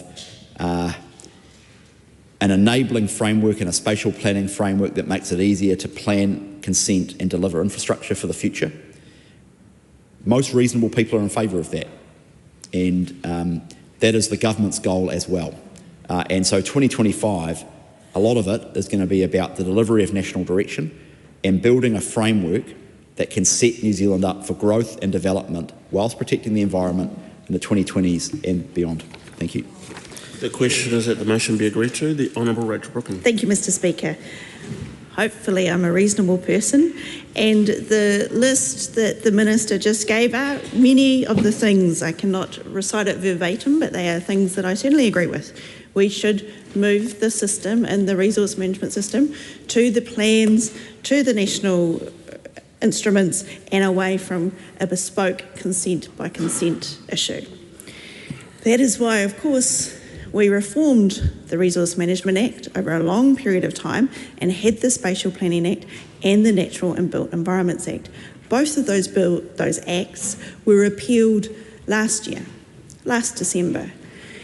And the Minister says with pride, look at all the things we're doing. Look, we've repealed this legislation that fixed an act, the Resource Management Act, that we all agree doesn't work, he says.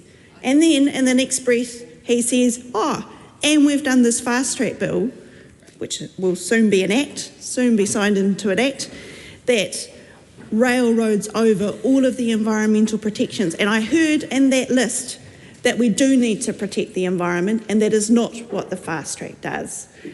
And now I realise I'm talking about a different bill. I'm talking about the Resource Management, Consenting and Other System Changes Amendment Bill. And whoever made the snarky little comment over there on the national side, I say to you it's relevant because if you were listening to your minister, you will know that this is a set of different pieces of legislation to replace what we had done and what that government has repealed.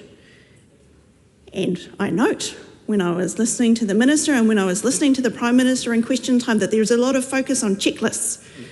And it might be that this piece of legislation, this one in the House today, is only here the week before Christmas to meet that checklist. Because we all know that we were only in the committee stage of that fast track bill last week for hours and hours and hours because it was on that checklist. And we saw those amendments that came in at the very last minutes, and this is a very bad way to make laws, and it seems that the Prime Minister does not understand that fundamental need for laws to be scrutinised.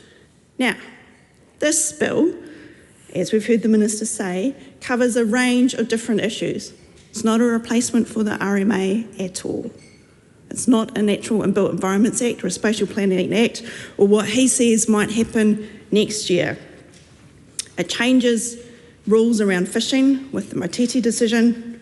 It could end up enabling more houses on greenfields as the quid pro quo for not having the MDRS. It is a backtrack on the MDRS.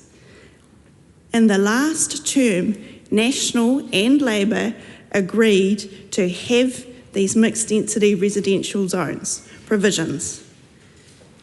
This national government is backtracking on that by not requiring councils to do it, but making it optional. And that makes all the other discussions, and I'm going to come to this soon, on bipartisanship and working together very difficult when that is the record that we are dealing with.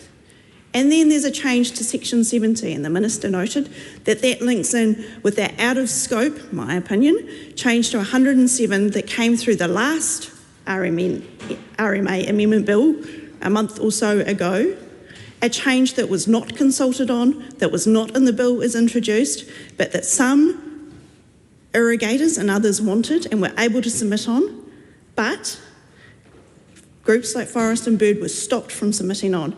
And there was a change to that piece of that Section 107, that section, that links with Section 70 here, and there is an opportunity, there would have been an opportunity in this bill, if this government was interested in good faith, proper processes, to have had that Section 107 discussion here, but they haven't done that. There's also changes to farm plan certification that may or may not be beneficial, and of course we've heard that appeal rights for heritage decisions are going to be changed. It doesn't deal with the funding of public infrastructure, which is always the trickiest issue. It does also work on hazards, compliance, emergency regulations, renewable energy and ports. So I will be asking officials for their advice on comparisons with the Natural and Built Environments Act, because it seems that some of those provisions have come from that. On that note, we will be supporting it to Select Committee, and we hope that the ministers will ask their members to interrogate it. Thank you, Mr. Speaker. Scott Willis. This bill makes a wide suite of changes to the RMA, and ironically, it wouldn't even have been needed, and actually isn't needed in this form, if the government hadn't embarked on a wholesale destruction of legislation through urgency. Legislation like the Natural and Built Environment Act and the Spatial Planning Act So, no, Mr. Speaker, we won't support this bill because it's poorly done, and there are a number of provisions that just aren't consistent with Green Party policy. For example, we're sceptical about the Going for Housing Growth framework in this bill, which makes what was the wonderful and temporarily bipartisan medium density residential standards optional. If we want smart and efficient cities, we need to prioritise building homes where the infrastructure already is. Mixed-use housing and enabling more housing and shops around strategic transport corridors is a good step towards building the density we need to bring our cities to life. However, disjointed greenfields development and a transport policy that prioritises cars will see the status quo of sprawl continue. We literally can't afford more car-dependent sprawl, especially with the urgent need to reduce emissions. Sprawling suburbs will see the efficiency of our cities decline, and I wish I didn't need to drive a car. I wish we had trains and rail-enabled ferries, but that's not happening either. There is nothing stopping councils for zoning for fewer new homes under the Growing for Growth reforms, but then they would have been required to allow for under the medium density residential standards. If the medium density residential standards required more than their contested 30-year targets, it's a lost opportunity for our urban land, flooding our urban land markets with supply, but it's a win for the NIMBYs in Epsom. And it will allow for discharges into polluted water bodies and override local decision making.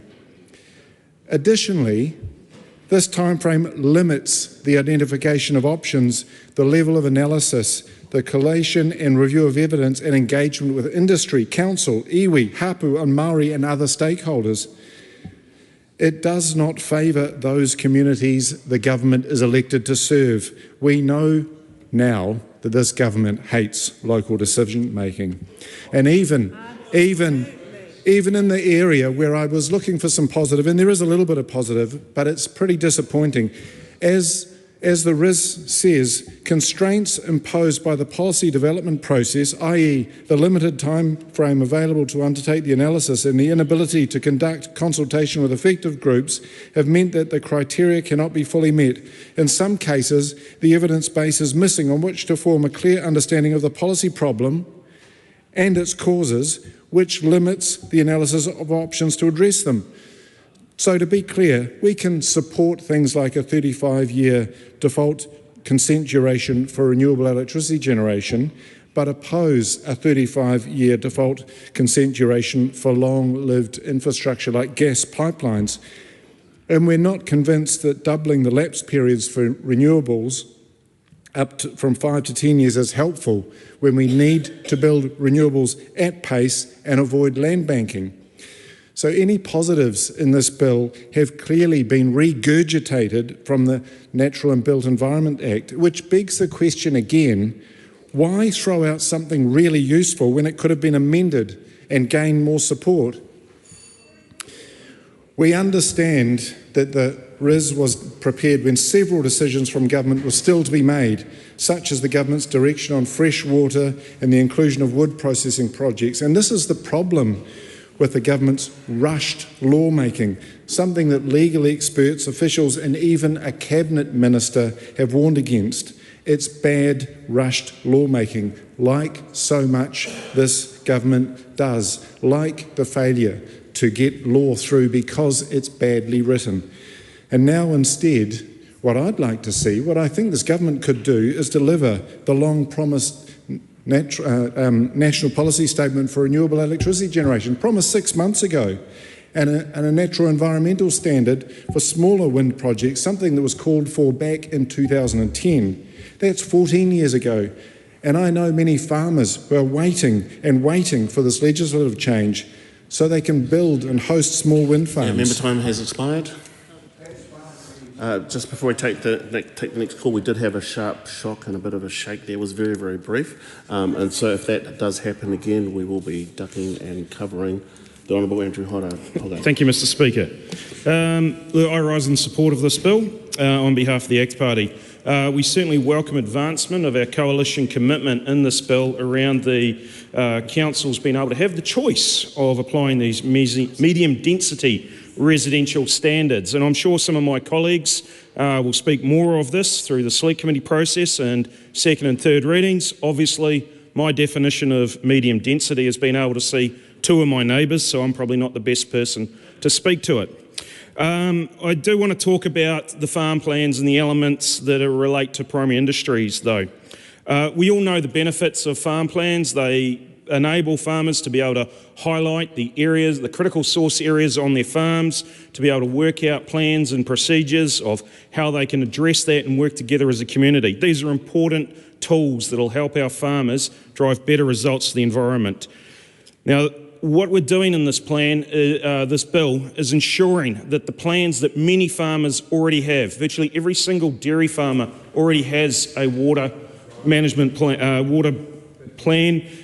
every horticultural grower has one through the GAP. Many sheep and beef farmers now have them through the FAP Plus process. This is about ensuring that farmers are not going to have to do a job twice. If there's one thing farmers hate, it's having to do something twice. They want to do something once and they want to do it right.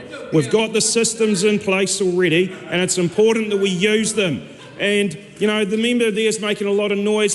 Previously, he was saying how he loved these plans and how the farm plans that were already provided were what he wanted to have. And yet we had a system that wouldn't have allowed those. So we're fixing that. We're making that what he tried to say was going to happen actually happen. So that's what we're doing in this plan. Now, so we're removing the duplication. Throughout this process, we'll obviously be looking at other things we can improve there. Just finally, this is all about providing certainty to farmers that it's going to be good operating going forward, that they've got the certainty to invest. They know where the rules lie and they can invest well. And that's so critical with the Section 70. That combined with the Section 107 rules placed a huge degree of uncertainty, particularly for many farmers in the South Island, as to whether or not they could go ahead with their farming businesses. Would they be able to get consents? Can they invest for the future? Huge risks that was holding farmers back. By providing this certainty, people know they can invest, they can make better productivity on their farms. Mr Speaker, I commend this bill to the House. Andy Foster. Speaker, look, I've had 30 plus years of personal involvement in the RMA. And I've seen it work really, really well, and I've seen it work really, really badly as well. But what almost everyone says is that the process, it's become a triumph of process over outcomes, and it's become too unwieldy, and it's still not delivered adequately for the environment. Look, I chair the Transport and Infrastructure Committee, and I've also met with many businesses, iwi councils, etc., all around New Zealand, and almost without exception, they are saying that the Resource Management Act is a barrier to development. And this government, Mr Speaker, is resolutely focused, this government is resolutely focused on making New Zealand's economy more productive. And if we don't do that, the things that the people on the opposite benches say that they care about, we will not be able to afford them. We will not be able to afford the good quality social services, the health, education system, etc. We will not be able to afford the quality of life and the wages that we all aspire to. So that is what this is all about. And Mr Speaker, we often talk about an infrastructure deficit. The Infrastructure Commission's advice to the Transport and Infrastructure Committee was that we invest about the right amount in infrastructure, but what we don't do is we don't get value for it. And that is largely because of the processes that we get tangled up in. And Mr Speaker, look, 4 quick points that I wanted to make. The first one of them is the length of the duration of some of these consents. Reconsenting is a bane on our economy. The cost of it, the uncertainty of it, is costing this country millions, even billions of dollars a year. Secondly, the MDRS, I had the joy of dealing with that as a council. What this does is it gets government out of making the decision. It allows local councils to make the decision with their community. We rely on them to do that professionally and competently and to engage with their community really, really well, and that is very, very important. The MDRS did not target growth close to services. It allowed it to be scattergunned all across urban areas. So I think that is a really good move forward. The one plea I would make in this is that if we're going to require councils to meet 30 years population growth, they need to know what 30 years population growth looks like, because we are not replacing ourselves. It is based on immigration and we don't have an immigration or population strategy. And that is something which belongs here, not with council. So we have to step up on that one. Third thing to mention, Mr. Speaker, is it simplifies the process for listing and delisting heritage. Heritage is really, really important, and I hope that that is done well and thoughtfully, and it's not just based on reckons. And the final thing I wanted to say, Mr. Speaker, is it expands the council's powers to manage natural hazards. This is really, really important. The insurance industry will tell us, stop building dumb things in dumb places, because otherwise they will pull out of insuring. That is really, really important. And yes, it might challenge that in some ways. And look, the other thing to say there is, if we had allowed councils more power, we probably would not have had the Christchurch red zone. And that has cost this country enormously. So building the right things in the right places is absolutely essential. I'm looking forward to the submissions on this. I'm sure they will assist the bill going forward and commend the bill to the House.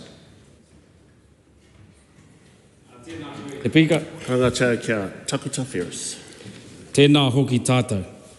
Tuake anau ki te mihi, ki ngā mahi huhua oti nei te iwi Māori I roto I ngā tau toru tekau neke atu. O te whakakanohi ai me tōna mana I roto I ngā kawenga, I roto I ngā hapori te whakawhanaketanga o tēnei whenua. Nā kua no ngā kōrero mo te kaunihera Māori o Aotearoa I waha I tē rātau, ki mua ki taroro tēnei kāwana I tēnei taha I tērā wā. Ko tātai hāku rei me te hungara, a hori, rātau I whakakanohi I te hia me te tūmanako o ngā tini marae o te motu, aroha mai ko hoki pēnei mai tātou. So, to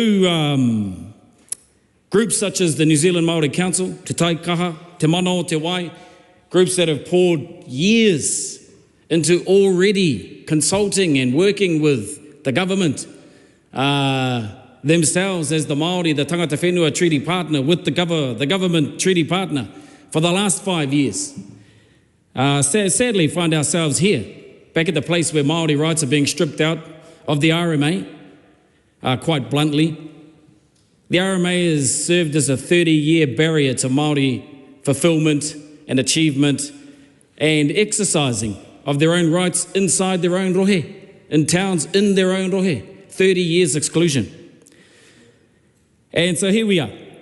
The government are using renewable energy and housing projects as an excuse to continue to remove Māori rights and voices from the consenting process and to diminish Māori rights and interests in our whenua, our moana, our fresh water, our geothermal areas, everything. While we acknowledge the need for Aotearoa to transition to renewable energy, Māori need to be part of this transition. We will no longer be sidelined, as we have been for the last 164 years.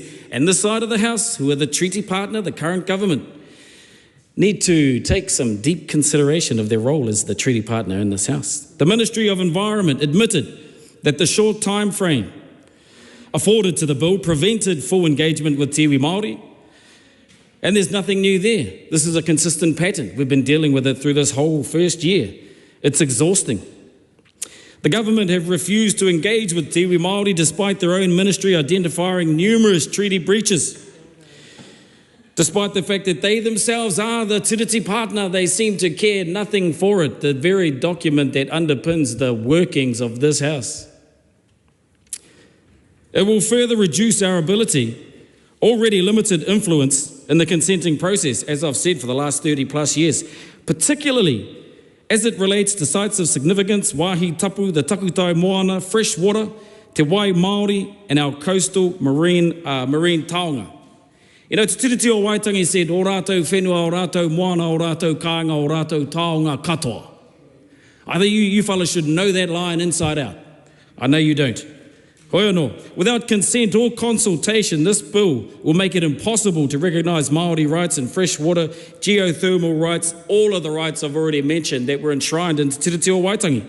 And by the way, those rights weren't granted to us in Te Tiriti o Waitangi. They were pre-existing rights that Te Tiriti simply acknowledged. Te iwi Māori want renewable energy. We want more houses, but we cannot afford to lose more rights. And as has been voiced by this side of the House, doing away with ideas like te taiao, te mauri o te taiao, mumbo jumbo, I think they called it down here. Mumbo jumbo. I put it down to 1,000 plus years of living in a place. watching it, using it, utilising it, dispensing it, observing it, and maintaining it for that long. But mumbo jumbo, it's called over here, a little bit like the prayer that starts every sitting of this house, mumbo jumbo, like that sceptre over there, mumbo jumbo. Oh, yes, go and think about it, come back. 30 years worth of exclusion. 30 years worth of exclusion. Te mana o tēnei whare karo paku whakaro nui ki te mana o tēnei whare, te mana o tērā tā, me ngā tāngata noho nā kawe nei ngā mahi a te kāwanatanga. Kūare rawa atu ki ngā tikanga o te tiriti o Waitangi, nāna koutou I whakai kia noho mai ki tēnei whenua, ka riro I a koe tētahi mana mo te toru tau, kia kaha, kia hānea nea tō noho mo te rua tau, ka mutu te rua tau, kua ngaro no atu koutou.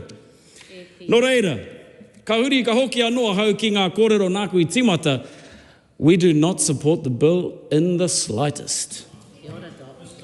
The Honourable Scott Simpson. Mr Speaker, it's a pleasure to rise in support of this Resource Management Consenting and Other Systems Changes Amendment Bill in its first reading.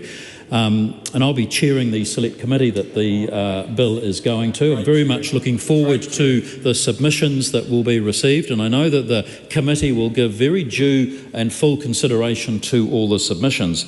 But I want to just make the point in the House this afternoon, Mr Speaker, that this bill is part of the Fix-It plan that we campaigned on as a government, a coalition government, just over 12 months ago. This time, 12 months ago, we were busy repealing the previous administration's natural and built environment and their spatial planning legislation because we knew that that would just further stymie and act as a further roadblock to getting the country growing and thriving, particularly in economic terms. So this bill, Mr Speaker, is intent on actually providing across 5 key themes. The first one being infrastructure and energy, the second one being housing growth, the third one farming and the primary sector, the fourth one natural hazards and emergencies, and the fifth one systems improvements. And it's a precursor to a significant rewrite of resource law in New Zealand that will come later in the term of this Parliament.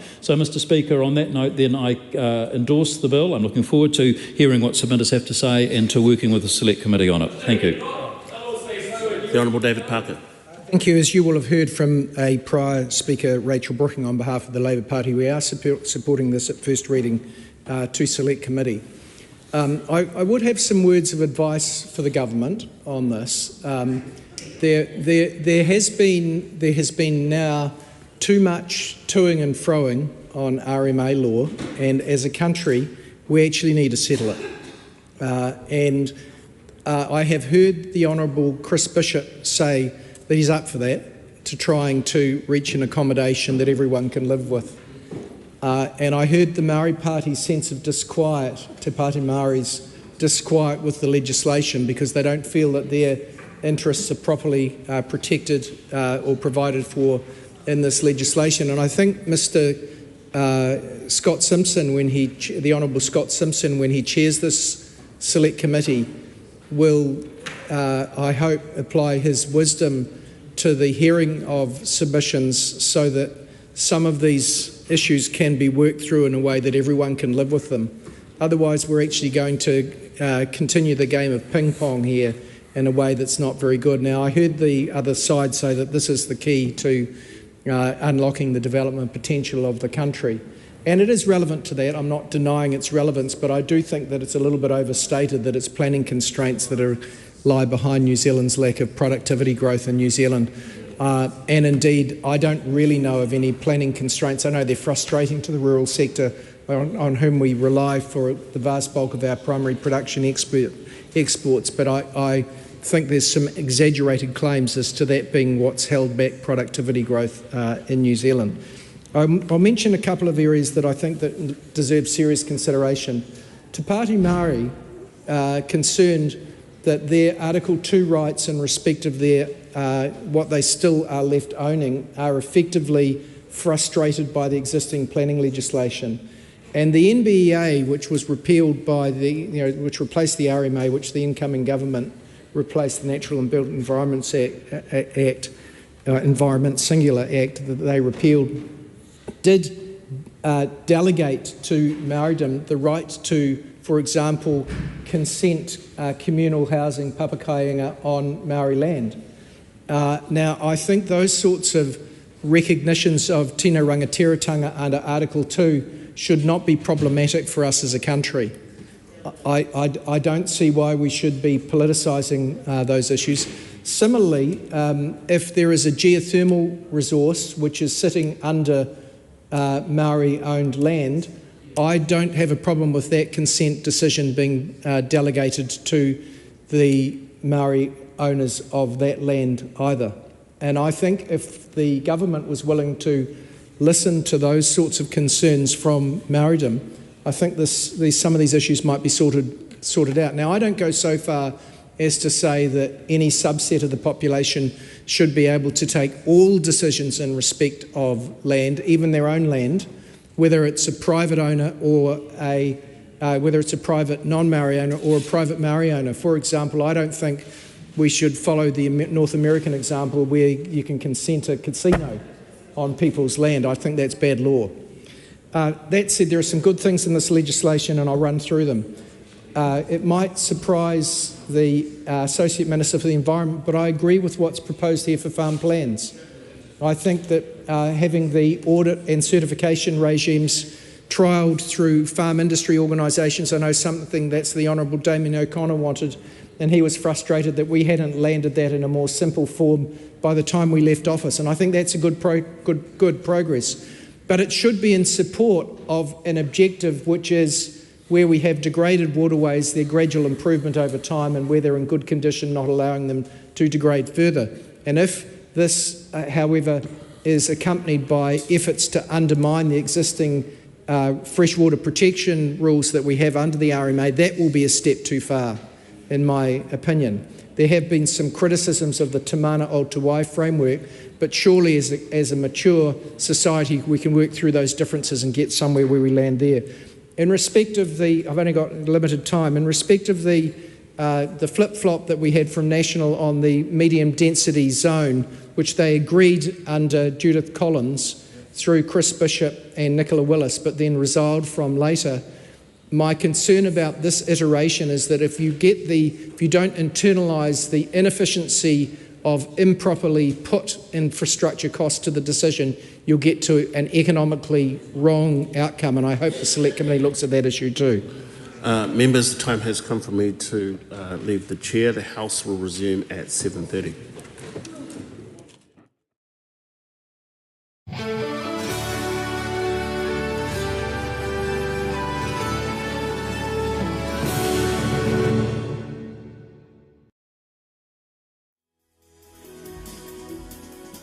Live coverage from the House of Representatives will resume at 7:30 p.m. Until then, some of today's earlier proceedings will be repeated.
Mr. Speaker.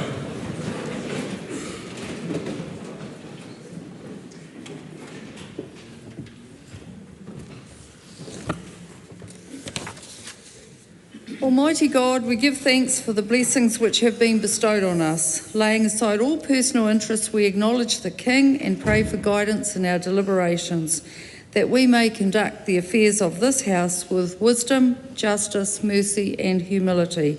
for the welfare and peace of New Zealand. Amen.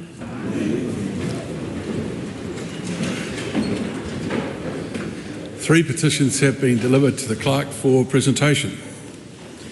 Petition of Carlo Giamanola requesting that the House urge the Government to grant international qualified nurses who have obtained their annual practising certificate a 3-year open work visa and limit the flow of IQN coming to New Zealand. Petition of Shinichi Yamada requesting that the House urge the Government to advocate that the Japanese Government stops running 12 nuclear reactors in the southern part of Japan. Petition of Mahanazal requesting that on behalf of New Zealand All Out for Gaza, requesting that the House urge the Government to join South Africa's International Court of Justice case against Israel, sanction Israel and their supporters violating international law, recognise Palestinian statehood and increase humanitarian aid funding to the United Nations Relief and Works Agency. Those petitions stand referred to the Petitions Committee. Ministers have delivered 13 papers. Government responses to the report of the Environment Committee on the petition of Hannah Blumhart, the report of the Environment Committee on the petition of Lydia Chai, and on the petition of Seiji Tonouchi. 2023-24 annual reports for Network for Learning Limited, New Zealand Conservation Authority, Queen Elizabeth II National Trust, Whakaata Māori. Erratum to the New Zealand Film Commission Annual Report 2024, 2024-28 Strategic Intentions for the Social Investment Agency, 2024-28 Statement of Intent for Pharmac, 2024-25 Amendment to the Statement of Performance Expectations for the Electricity Authority, reports of the Ministry for the Environment on New Zealand's First Emissions Reduction Plan, Amendment 2024, and our journey towards net zero, New Zealand's Second Emissions Reduction Plan 2026 to 2030, and the Technical Annex. I present an optional protocol to the Convention Against Torture report of the Ombudsman on examination of the Prisoners of Extreme Risk Unit under the Crimes and Torture Act 1989.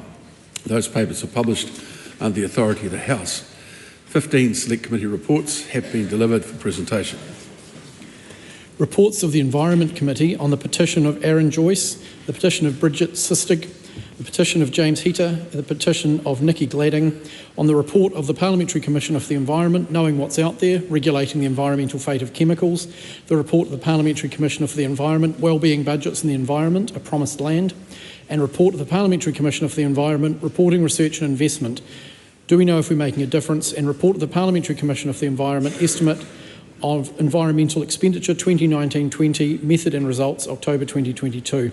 Reports of the Justice Committee on the District Court Judges Amendment Bill, on the petition of Josiah Tualamili'i, Inquiry into Solutions for Youth Justice, petition of Sunny Kaushal, and the review briefing of the 2022-23 Annual Review of the Serious Fraud Office. Reports of the Petitions Committee on the petition of Epilepsy Waikato Charitable Trust, the petition for Public Health Association New Zealand, report of the Social Services and Community Committee on the petition of Joseph Griffin, and the report of the Transport and Infrastructure Committee on the Land Transport Drug Driving Amendment Bill, and report of the Attorney General under the New Zealand Bill of Rights Act 1990. The bills are set down for second reading. The report of the Attorney General, reports of the Parliamentary Service Commissioner, the reports of the Parliamentary Commissioner for the Environment, and the review briefings are set down for consideration. The clerk has been informed of the introduction of a bill. Land Transport Management Time of Use Charging Amendment Bill, introduction. That bill is set down for first reading. Members, I've received a letter from the Honourable Barbara Edmonds seeking to debate Under Standing Order 399, the release of the half-year economic and fiscal update. Normally, urgent debate applications must be received an hour before the House sits. The Speaker has discretion to consider applications received after that time, but before the House sits, Standing Order 399 and Speaker's Ruling 215/1. The haifu was released at 1 p.m. and the application received shortly afterwards. So I've considered it. This is a particular case of recent occurrence for which there is ministerial responsibility. While not every release of budget information will give rise to an urgent debate, the application today warrants setting aside the business of the House. Therefore, after oral questions, I'll call on the Honourable Barbara Edmonds to move that the House take note of a matter of urgent public importance. The House comes to questions for oral answer. The first in the name of Laura McClure. Thank you, Mr. Speaker. To the Minister for Workplace Relations and Safety, what recent announcements has she made in her workplace relations and safety portfolio? Mr. Speaker. The Honourable Brooke van Velden. Mr. Speaker, this coalition government has been working hard in the lead up to Christmas, and I'm pleased to share it has been a busy month for my workplace relations and safety portfolio. Over the past month, I've announced a high income threshold for unjustified dismissal personal grievances, the removal of remedies for personal grievances in cases where the employee contributed to the grievance, the reintroduction of wage deductions for partial strikes. I've asked my officials to develop an hours-based accrual system for annual leave, and today I announced the new minimum wage rate for 2025 in order to give businesses certainty leading into the new year. Together, these changes will help rebalance the employment relations landscape. Just stop for a minute. Now that constant barrage across the House is not acceptable. Rare and reasonable was the deal. The Minister will continue. Thank you. Together, these changes will help rebalance the employment relations landscape, make it easier to hire workers, and reduce compliance costs so that both workers and employers can focus on what they do best. Supplementary. How will your announced changes affect employers? Mr. Speaker, I've met a lot of employers up and down the country, and I know that these changes will be welcomed by many. Dealing with vexatious personal grievances can be extremely stressful for employers who can find themselves facing large and unanticipated costs. An employer's own well-being and reputation can be harmed throughout the grievance process, yet for employers there is no recourse. Reintroducing wage deductions for partial strikes will be particularly welcomed by employers with workers in customer-serving industries, where it is often the public that suffer as a consequence of partial strikes. And employers have welcomed the decision I've made to scrap the previous government's approach to fixing the Holidays Act and pursue a much simpler and more workable path of an hours-based accrual to annual leave. Excellent. Supplementary. So, how will your announced changes affect workers? Mr. Speaker, these changes recognise and reward the hard-working, aspirational Kiwis out there who are doing their best to make a good living for themselves and the people they care about. The changes to personal grievances will improve workplace culture and morale. Many workers will be able to recall a time they've had to work with a difficult employee. The Minister will just stop. I just spoke to the House about the constant barrage of interjections, none of which are reasonable and are certainly not rare. I point the House to Speaker's ruling 65-2 by Assistant Speaker Robertson and Speaker Wilson, and suggest that that is the course that we're going to follow.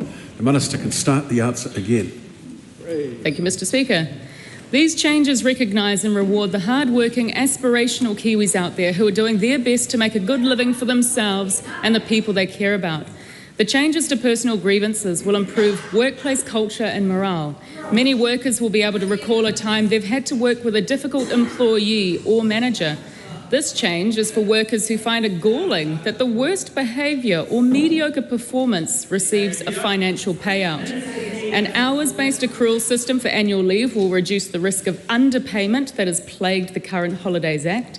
And the 1.5% increase to the minimum wage rate that I've announced today will make sure young people continue to have the opportunity to get their first job, enjoy their newfound sense of responsibility, and build those necessary life skills that will take them far in their career ahead. Order is helped by ministers being concise in their answers. Question number 2, the Right Honourable Chris Hipkins. Does he stand by all of his government statements and actions? Thank you, Right Honourable Prime Minister. Thank you, Mr. Speaker. Yes, and especially our work to complete our latest quarterly action plan. In the last 3 months, we've completed 42 actions designed to lift New Zealand's economic performance, restore law and order, and improve the public services that all of us rely upon. This quarter, that included a massive package of changes to the RMA designed to unlock growth and investment, slashing red tape for farmers in the primary sector, unlocking regionally and nationally significant projects through fast track. It's still not too late for the other side to support it, and introducing fresh changes designed to unleash investment, housing, energy, infrastructure and farmers. This government's working hard to make sure that we deliver for New Zealanders, and I want to say thank you to all my hard-working ministers and the officials who've been up all day and night making sure we unleash fast track on New Zealand. Supplementary question, Mr. Speaker. No, just wait till your own side settles down. So Right Honourable Chris Hipkins. Who's correct then? The Prime Minister, who says his whole government's relentlessly focused on his quarterly action plans, or his Deputy Prime Minister, who says, and I quote, "I don't have this sort of dashboard crap that I see other people perform on, and a 50-point plan or a 100-point plan or a quarter-year plan," end quote. And if Winston Peters thinks that his plans are crap, why should Kiwis think otherwise?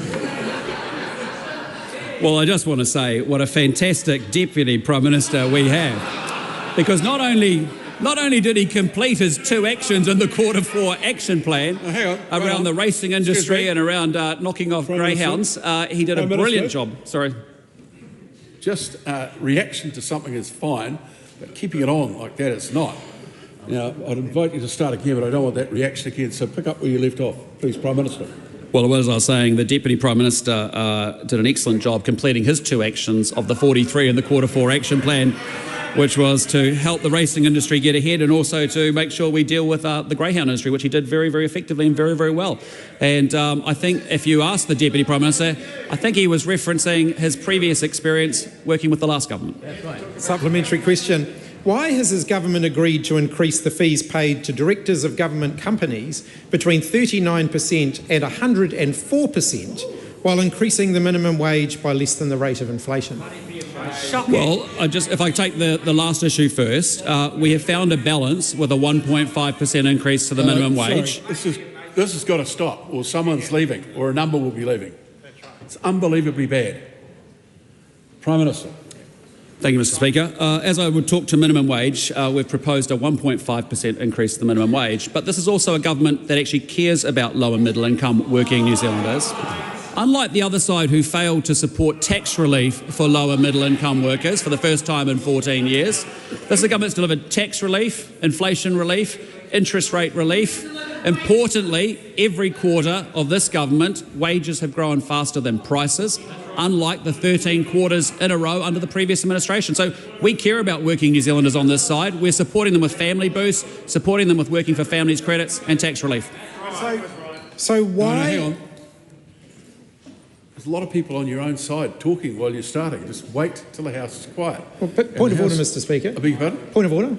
Point of order, the Right Honourable Chris Hipkins. If the Prime Minister actually addressed the questions that were asked, rather than giving a long speech about things unrelated to the question, there might be less interjection on this side of the House. Order in the House goes both ways, Mr. Speaker. If you'd like more order on this side, you might want to make sure that side is also complying with the rules. Just a moment. 3 strikes. Excuse me. 3 strikes. The member might like to reflect. The member might like to reflect on his own question. Does he stand by all the government's statements and actions? That leaves open to anything and any answer from that point. The Right Honourable Chris Hipkins. Point of order, Mr. Speaker. A point of order. That's a very new ruling, one that's not consistent with any other Speaker's rulings in the past. It's not a new rule. A supplementary question that is quite specific is still a specific supplementary question. Well, look, that might be the member's view, but I've heard speakers, many speakers, talk about the open nature of that particular question, which is a feature of today's question time. Does he stand by all his government's statements and actions? And that would assume that he can talk about anything that the government has done, actions and statements. Well, point of order, Mr. Speaker. You're speaking to your point of order. Yeah, a further point of order, Mr. Speaker. If I place a more specific question to the Prime Minister at a future question time, will you ensure that it cannot be transferred to another minister? Well, unfortunately, the standing orders allows the government to do that. The member is welcome to have his representatives on the Standing Orders Committee raise that, along with the other 6 matters the Standing Orders Committee is currently dealing with for matters that are of contention in the House. A new point of order, Mr. Speaker. New point of order. You may be aware that the Standing Orders Committee has previously discussed whether questions should be specifically allocated to the Prime Minister, and there should be a set number of those, and it was the National Party that blocked that. Well, I'm sure that the member. Excuse me. If you, the Leader of the House is not immune to the prospect of being asked to leave. don't speak whilst points of order are being taken. I'm sure that the member will be aware of the convention, which apparently are very, very important here, that one parliament is not bound by another. So I'm sure that if the members' people brought that to the Standing Orders Committee, it would get a fair hearing. Okay. Supplementary.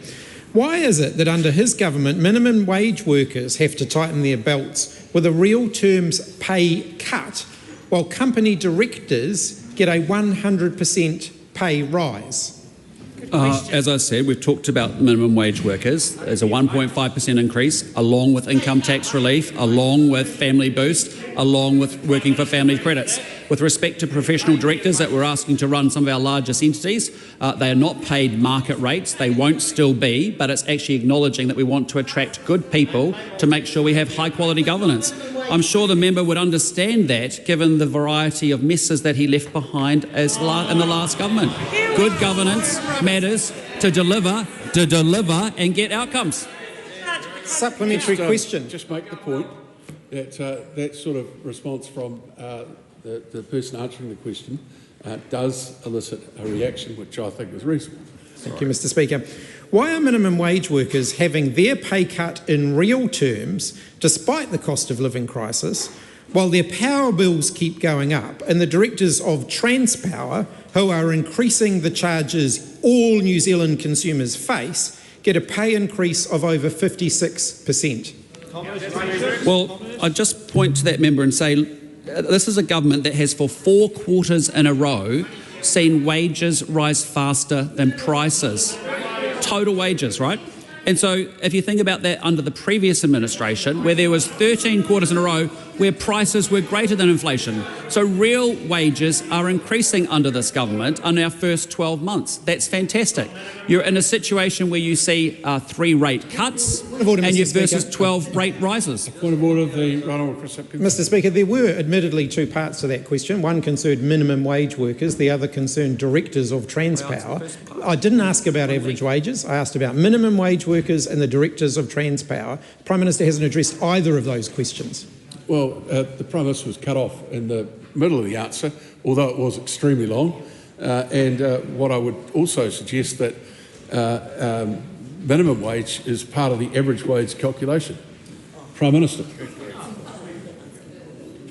The Prime Minister finished the Thank you, answer. Mr. Speaker. As I've said, we want to make sure that we get professional directors that are closer to market rates, not at market rates, to make sure that we have good governance of significant government entities that need to deliver. That's what we're focused on.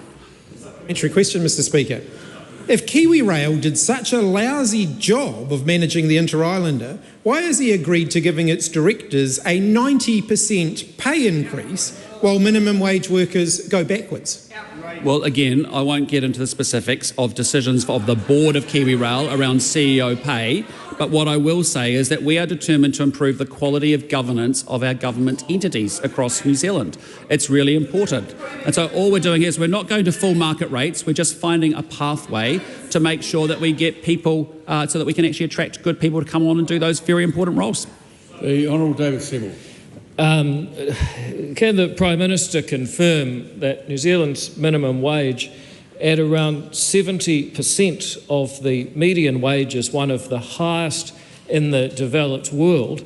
And does he find it surprising that the Labour Party would like directors of public government-owned companies to be paid a fraction of what private sector companies are paid? Point of order. Point of order, the right honourable recipient. Mr. Speaker, today you've been very harsh on this side of the House in terms of our compliance with the standing orders. The minute David Seymour mentioned the Labour Party in his question, the question should have been ruled out of order. He has no responsibility for the Labour Party, and using a government patsy question to attack the opposition is completely out of order. You're quite right. And had it not been for the speed with which the member raced to his feet to take the point of order, I may well have ruled that way. I'm doing so now. Leave that out and finish the question. Mr. Speaker, can I start again from the beginning, Mr. Well, not if it's going to be the same question. It'll be a revised version of the question. A lot of revised versions cause trouble, but this will be designed to cause as little trouble as possible. Yep, good. Mr. Speaker, does the Prime Minister... Hang on, he's asking you a question. Does the Prime Minister wish to confirm that the minimum wage in New Zealand, at around 70% of the median wage, is among the very highest in the developed world? And does he believe it important that publicly owned companies have directors that are remunerated at a rate that is comparable and perhaps almost competitive with the rates paid to directors of privately owned companies, so they can be productive and efficient for the public? That's enough. The Honourable Prime Minister. In answer to both legs of that question, yes and yes.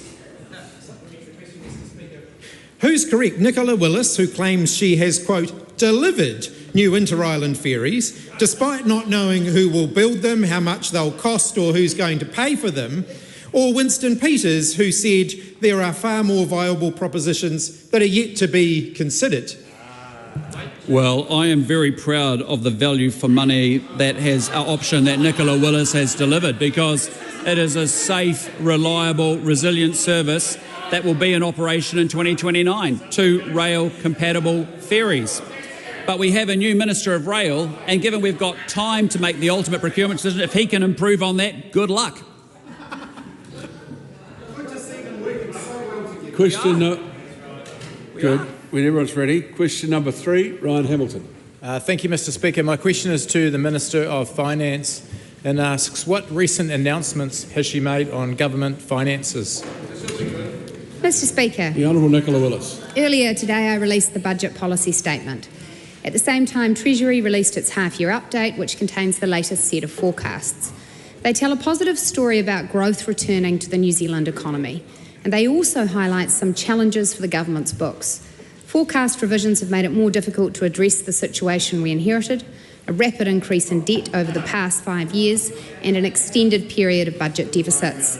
But we are firmly committed to turning that around, and the books show we are headed in the right direction. Mr. Speaker, what does the budget policy statement say about Budget 2025? Mr. Speaker, the budget policy statement sets 4 priorities for Budget 2025. 1. Lifting economic growth through measures to address New Zealand's long-term productivity challenges. 2. Implementing a social investment approach to drive better results from the government's investment in social services and thereby improve life outcomes for people with high needs. 3. Keeping tight control of government spending while funding a limited number of high-priority government policy commitments and cost pressures that cannot be met from reprioritisation. And 4. Developing a sustainable pipeline of long-term infrastructure investments. Mr. Speaker, why is improving productivity so important? Mr. Speaker, the government's focus is not just on the fiscals. We are also focused resolutely on growth, and that must come from productivity improvements, not just from working more. The government has a busy program that is collectively aimed at improving productivity, from resource management reforms to overseas investment to gene technology to fast-track consenting to labour market regulation to education to infrastructure and so on. And that has a loop back to the fiscals.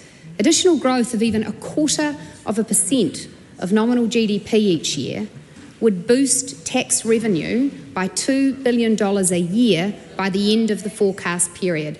That's a win-win. Supplementary. What alternative advice has she received about fiscal strategy? Well, Mr. Speaker, I receive a lot of advice about fiscal strategy, much of it unsolicited. For example, I recently received a letter from 15 economists telling me to increase current and future government spending. I noticed that several people who signed this letter telling me to spend more were advisors to the previous Minister of Finance, and 2 are currently on the Labour Party Policy Council. I wasn't surprised. I've also heard advice from a person saying that a budget surplus is a moot point and that a future government they could be Finance Minister and would consider taking on more debt. This actually did surprise me because it came from Barbara Edmonds. Question 4, Rāropi Waititi. Tēnā koe te pika o tira, tēnā tātou e te whare. My question is to the Prime Minister. Does he stand by all his government statements and actions? Right Honourable Prime Minister. Thank you, Mr Speaker. Yes, and especially today's announcement that we're taking further actions to keep Kiwis safe in emergency departments this summer. If you visit or work in an ED, you deserve to feel safe, and over the holiday period, EDs can be particularly busy and stressful places. And that's why we're building on last year's successful program and ensuring more support is available to keep Kiwis safe. 20 hospitals will receive additional funding for security, and further funding will be available if there is a major incident or event that requires a greater security presence. So our government's working hard on improving public services that all Kiwis can rely on, whether that's in the community or an emergency department. Will his government's benefit sanctions help to put more kai on the table or less kai on the table this Christmas for the thousands of hungry tamariki in Aotearoa? Well, I'm very proud of the traffic light system that our great Minister from the Ministry of Social Development has implemented, because what it means is a pretty simple requirement. Show up and talk to your case manager, get a resume and show up to your job interviews. Does he agree with the Child Poverty Action Group that his decision to put the well-being of landlords over the well-being of tamariki will put 20,000 more children into poverty by the time his term is up? What I'm proud about is under budget 24, with all the cost of living measures that this government delivered for low and middle income New Zealanders, is that 17,000 children are going to be taken out of poverty compared to the last year of the Labor government, where 23,000 more children were put in poverty. What does he say to Logan, a 7-year-old Tamaiti who wrote to Santa asking for a burger to share with his mum for Christmas? I acknowledge that across New Zealand it's a pretty tough time. That's what happens when you don't run an economy well. If you care about low and middle income New Zealanders, you run the books well. You don't spend more, tax more, borrow more and deliver less. If I sold 3 houses and earned $769,500 in untaxed capital gains, how many burgers could I buy for Logan and his mum? Well, the point I'd make is that the Prime Minister cannot be expected to know the fluctuating price of burgers anywhere in the world, let alone New Zealand. The question's out of order. Darn useless.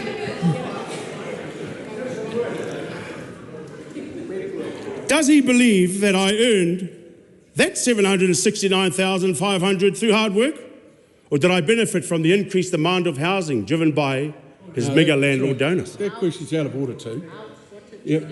The right Yes. honourable Winston Peters. I do suggest that we're going to have to, sometime over between Christmas and New Year, do a familiarisation course for members of Parliament.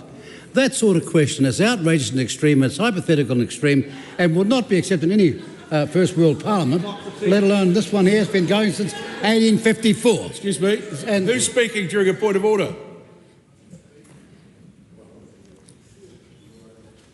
The Marsden Point closed down merchant was speaking when I was talking.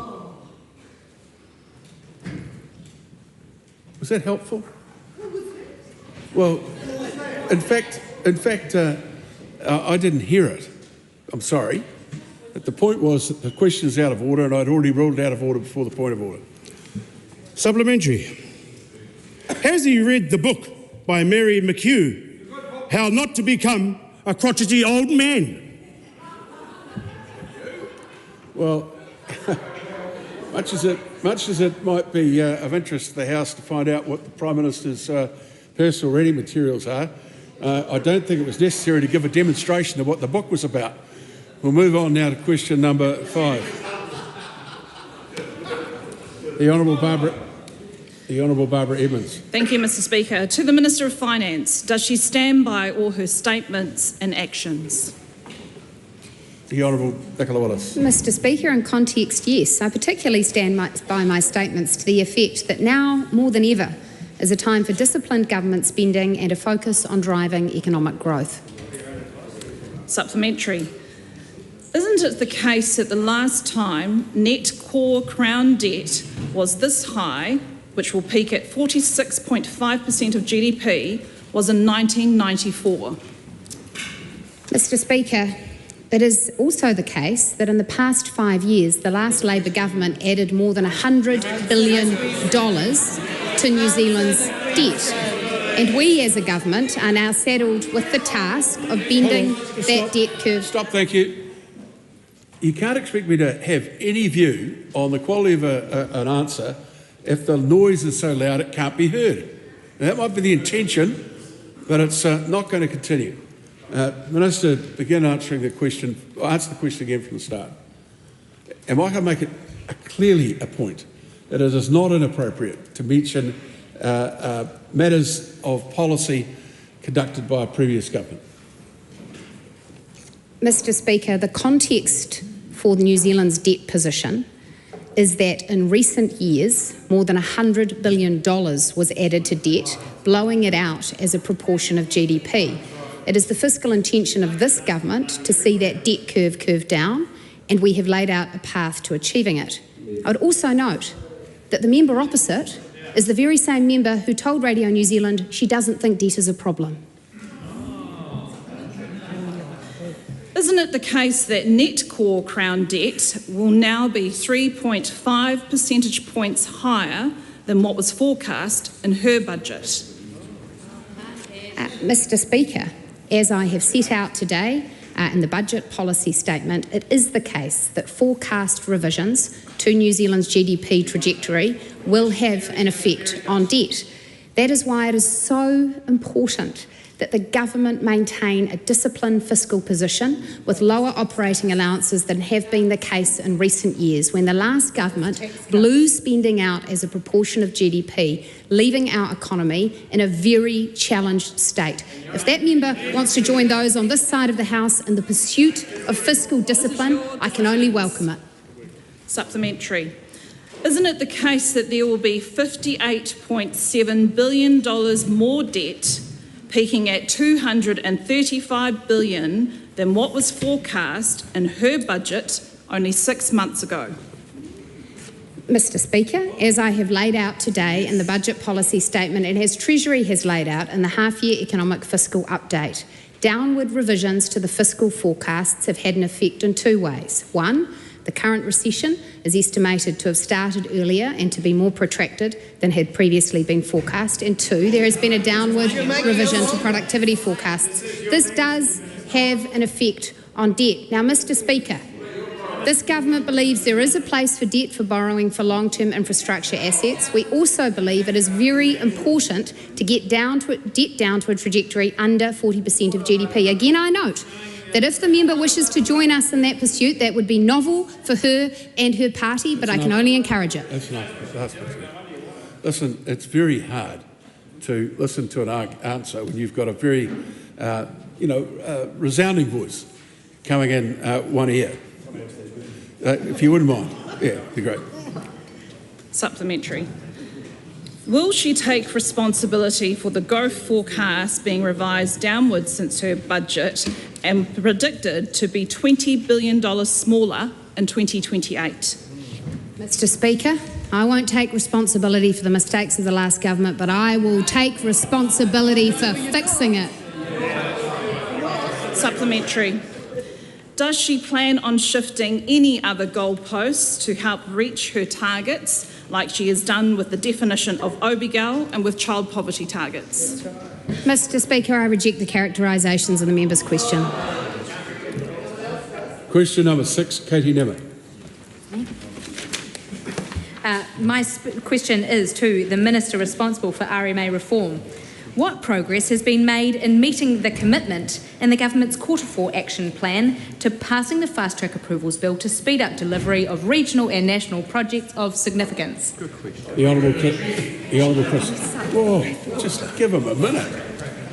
The Honourable Chris Bishop. Thank you very much. Mr. Speaker, this afternoon the fast-track approvals bill will receive its third reading, fulfilling one of the actions in the Q4 action plan.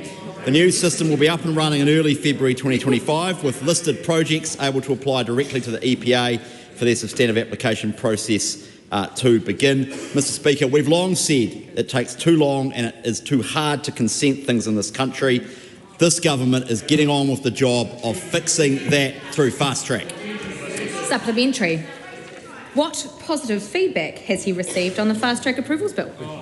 Oh, Mr. Speaker, it's been extraordinary going up and down the country. Anyone who's tried to get anything built in this country has been radicalised against our current consenting process. One constituent wrote to me to say, the fast-track process is an excellent initiative for the right project. I agree it needs to be maintained. Another simply wrote, keep up the excellent work. Protesters are only a minority. And of course, it was interesting in the House last week, Mr. Speaker, to see Labor Party MPs both vote against the fast track but spend much of the committee stage debate lauding various projects listed in the bill, most notably the Hope Bypass project down in Nelson, which is, of course, a road of national significance and a government priority. Sit down. Emma knows that those proceedings should not be brought into the House at this particular time. And I'd say to the member on the end of the crossbenches on the opposition side that she needs to modify her contributions considerably in order to stay. Supplementary. Does the Minister expect to see economic growth benefits from the Fast Track Approvals Bill? Oh, Mr. Speaker, yes we do. There's no doubt that the cost and time of consenting stifles economic growth. So much time and money spent on long, costly processes. These 149 projects, the initial tranche, will help rebuild our struggling economy and kickstart growth around the country. If we want a brighter future for New Zealand, we have to stop giving in to the NIMBY, low-growth, status quo minority. We deserve a country with thriving infrastructure and world-class industry where New Zealanders can live the lives they want to live without having to get sign-off from the local council for every single thing they do. Fast Track is about saying yes when for too long we have said no. Supplementary. This will be a nice, concise answer, I'm sure. Ask the question. Why is economic growth so important? Well, Mr. Speaker, as members will have seen today, the half-year economic and fiscal update shows the Crown's financial position has deteriorated over the past 6 years. And I echo the views of the Minister of Finance, who has rightly noted that this reinforces the need to drive greater economic growth if we want better public services and more opportunities for young Kiwis. We are battling anaemic levels of economic growth. Our status as a first world country is not guaranteed, sir. We should not take it for granted. If we want to be a growing economy that provides the revenue and the world-class opportunities New Zealanders need, we need growth. Fast Track is a way to deliver that, and that's why this government is backing it. The Right Honourable Winston Peters. Can I ask the Minister as to whether he really thinks that he's given due credit to the Honourable David Parker, who provided so much inspirational precedence for this legislation? So that would be a question asking the Minister to reflect on what might be considered a personal failing. So we'll move on now to question 7. To the Prime Minister, e tōtoko ana ia I ngā kōrero me ngā mahi katoa a tōna kāwanatanga. Yes. Does the Prime Minister think that it is the job of his government to decrease wealth inequality? Our government's working incredibly hard to raise incomes, to provide economic growth and to lower the cost of living. Can the Prime Minister name one, just one, government policy that will decrease inequality in this country? We have adjusted tax for lower middle income working New Zealanders. We have increased the Working for Families credits. We have also provided family boost for people dealing with expensive childcare. We have provided inflation, interest rate, rent stability and also tax relief for lower middle income working New Zealanders. Does the Prime Minister believe that we have a fair tax system when the IRD told us all last year that the wealthiest 311 households in this country pay an effective tax rate less than half of that of the average New Zealander, and his government has chosen to re-entrench those settings? It's well established that by Treasury, you've heard them say we have a progressive tax system. Did the Prime Minister also hear Treasury say that we would have a more productive economy if we were to implement a capital gains tax? Oh, I can tell you that would not be the case. That would be a wrecking ball through our economy because we have been in recession for 3 years. No, sorry. The member's just asked a question. If she keeps on yelling out across the House like that, she won't be asking any more questions for the rest of the day, let alone participating. Let the answer come to a question you put so much time into asking. Prime Minister. Mr. Speaker. Point of order. That was the first time that I heckled the Prime Minister, that I offered a response to what the Prime Minister was saying. Are you saying now, as a Speaker's ruling, that I am not allowed to respond in the course of an answer being provided by the Prime Minister? I'm saying that you can find it in Speaker's rulings on page 65, and I think it's 2 or 3, that you cannot sit in your seat and yell at people. That's not how it works. Does the member have another question? How tough have the choices been for this government to knowingly make decisions to enable the rich to get richer and the poor to get poorer in real terms? I absolutely reject the characterisation of that question. This is a government that has been working incredibly hard to make sure that we rebuild an economy that helps low and middle income New Zealanders get ahead. That is the failing of the last Labour Greens government. Question 8, Tim Costley. Mr. Speaker, my question is to the Minister of Health and asks, what recent statements has the government made on keeping emergency departments safe this summer? The Honourable Shane Reddy. Thank you, Mr. Speaker. At Wellington Hospital this morning, I reconfirmed the government's commitment to keeping staff and patients safe in emergency departments this summer. We know that EDs can be particularly busy and stressful places during the holiday period. That is why our government is again taking extra safety steps to ease this by building on last year's successful program and our additional commitment in Budget 2024. Over the summer, Health New Zealand will increase security in 20 mostly provincial hospitals across the country and have further surge capacity available if additional security is needed. We want to ensure that our ED staff stay safe this summer. Why was it a priority for the government to provide this uplift in emergency department funding, correction security? Mr. Speaker, violence or aggression against patients, visitors and health workers won't be tolerated. Both staff and patients alike deserve to feel safe when they're working or visiting hospitals in their time of need. This initiative reinforces that. That is why we announced both fixed funding positions as well as a flexible funding package which allows Health New Zealand to surge security support across emergency departments when needed. This is particularly helpful during summer for the many events being held in regional and rural areas. What feedback has the Minister received on the importance of this initiative? Mr. Speaker, since becoming the Minister of Health, I have travelled across the country visiting both regional and rural hospitals to hear feedback from the front line. During these visits, both staff and patients have commented to me how important this initiative has been in ensuring that people feel safe when visiting or working in ED. That is why this initiative will provide 44 additional full-time security personnel across our 8 high-priority EDs, a flexible funding package to surge security support when needed, and further provisioning for 12 security trainers. What other initiatives has the government undertaken to improve our emergency departments? Mr. Speaker, last week we provided an update on our 5 key health targets. After years of deterioration, ED wait times remained relatively the same as they were the year before, whilst seeing roughly 18,000 more people presenting to our EDs. This is a particularly impressive achievement given our hospitals were tackling some of the highest rates of respiratory illness in almost a decade. However, there is still more work to be done to continue driving improvements in our ED wait times. That's why we have introduced initiatives like new acute flow operational standards and invested in discharge and transit lounges. We are absolutely committed to improving health outcomes for all New Zealanders. Question 9, the Honourable Dr Aotearoa.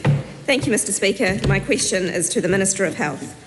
Does he stand by his refusal to be interviewed on cuts to information technology in hospitals on the ground that it is an operational matter? And if so, can he guarantee that hospital care and data will be safe? The Honourable Shane Reddy. Mr. Speaker, yes. Health New Zealand is undergoing a reset process as a result of the troubled health reforms of previous years. Cost blowouts have meant that Health New Zealand needs to refocus on its core functions, which include providing the health care that New Zealanders need whilst living within its means. The Health Commissioner is leading this process with staff with the aim of gathering feedback on proposals. It's important to note that no final decisions have been made. I have been reassured by the Commissioner that the reset is being undertaken in a careful and considered way, and it remains my expectations that hospital and data will continue to be safe. Supplementary.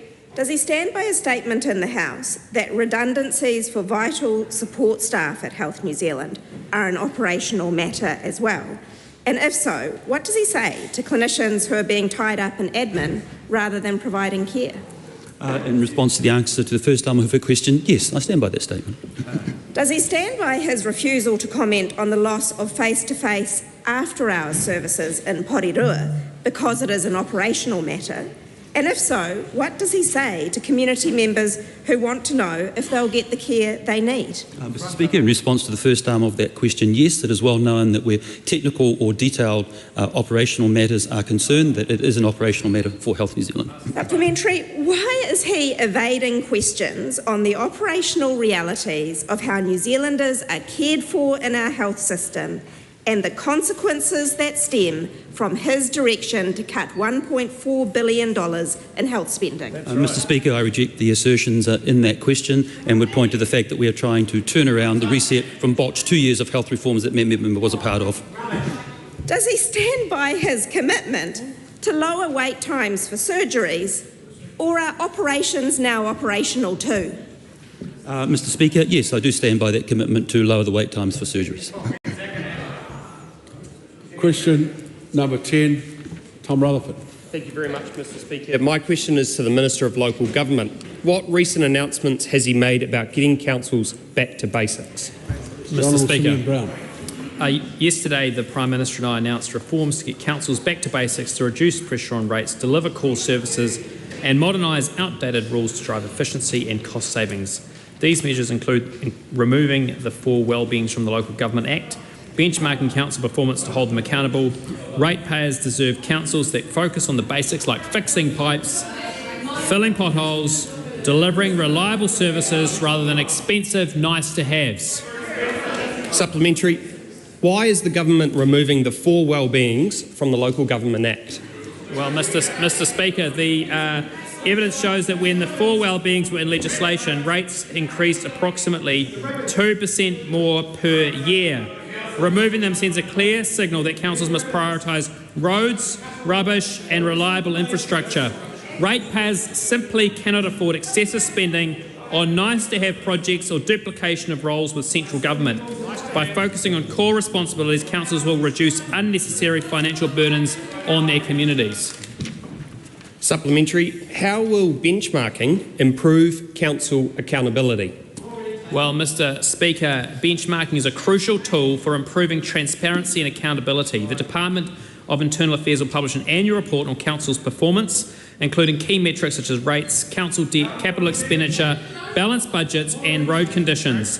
By providing ratepayers with clear information, these reports will empower communities to assess how well their councils are managing resources and delivering services in their local communities. Supplementary, when will the first benchmarking report on local councils be released? Well, Mr Speaker, good news. The first benchmarking report on local councils will be released in the middle of 2025 ahead of the 2025 local elections. This report will give hard-working ratepayers and residents across the country clear information about their council's financial performance prior to going to the polls in October 2025. Mr Speaker. Question number 11, Lan Farm. Tēnā koe, Mr Speaker. My question is to the Prime Minister and asks, e tautoko ana ia I ngā kōrero me ngā mahi katoa a tōna kāwanatanga? Sorry, I missed the translation. Right on, Prime Minister. No? Sorry, can you repeat the question? I missed the translation. E tautoko ana ia I ngā kōrero me ngā mahi katoa a tōna kāwanatanga. Yes. Supplementary. Aye. Can the Prime Minister confirm that no level of environmental protection will remain for public conservation covenants, outstanding natural landscapes or water conservation orders under the Fast Track Approvals Bill?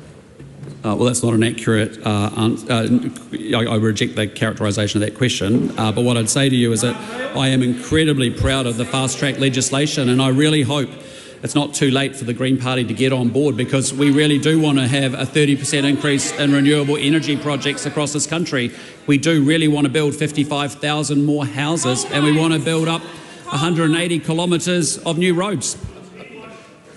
Supplementary.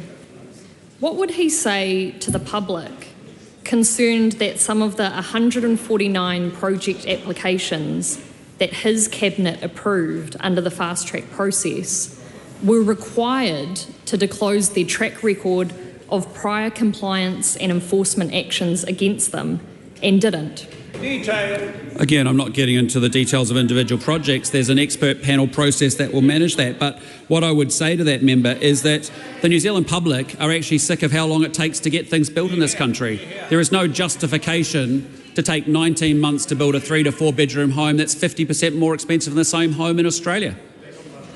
Supplementary. Just wait for a moment. Okay. Did Cabinet consider whether the 149 applications contributed to regional and nationally significant infrastructure?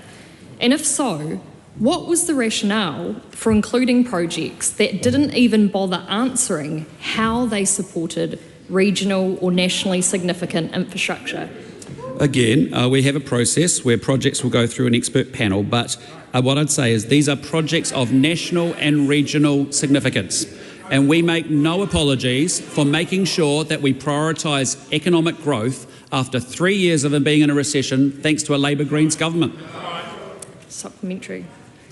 Will he commit to reconsidering projects included in the Fast Track Approvals Bill if the Auditor-General inquiry into Cabinet's handling of conflicts of interest finds the process was not managed appropriately? Hypothetical question, I'm not answering it.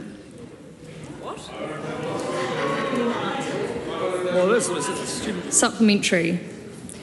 Where does localism fit when his government won't give local councils the decency of a response and even acknowledging their opposition to the fast-track projects in their city, district or region, when even their democratic plans will soon have no weight in protecting their communities and their environment? They're on the list. There is a way through the expert panels for them to make a contribution. But again, this is a government that is making no apologies for getting things built quicker, prioritising economic growth and making sure we get things done. That is what this country needs, and I can tell you people are excited about Fast Track coming to a town near them shortly. Question 12, Tangi Itakiri. Kia ora, Mr Speaker. My question is to the Minister for Rail. Does he stand by his statement regarding any new Cook Strait ferries that rail-enabled ferries is part of our considerations? Yes, and that is a no-brainer. If so, will he guarantee that the new ferries will be rail-enabled? The Right Honourable Winston. Can I say to the member, I'd have thought this is far more important to be question number 12 today, but we get on to the answer. Nothing has been ruled in or out. We are looking at all the options, the costs and benefits, and the pluses and minuses, and we'll make decisions based on the best interests of our country. We are not going to make silly pledges before the work is done, and we can guarantee the member that we are not going to be asleep at the wheel like his colleagues were for the last 3 years. Supplementary. Was the government advised that work on a new Picton wharf needed to begin this year? And if so, what impact will any wharf and link span upgrades in Picton have on the ongoing operation of the rail-enabled Aotearoa ferry?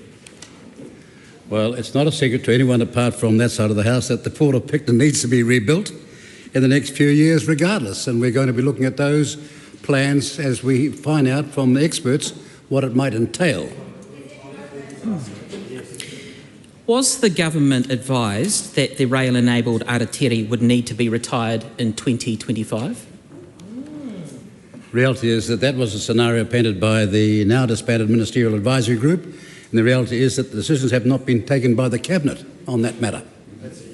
Okay.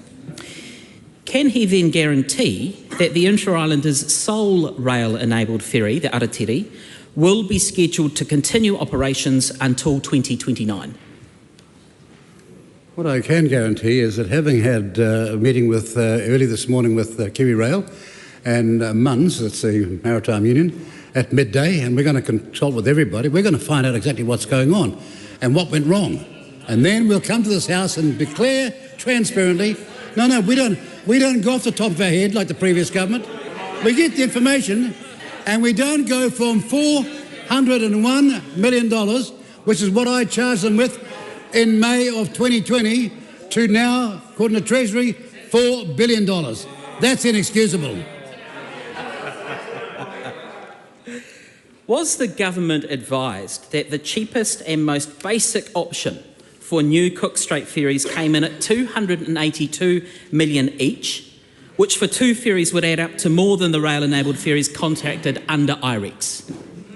What's amazing about that question is this, that we were talking about 2 ferries, and we ended up with $4 billion on the account, and no one over there is being responsible. We'll make one promise over here. We'll come in far, far, far less than that.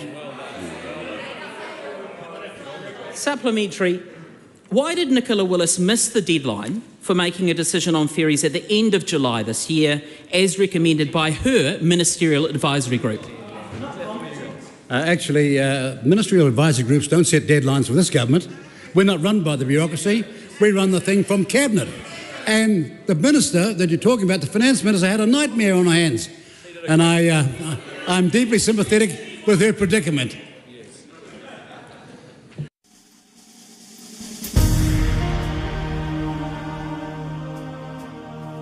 Live coverage from the House of Representatives will resume at 7:30 p.m. An uncorrected transcript of today's oral questions is available at www.parliament.nz.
Live coverage from the House of Representatives will resume at 7:30 p.m.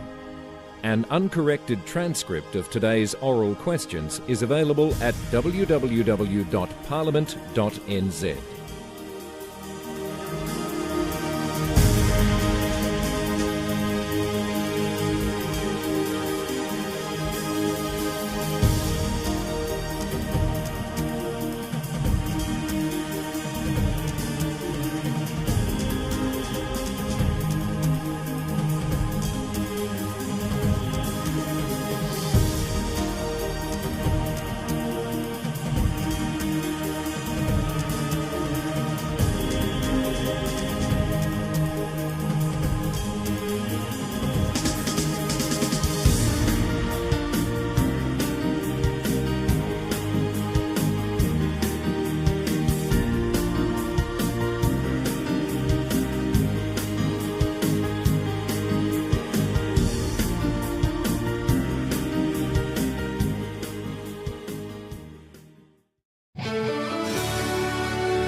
Members, the House is resumed. When the House broke for the dinner break, we were on the Resource Management Consenting and Other System Changes Amendment Bill, and we were at call number 9. Mike Butterick. Thank you, Madam Speaker. It's a pleasure to rise in support of this bill. And there's an old farming saying, Madam Speaker, every dog has its day. And the RMA, as we know it, it's well past its use-by date. And is it past its use-by date? Yes, it is. Does it need fixing? Yes, it does. Can we fix it? Yes, we will. Yes, we can, and yes, we will. Thank you. And this amendment bill seeks to make, in amongst what it seeks to do, make it fit for purpose, make it easier to consent, new infrastructure, renewable energy, building houses, and also enhancing some of the rules, clarification around some of the requirements within the farming sector. You know, we used to be a country that got stuff done, then all of a sudden we weren't. And this bill gets us back on the path to doing stuff, so what's not to like about that? I'm more than happy to commend this bill to the House. Clem Bennett. The previous speaker just talked about the fact that the RMA is broken and needs to be fixed, but I would say that this legislation is more about tinkering than fixing anything. And as was said from my colleagues earlier, we had a plan. We developed a plan, we designed a plan, and then of course the plan of this Natural and Built Environments Act and the Spatial Planning Act was canned this time last year. And I know my colleague in the House who mentioned earlier, the Honourable Rachel Brookie, mentioned that she wrote to the Minister to say, look, we will work to find a way forward, but of course there was no reply to that. So we reluctantly, I guess, consider what is being proposed here this evening, but we see there are obviously good parts to it. There are challenging parts, but also good parts, and for us, we need to think critically about what we're doing since we're back, I guess, at square one in many ways with the RMA. I mean, it is a struggle because this does feel like tinkering, but nonetheless, it is the bill that is in front of us. As I look through legislation, Madam Speaker, there are some things that I think are okay. There are a few things that do disappoint me, though. And when I, so often in this House, particularly with this government and particularly around RMA reform, there's calls for let's work together, let's work in bipartisanship, let's do all that together. And, we did. And so it's hard to trust that process when we committed, and I know that the Honourable Judith Collins, David Parker, Megan Woods stood on the podium together back in 2021 to announce and implement the medium density residential standards plan, which again in this legislation they're watering it down. They've said no, we don't really like that anymore, and so for us it is a challenge when we talk and want to be bipartisan, but then it comes back to bite us. Madam Speaker, as I look at this legislation, I just want to bring the House's attention to a couple of things, and one is around the emergency response and natural hazards, which I think in this day and age we need to consider and we need to look at in terms of where we're at. You know, earlier in the afternoon I was speaking on the fast track approvals bill, opposing it as best as I could. But in my speech on that legislation, I talked about the Insurance Council and their concerns in terms of what is going on around climate and the challenges of climate change. So with this bill, it does introduce new regulation-making powers for the Minister to respond to natural hazards and other emergencies and enable recovery efforts in affected areas. And I think what the bill does, it's helpful in terms of outlining an assessment of natural hazards and risks that councils must then complete the assessment in terms of this and when they want to grant land consent for an area subject to natural hazard risks. And I look at the agenda for today in terms of legislation that's being formed and being made.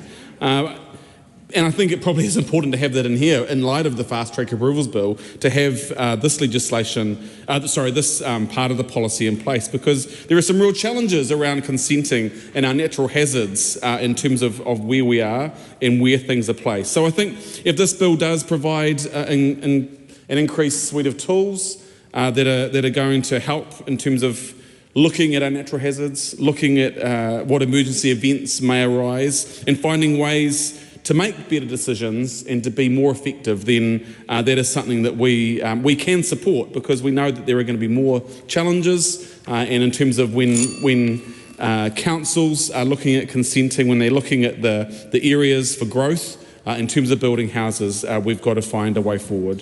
Finally, Madam Speaker, as a member of the Environment Committee, I would like to speak to my colleagues on the Environment Committee as this bill will come to us.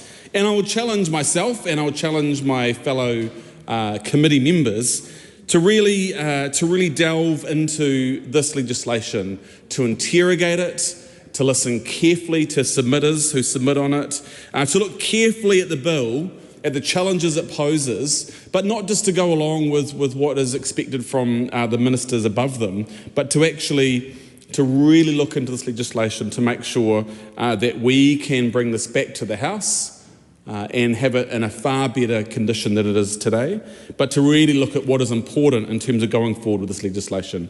We commend this bill. Dr. Hamish Campbell. I rise in support of this Resource Management Consenting and Other Systems Change Amendment Bill. I think everybody in this House agrees that our resource management system here in New Zealand is holding us back, and our resource management, the management of our resources is flawed. So this is part of our plan of reforming our resource management system. It has 3 phases. This bill is part 2. Of course, we've already gone through and repealed some of the unworkable legislation that had been put in place, and this is really about targeted changes to the current resource management system, and this will address some of the more necessary changes that we need to do to really drive economic growth and productivity. And of course, we've already transversed this, as other speakers on the side of the House have talked about, making it easier to consent for new infrastructure, including renewable energy, building houses and enhancing the primary sector. So therefore, I commend this bill to the House. The question is that the motion be agreed to. Those of that opinion will say aye. Aye. To the contrary, no.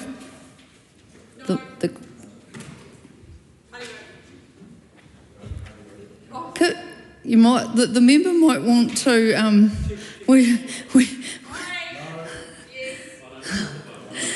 The ayes have it. The question is agreed. The question is that the Resource Management Consenting and Other System Changes Amendment Bill, first reading. The question is that the Resource Management Consenting and Other Systems Changes Amendment Bill be considered by the Environment Committee. Those of that opinion will say aye. Aye. To the contrary, no. The question is agreed. I call on Government Order of the Day number 3. Gene Technology Bill, first reading. Honourable Judith Collins. Thank you, Madam Speaker. I present a legislative statement on the Gene Technology Bill.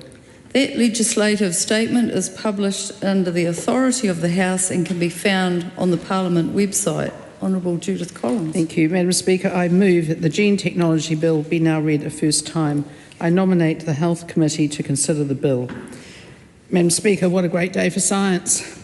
As part of the agreements with our coalition partners, New Zealand First and the ACT Party, this government has committed to introducing a dedicated legislation for gene technology. This bill is a result of that commitment and the commitment we made to the New Zealand public to bring our regulations for gene technology into the 21st century. Our current regulations for genetically modified organisms are some of the most backward-looking in the world.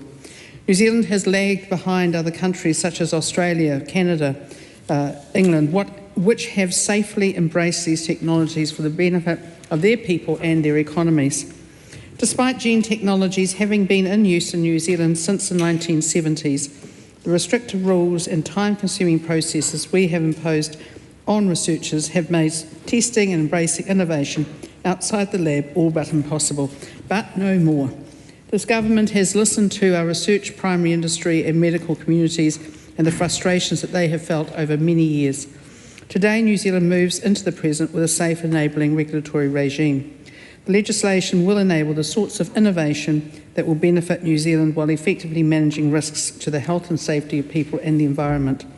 Instead of continuing to frustrate, we want to enable New Zealand's biotech ecosystem to attract and retain the brightest minds so that we can deliver solutions to the challenges New Zealand faces, such as climate change, such as increasing the productivity of our primary sector, such as in conservation, such as human health, potential cancer cures.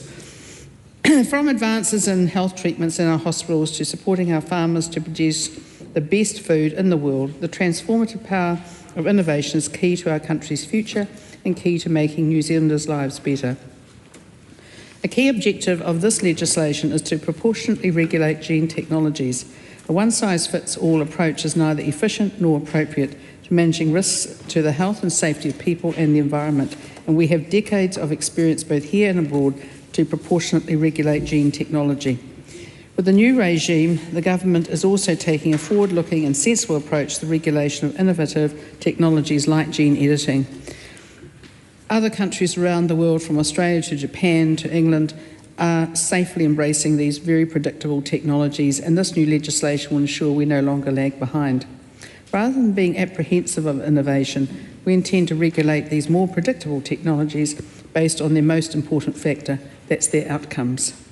Previous approaches have been akin to regulating electric cars more stringently because they were a new technology, whereas our approach will be logical, science-based, safe and fair. As a small country, we need to be realistic about what we can achieve and where we can best rely on overseas expertise to deliver benefits for New Zealanders. Our gene technology regime will allow the recognition of comparable overseas gene technologies regulators, which will enable us to make better use of considerable expertise overseas and expand the number of medical therapies available to New Zealanders. This will also have the benefit of freeing up the time of our new regulator, enabling them and supporting their staff to concentrate on areas where their limited time is best spent. It will enhance the efficiency of the regime for researchers and developers of new beneficial applications. This government is committed to creating a new regime that provides both transparent and understandable decisions from the new gene technology regulator and enables participation under a number of application types so that the public can provide input. We believe an effective forum in which the public and users of the regime can express their views on these applications will be essential for public trust in building a more effective system over time. This will be enabled in a range of ways, from specific licence applications right through to the risk tiering framework which will underpin this new regime. I want to take a moment to address some of the rhetoric I've heard this year so as to assure New Zealanders of what this change means and what it doesn't. This change does not mean a free-for-all on genetic technologies in New Zealand. This change simply means that gene technologies have a pathway for regulatory assessment that is designed to ensure the public and environmental safety of New Zealand. This change does not mean that people have to use gene technologies. This change gives those who want to benefit from these technologies a regulatory approval method so that they can opt in. They do not have to opt out. They have to opt in order to use them. This change does not mean we can no longer have organics or be GE-free. GE products have been in New Zealand for years, and things such as soy milk. Other countries with a gene technology regime still have organic sectors. Think of the United States and Australia.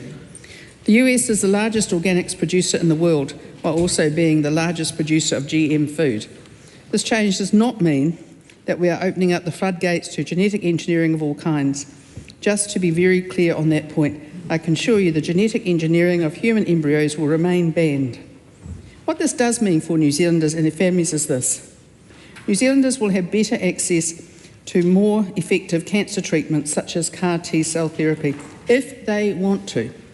Our farmers will have access to productivity tools and emissions reduction technologies, helping them meet their climate goals and get higher yields, but only if they want to. Our scientists will no longer be confined to petri dishes, instead having the chance to get their amazing technology approved for use outside the lab, and the New Zealand economy reaping the benefits of that. Think genetically edited apples that take 1 year to grow, fruit and produce, rather than the 5 to 7 years of other apples. Think how useful that would have been after Cyclone Gabrielle decimated so much of the Hawke's Bay horticulture. And I've seen this in one of our labs, in the CRI, already being done here, but they can't take it out the lab. We already have the science to do all of this, and these are the productivity tools. If we use them, they will save family businesses and they will save livelihoods. This is a wonderful day for science, and I encourage all New Zealanders to engage in what gene technology can do for them. I would like to thank all the members and staff from around the House who have engaged with myself and my office on these changes. As this bill progresses through the parliamentary process, I encourage all parties not to lose sight of the real aims of this new legislation. Increased productivity isn't just a number on a spreadsheet. It means more income for our hard-working farmers, horticulturalists, and support for our rural and provincial communities. Greater innovation isn't just another publication in a science journal. It means more tools to address the big challenges of our age and provides greater opportunities to incentivise our researchers to stay. A defining moment was the invention of the ability to precisely edit individual genes.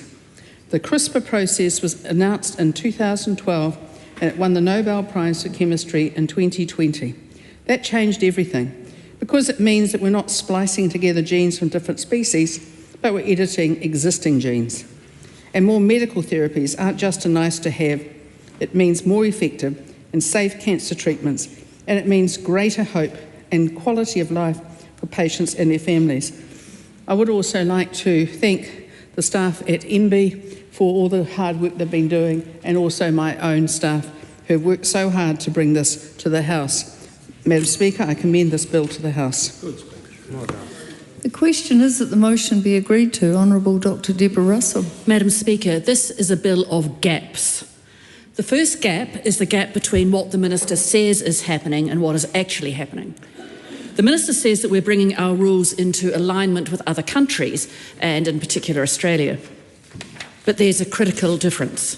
It lies in the space of non-regulated technologies and organisms. It's a tricky technical area where I've taken advice from experts.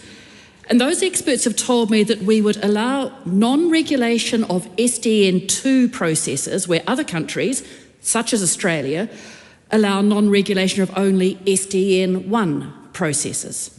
That's site-directed nucleases. And although it sounds like precision engineering, that's only in comparison with the old mash-it-together techniques. The key point is that our rules would be much more permissive than Australia's, and indeed most countries' rules. Australia is in the process of changing its rules, but it is consulting with the public on them. In the meantime, our proposed rules are not aligned with Australia or with other countries. We are way out ahead. The second gap in this legislation, this proposed legislation, unlike Australia, is that there has been no public consultation. There has been targeted consultation that has been conducted primarily with those who stand to benefit from the legislation. To their credit, officials have turned to researchers to fill the gap. But it is clear from the published research that most New Zealanders feel the need for much more information about genetic technologies, and many have strongly nuanced views. One study showed that when it comes to gene editing and genetic modification, 11% of Māori and 12% of non-Māori were strongly supportive, and 33% of Māori and 23% of non-Māori leaned supportive.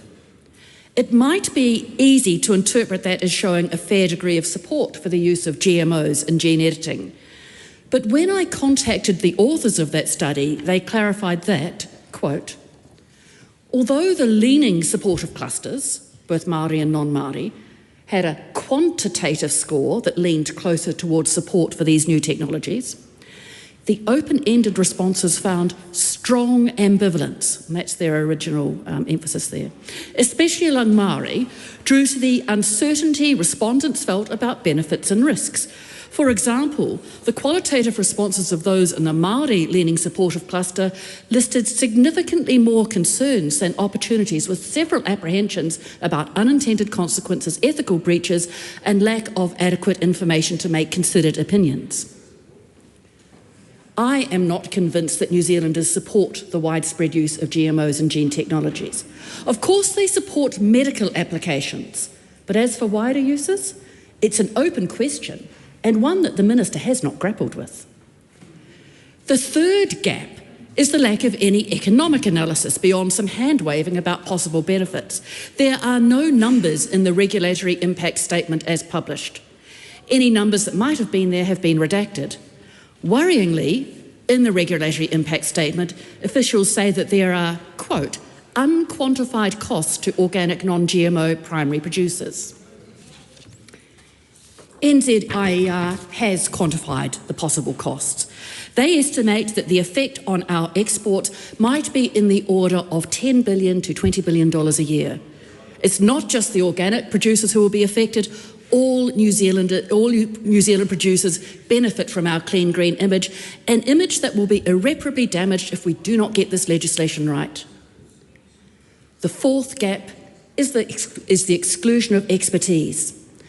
The regulator is required to set up a technical advisory committee, but that committee has no space for an ethicist. And while the regulator is also required to set up a Māori advisory committee, they are not required to consult that committee. Madam Speaker, I think that most of us in this House, like most New Zealanders, would support the use of GMO and gene editing techniques for medical applications. Indeed, Labour as a government was working towards updating our rules for exactly that purpose. But this bill goes far further. It doesn't just liberalise our rules around genetic engineering, it takes us out in advance of other countries.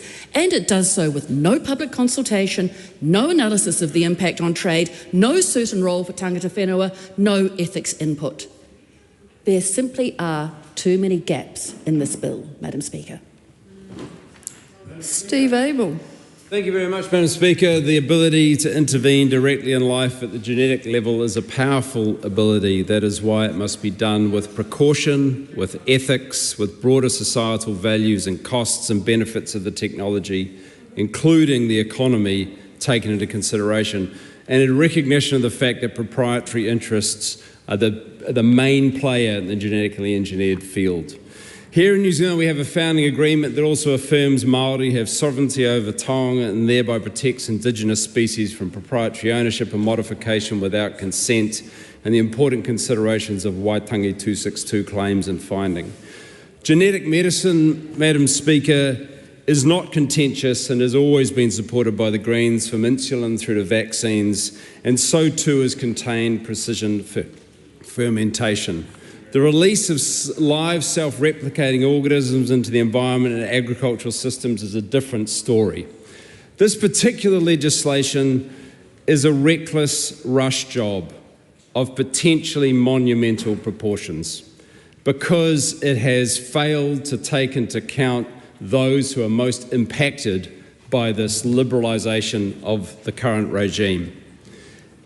It is extraordinary, Madam Speaker, that this government has not done a full economic analysis of the impact of this legislation, and the only one done by New Zealand Institute of Economic Research finds a potential $10 to $20 billion cost of our existing value-added component to our primary production sector. That is an extraordinary cost to risk, Madam Speaker. And what is more, when it is assessed as to the marginal costs and benefits of the package and the regulatory impact statement, when GMOs are eventually released according to that statement into the environment under the proposed regime, there will be additional costs to certify products as GMO-free. In the Australian canola example, the additional certification costs were estimated to be $14 per tonne, which is to say the burden of remaining GMO-free, as every current producer in this country is, whether you're an animal producer or a fruit or a vegetable producer or a crop producer, that burden will now fall onto those producers to prove their non-GMO status. It is expected that additional costs to obtain is the word that is used. This premium should be borne by those seeking to obtain value from it, which is to say, and farmers of New Zealand, you should hear this out, you no longer are maintaining your current GE-free status, you in fact are having to pay the cost of obtaining it. This legislation effectively forfeits New Zealand's current non-GMO producer status at a cost of potentially tens of billions of dollars to the economy. What an extraordinarily reckless piece of legislation this is, Madam Chair. One would hope that this was actually treated with true scientific rigour and assessment of the evidence. The evidence of genetic engineering is that the hyperbolic claims made by the Luxon government for what it can do are not borne out by what we've seen in 30 years of commercial production of GE crops. New Zealand is not an outlier in having a rigorous regulatory regime. There are only actually 27 countries in the world that have commercial production of GE crops out of 195 countries. Most of those countries are in the Americas, and of the 4 main commodity crops produced, 99% of the global acreage is those 4 crops: soy, maize, cotton, canola. They mostly end up as animal feed or as biofuels. There is no single product that has high commercial value that is sold as direct human food in the global market. After 40 years of billions of dollars of investment in the United States and thousands of field trials.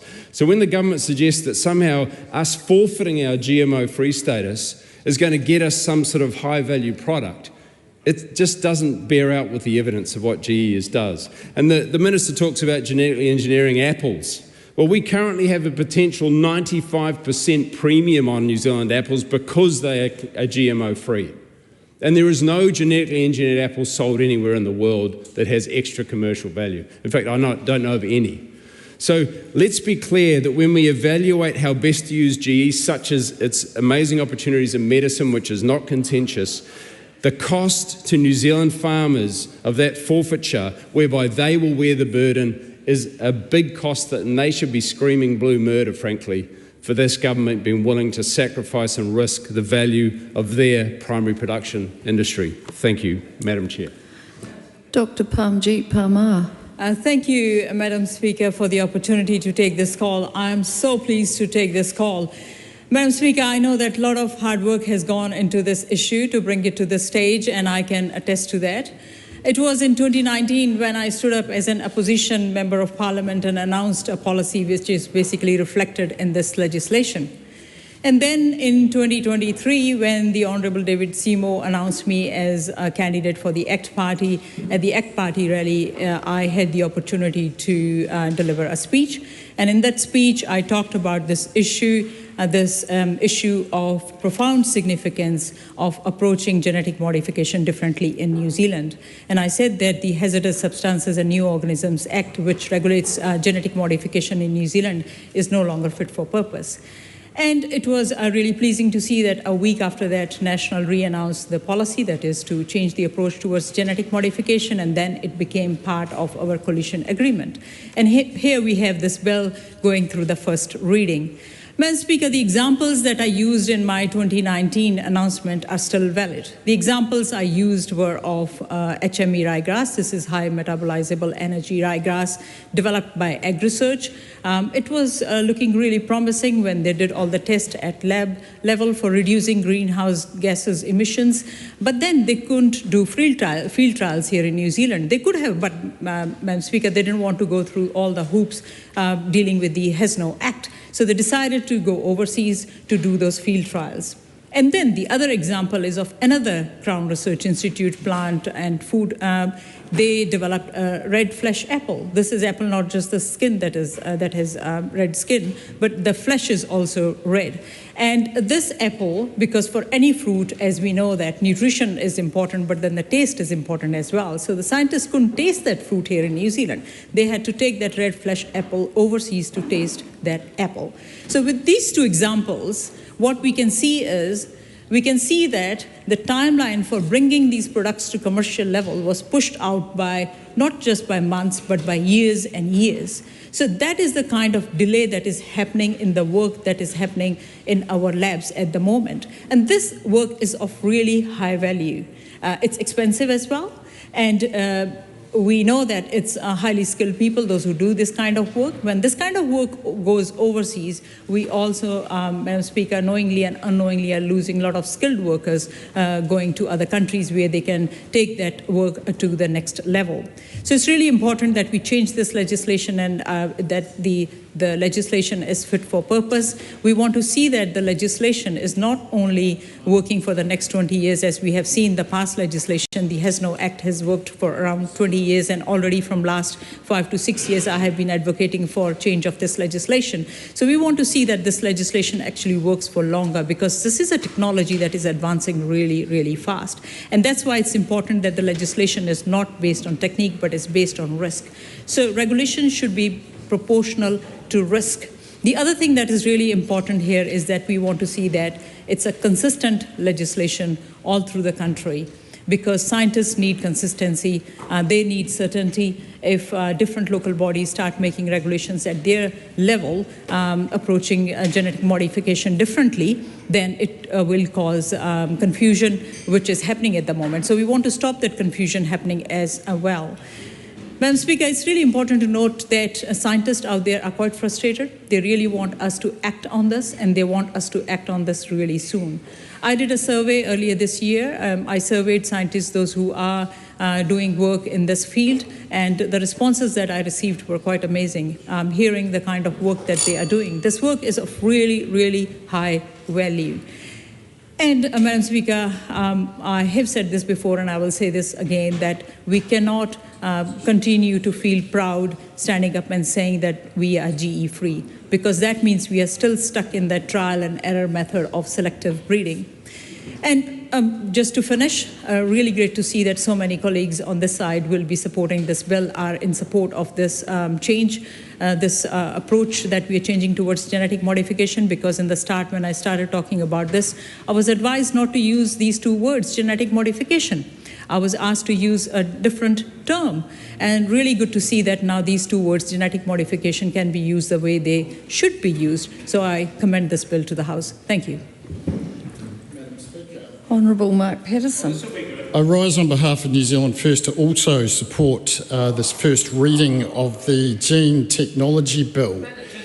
This is a long overdue update to the HESNO Act 1996. Science has moved on a long way, and this has been a third rail, I think, in New Zealand politics, probably since the Corngate saga. So it is high time we had a look at this legislation.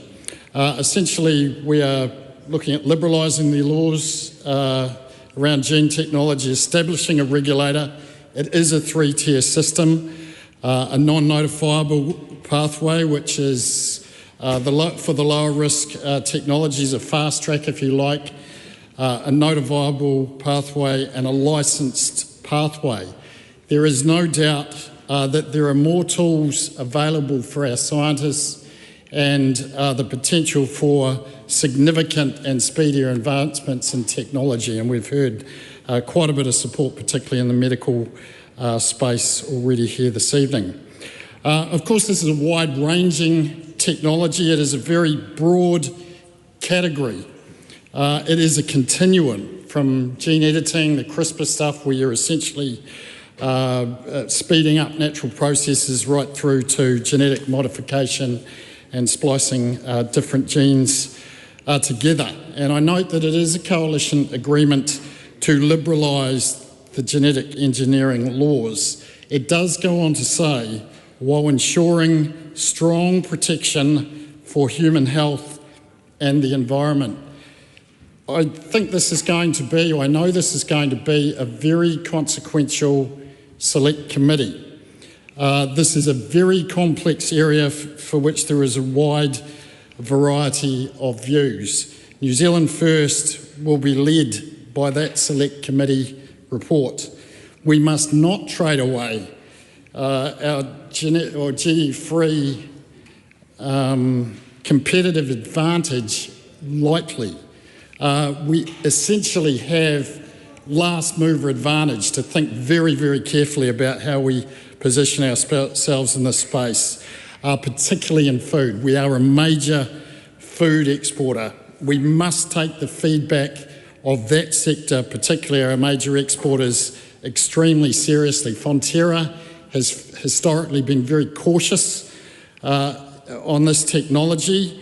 I understand their attitude has softened a bit of late, but it is those major exporters particularly that we must look to give some guidance. We must understand the trade-offs we are making.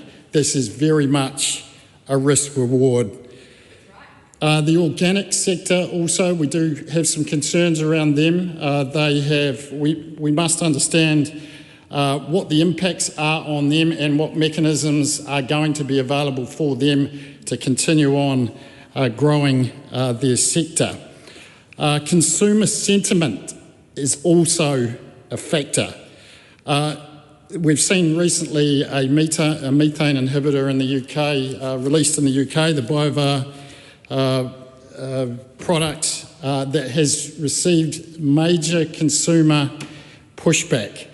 And so there is often a difference between the enthusiasm of scientists for this technology and consumers, and we must look to understand that. We have to be alert and humble enough to recognise that truism. We must also be compatible with our trading partners. There is no point getting too far ahead of ourselves in that regard. Madam Speaker, should I say, our GE regime is going to change. The live question is where we draw the line.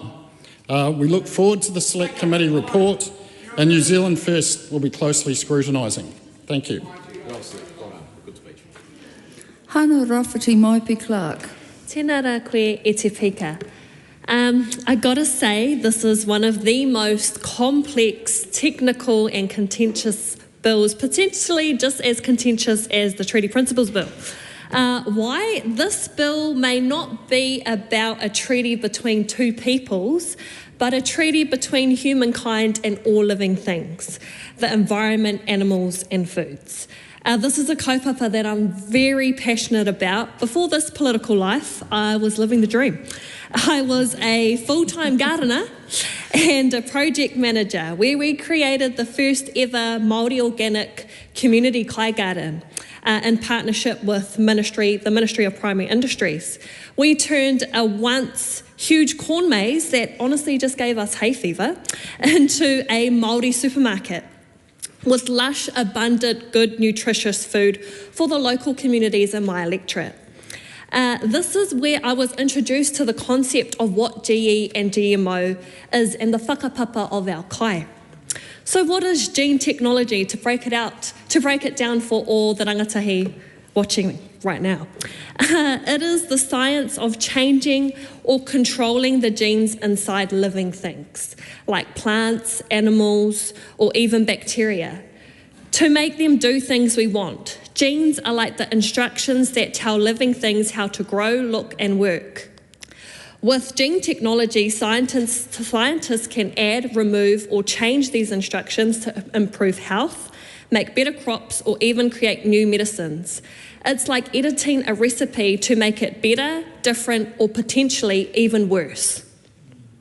I myself have personally been a GE and GMO-free advocate. And before I carry on, I'd like to acknowledge the many different teams, Te Waka Kaiora, Huapara Kore, He Whenua Rongo, Kore Hia Kai, and Te Papa Whakaritorito Trust, for their continuous advocation and knowledge in this kaupapa. So what are the pros and cons? Pros, improved crops. 2, disease treatment, better nutrition, medical advancements. Cons, environmental risks, health concerns, ethical issues, and cost and control. In my eyes, GE in the right hand is great, but GE in the wrong hands is terrible. Aotearoa's New Zealand current status on genetically modified organisms, otherwise known as GMOs, is that no fresh produce or meat is genetically modified and no GMOs are grown commercially. However, some processed foods may contain approved GMO ingredients that have been imported. With the introduction of this bill, that is about to completely change. JR Brunning from the Daily Telegraph New Zealand says, I quote, "The proposed deregulation of GMOs is so extreme that Judith Collins' current proposal would turn in New Zealand from the best practice, tight regulated jurisdictions to one of the weakest in the Western world," end quote. This bill is taking the lead from Australia and acknowledges that we need to bring our legislation up to par with the international frameworks. However, proposed European legislation has stalled, and in Europe, deregulation exclusively concerns plants, while in New Zealand deregulation would encompass plants, animals and microbiomes. My first policy release was on Aotearoa's Kai sovereignty policy. Some of the main points within this policy was to honour Y262 and reject research and the commercialisation that is done without hapu, iwi and whānau consent. To unresolved issues raised in Y262 claims remain outstanding, and it is the duty of this Parliament to honour the claim and bring the claim to conclusion. Decisions about flora, fauna and wider environment that is symbolic to Māori culture, and decisions about how education, culture and heritage agencies support the transmission of Māori culture. We don't oppose the research and rangahau that can create massive benefits for humankind, but as a nation we must assure that these checks and balances in our regulatory system framework is in a place that is robust enough to counter the potential risk factors. We have no idea of the long-term impacts into the future. We are literally going into the unknown, or otherwise opening a can of worms. As Māori gardeners, me, Rawiri, Debbie and Maria Mino have various seeds that protect handed down from our ancestors all the way from Hawaii, which we still plant in our backyards today. This speaks volume to the way in which we protect our Māori intangible and tangible resources and taonga. I could have gone longer, but... Sam Uffindell. Thank you, Madam Speaker. This government is ending the 30-year ban on gene technology outside the lab.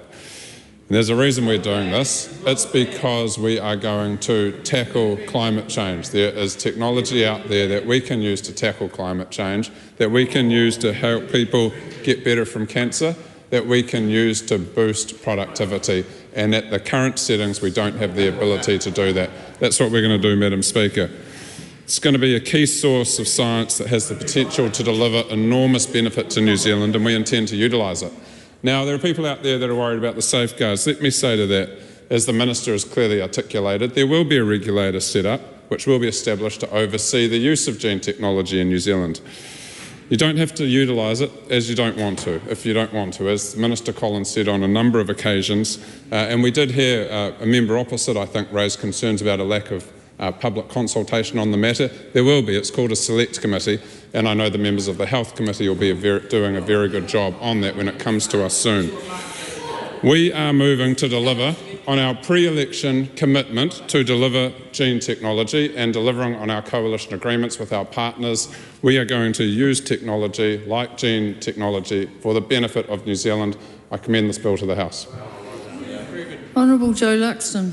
Thank you, Madam Speaker. I'm pleased to take a call in this gene technology editing piece of legislation, which unfortunately Labor at this stage cannot support it going any further.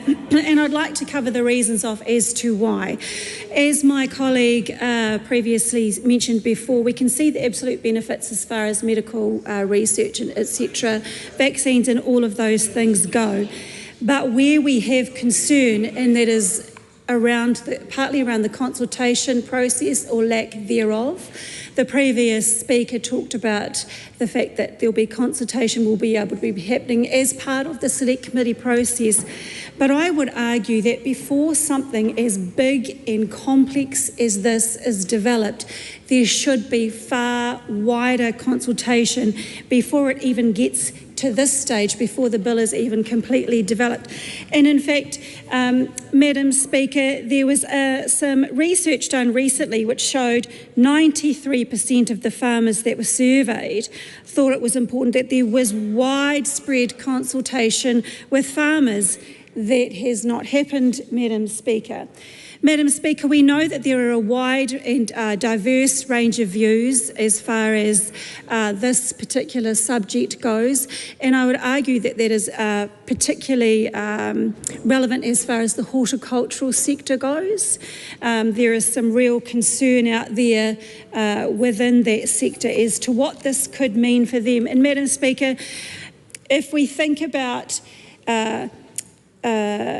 those that are growing organically, what happens if we have some sort of a crop or something that flowers and then contaminates a property nearby that is organic? Who pays for that happening? What will there be insurances taken out for those who are responsible for that in order for them to have to pay compensation? Is there going to be additional costs for those organic growers to have to go through and show that they continue to comply and be organic farmers? Madam Speaker, I also want to touch on some of the information that we have seen in this RIS, the RIS that is put together with advice for the Minister. There is a lot of concerns that were raised, particularly around the lack of being able to consult widely. They were only able to do some specific targeted consultation, and I just think that that's really irresponsible when we're looking at a piece of legislation that means that our farmers and our growers and others are going to have to just put up with whether they choose it or not. It's going to be out there. And Madam Speaker, yes, I can understand and see the benefits as far as research and innovation goes when we think about reducing our methane targets and all those kinds of things. I absolutely understand and get that. But the crux of the matter is that there is lack of consultation, Mr. Patterson, the lack of consultation from all those relevant in the sectors, and it should be done well before the select committee process, Mr. Patterson. The other thing, that's not consultation on this particular piece of legislation. The consultation, okay. They talk about their election and the campaigning, and they campaigned on it, but you didn't campaign on the details, did you, Mr. Uffindale? You didn't campaign on the details.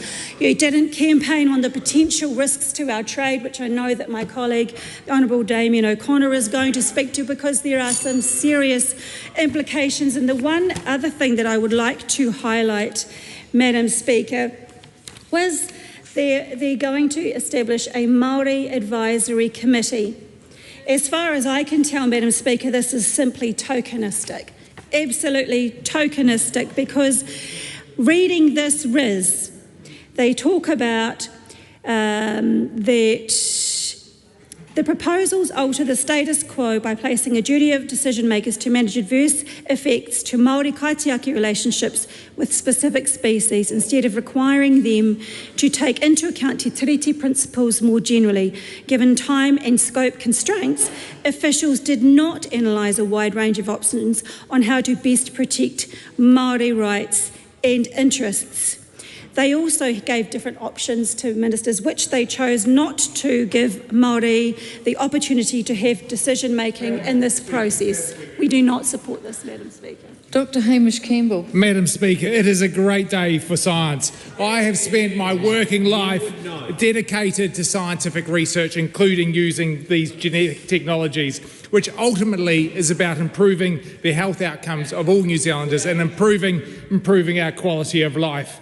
I'm also an organic producer, so I understand people that are producing things organically, and the two aren't mutually exclusive. We can do both. This bill is very important and to unleash our medical research, our agricultural research, because this is not just about CAR T cells and cancer treatments, it's also about environment and economic outcomes for all New Zealanders. Therefore, I commend this bill to the House.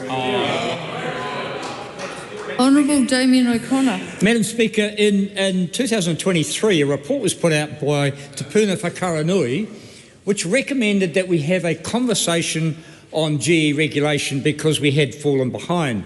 At the same time, the Labor government was looking at changes to GE regulations for medical purposes.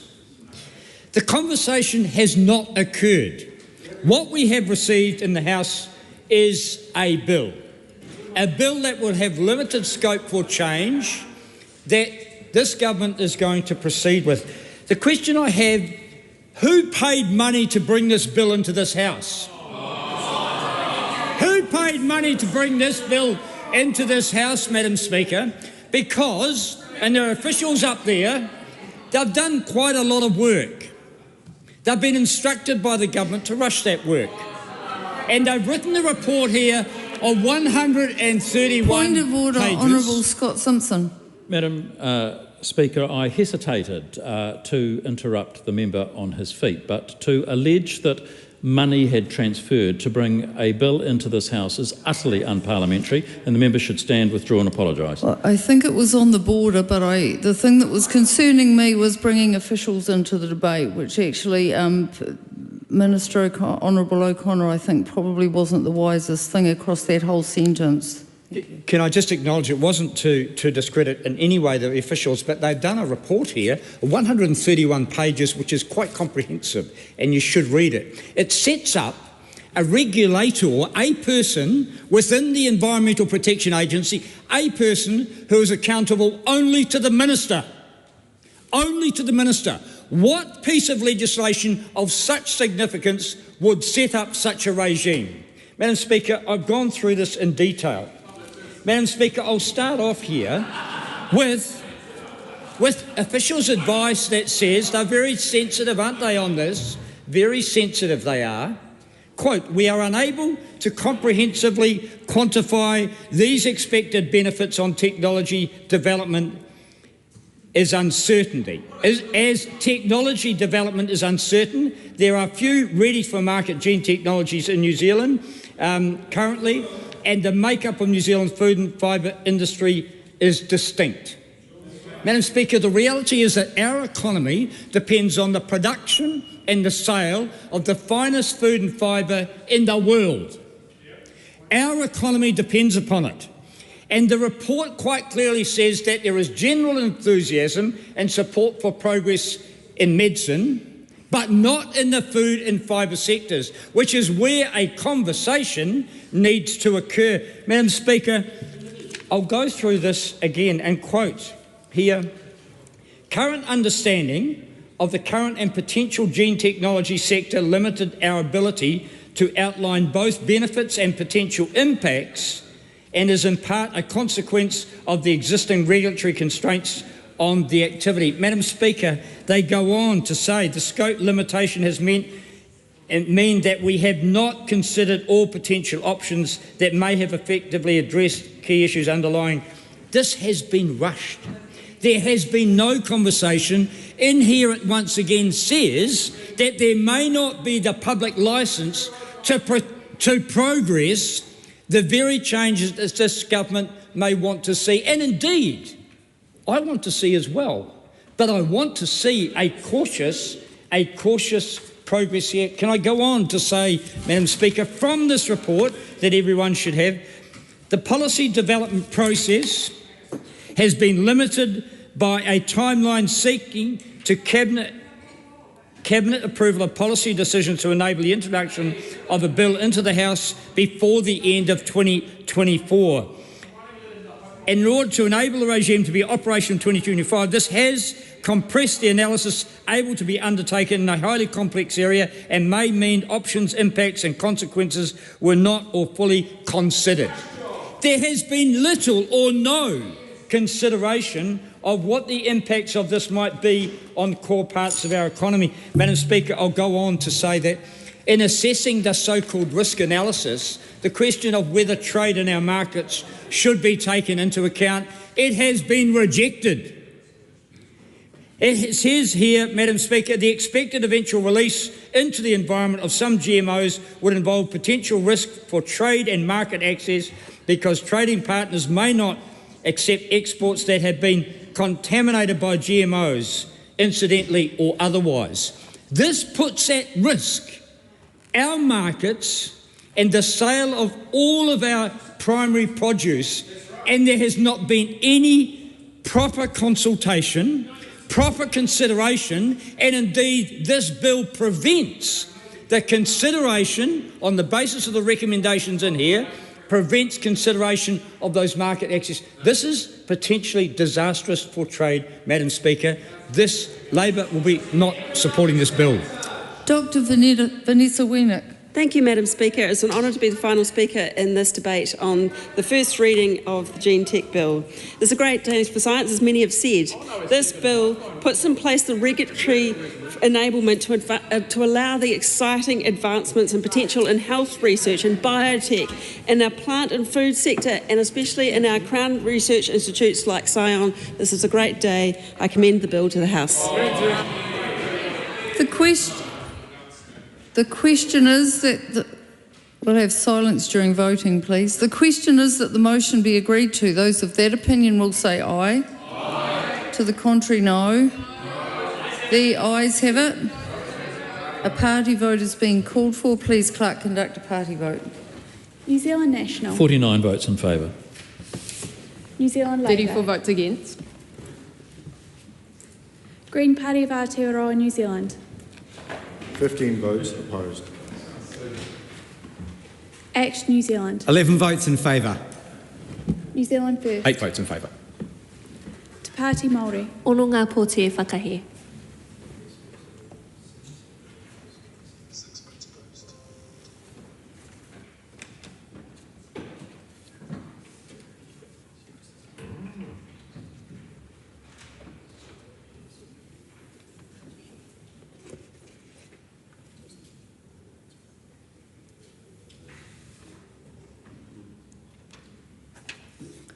The ayes are 68, the noes are 53. The question is agreed. Gene Technology Bill, first reading.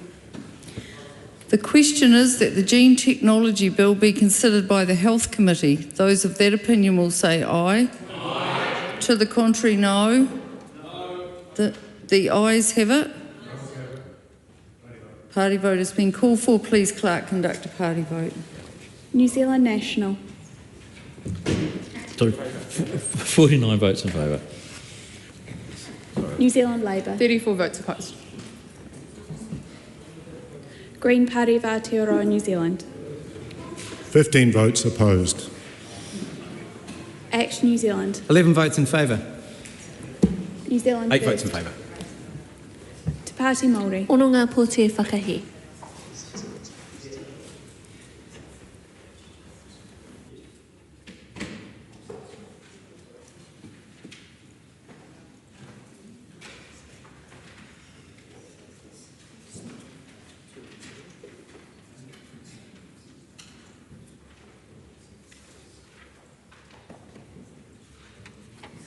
The ayes are 68, the noes are 55. The question is agreed. I call on Government Order of the Day number 4. Local Government Water Services Bill, first reading. Honourable Simeon Brown. Madam Speaker, I present a legislative statement on the Local Government Water Services Bill. That legislative statement is published under the authority of the House and can be found on the Parliament website. Honourable Simeon Brown. I move that the Local Government Water Services Bill be now read a first time. I nominate the Finance and Expenditure Committee to consider the bill. Madam Speaker, this bill is the third part of this government's work to deliver comprehensive reform of New Zealand's water service delivery. It gives councils a range of innovative new structures for the delivery of water services from which they can choose. The bill does not impose a one-size-fits-all solution. Councils and voters resoundingly rejected Labour's expensive and bureaucratic Three Waters approach, which wasted $1.2 billion stripping local communities of control over their water assets while failing to address New Zealand's water infrastructure deficit. The bill gives councils flexibility, recognises that they know the needs of their communities best and supports council-driven change. The bill also reduces the regulatory burden on councils by ensuring that regulation is proportionate and its costs do not outweigh its benefits. It also introduces economic regulation to local government water services. Local water done well gives councils the tools they need to do the basics brilliantly. It provides appropriate accountability mechanisms for ratepayers and communities to be assured that water services are being delivered effectively in their local communities. These changes provide greater certainty and improved efficiency to benefit all New Zealanders. We know that local water done well works. We have delivered on our election promise to provide a financially sustainable model for Auckland under our local water done well plan. The plan, which has been unanimously supported and endorsed by Auckland's governing body, Auckland Council's governing body, sees Aucklanders retain local control of water assets and avoid a 25.8% water rate hike, which would have been piled onto Aucklanders already struggling with a prolonged cost of living crisis. We fixed that issue. We did a deal with Auckland Council, and while I've heard commentary from other members of Parliament trying to say that they would have done a better job, the reality is, under their plan, they would have lumped another $1 billion of establishment costs onto their three water entities model, and they would have had higher water rates increases in Auckland, causing further cost of living constraints and also limiting the capital expenditure on Auckland water care and the important work that they're doing in Auckland. This government has fixed that issue because the last government's approach did not stack up, which is why New Zealanders rejected it. This bill establishes a new central piece of legislation for the delivery of water services and amends several other acts. I intend the bill will be split during this legislative process into a standalone act and one that amends and repeals other pieces of legislation. At the third stage, as this is the third stage of the Local Water Done Well process, the bill is built on the foundation set in the Local Government Water Services Preliminary Arrangements Act 2024. This act requires councils to prepare water service delivery plans by September 2025. The plans will lay out the current state of water services in their districts, which will show how councils will deliver water services in the future in a financially sustainable way and meet economic, environmental and drinking water quality standards. This bill provides the enduring settings for the delivery of local government water services. It will inform the development of councils' water service delivery plans, and I encourage councils to submit on the bill while they work through these plans.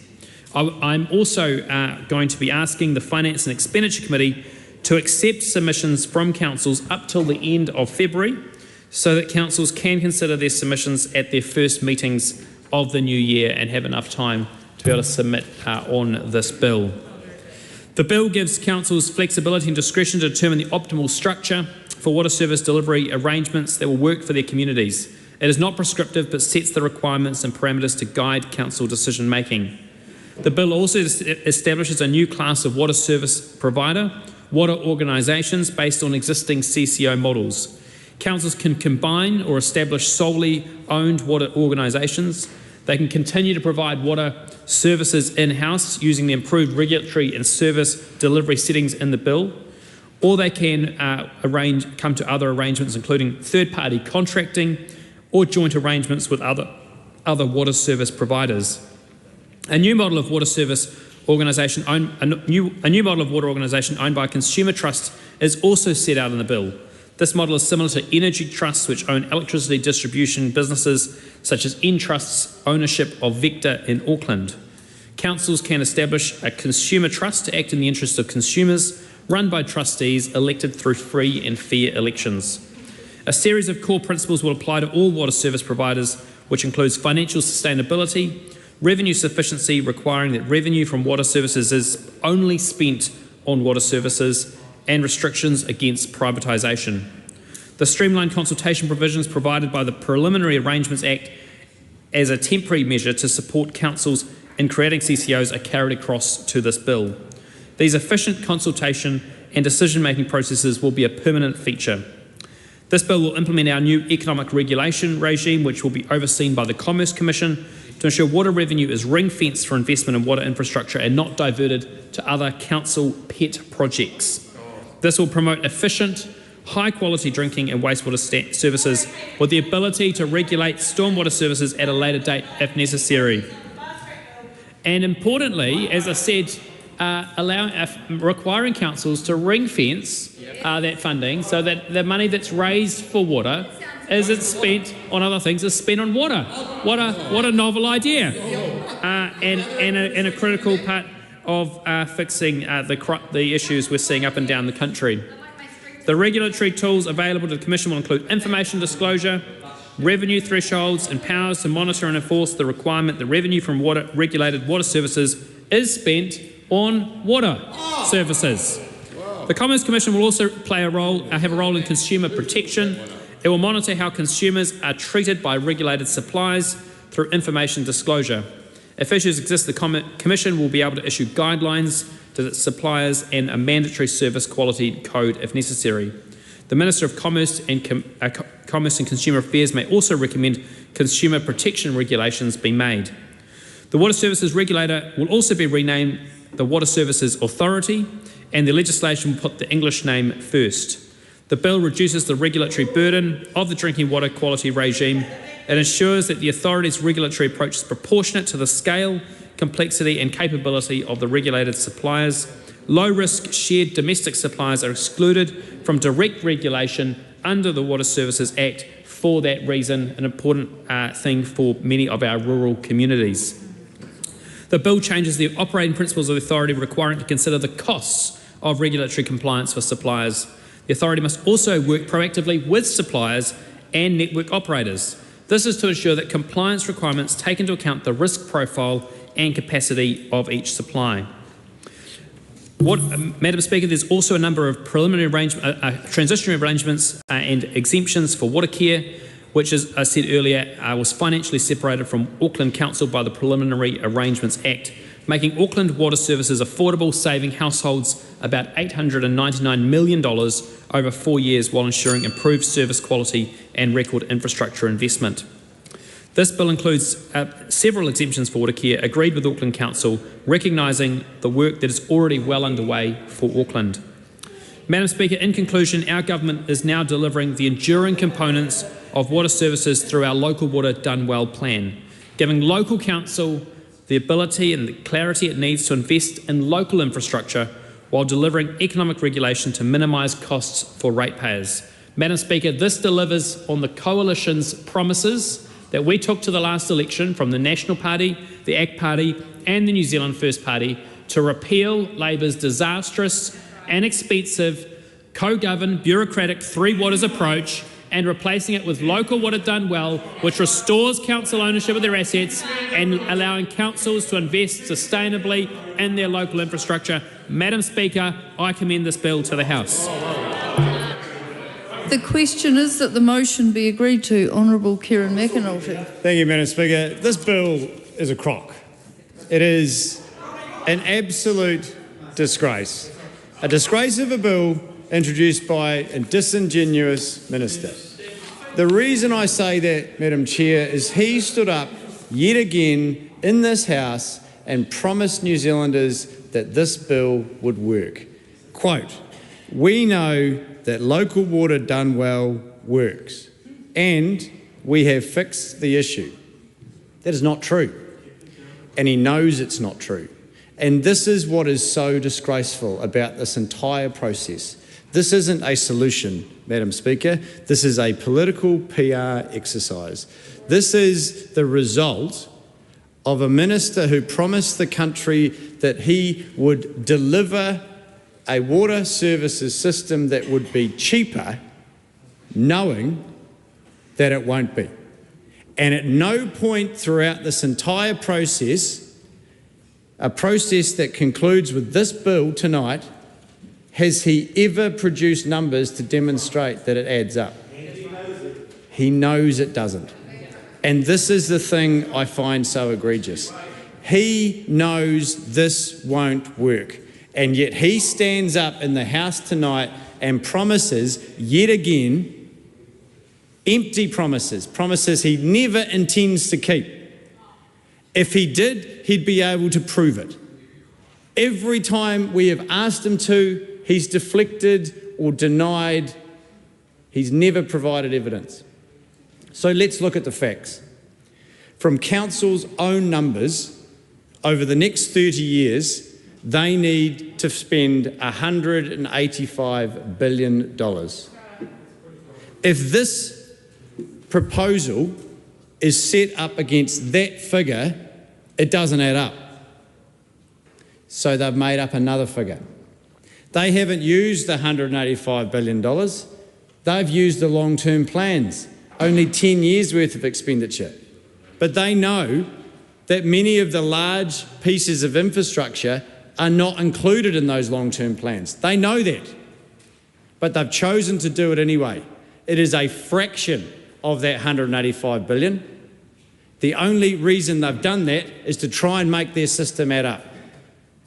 It is dishonest, and it will result in unaffordable bills that this government is setting local councils up to take the fall.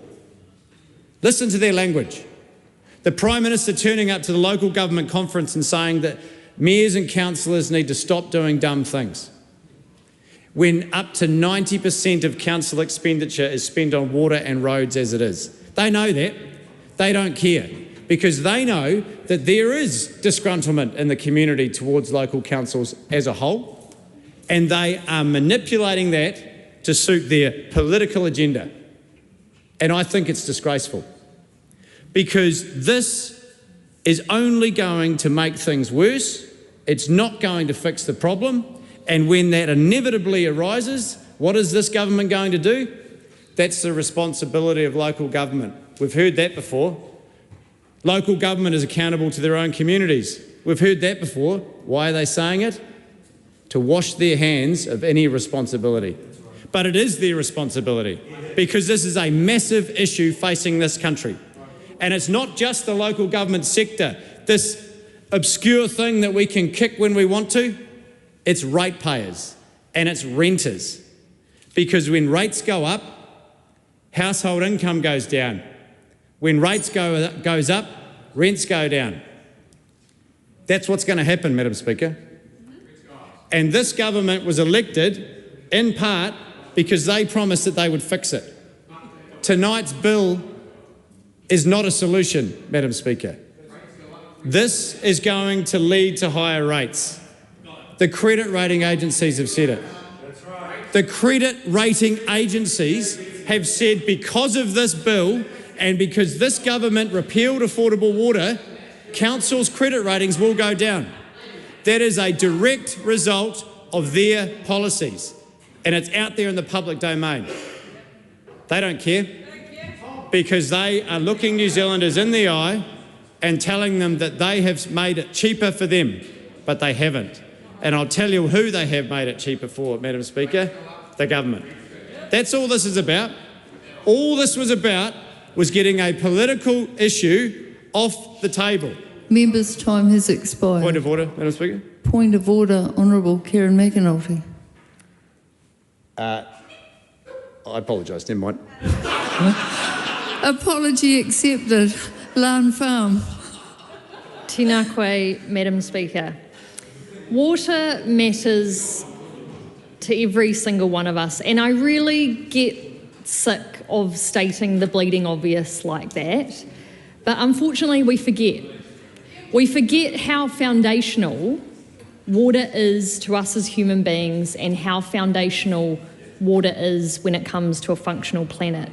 And we need progress so badly in this water services space, because these challenges that we have across Aotearoa are so very real, and they're not going away without significant intervention. But not progress like this, progress that takes us backwards rather than forward. So sadly, Madam Speaker, Te Pāti Kākariki will not be supporting this bill tonight. And there's three initial reasons why. Firstly, the health of our people. We don't support the narrowing of the scope of who does and doesn't need to comply with the regulatory standards. Now, this is under the guise of reducing regulatory burden of the drinking water quality regime. But, Madam Speaker, the inequities when it comes to access to clean, healthy water and access to wastewater and stormwater networks that don't unnecessarily pollute our environment and ourselves is staggering. I recall just over a year ago when Tahuna, Queenstown was wrestling with its cryptosporidium outbreak.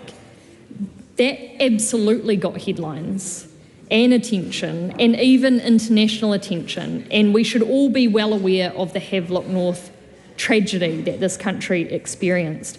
But what needs as much attention is the thousands of Kiwis who experience this rolling risk profile of ongoing boil water notices and the like in places like Ward, in Marlborough, in Waimate, in South Canterbury, in places like Te Kao, in Te Tai Tokerau, and so many other places where our people are throwing a dice every time they turn on the tap for a drink, at their home, on marae, at their school, on their farm, at their place of work. So we need strong protections when it comes to protection and regulation of these small and rural water supplies in place, particularly in light of the recent Ministry for the Environment report on rural drinking water, which found concerning levels of E. coli and nitrates in schools. Secondly, the health of Te Taiao. It's incredibly disappointing that this government is continuing to not recognise the importance of Te Mana o Te Wai in water services, considering we literally cannot have human health improvements without the improvements of Te Taiao. And thirdly, if the government's going to make any changes, especially foundational changes to the governance and delivery of water services here in Aotearoa, then the government actually needs to act like they live in Aotearoa, where Te Tiriti o Waitangi is our foundation. And that means what some have called co-governance, but what more appropriately is just called governance. It's actually partnering with iwi and hapu in appropriate governance over wai and water service delivery. Madam Speaker, I want to acknowledge our councils and councillors in the context of this bill. They've had to spend the last few months tasked with the unenviable task of working out their water service delivery plans and talking about partnerships with councils around them in the absence of the full legislative framework. And it's made it hugely challenging, if not impossible, to actually meaningfully engage with communities and get their views. So it's so important that they submit on this bill, and it's so important that they engage with their communities. We're really concerned about the plans to push the full cost of the regulators onto local communities, and we just heard from Palmerston North City Council that they've estimated that to be in the realm of $400,000 a year, and no doubt much higher costs for smaller councils. We're really happy to see the protections against privatisation, but of course we want to make sure that these are really strong.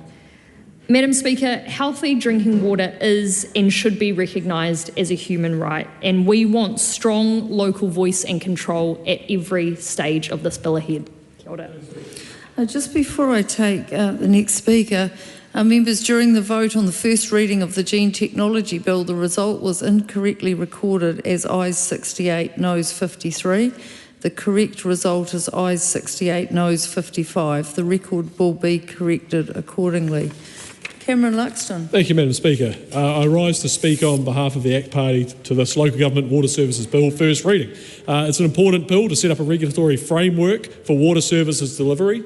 It makes clear that councils need to provide a asset condition register and also a plan to show how they envision investing for the long-term upgrades, maintenance and capital upgrades.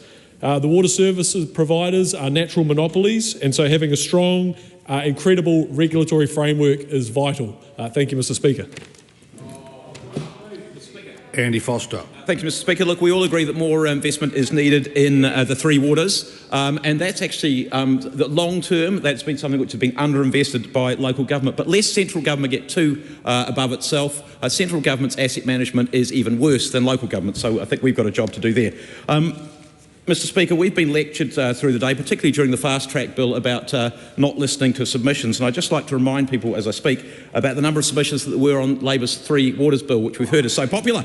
There were 680 submissions in support of it. There were 160 neutral submissions and 85,584 against. 99% opposition. And did they listen? Did they what? No, they did not. And they did not listen to the councils at all. It was one of the things that absolutely split local government. So these guys do not want to listen to that. It's an inconvenient truth for them. Mr. Speaker, not only have we been lectured on that, Labour's model was very, very expensive. 185 billion they were talking about. They were too invasive. They went down at one stage to 2 households being managed by the state. It was ideological. We've already heard about the co-governance arrangements which racially divided New Zealand, and even the courts when 3 brave councils went to court, found that it was appropriation without compensation. That, Mr. Speaker, is theft. Theft. That is what the last government was indulging in, and that is what they should not have been doing.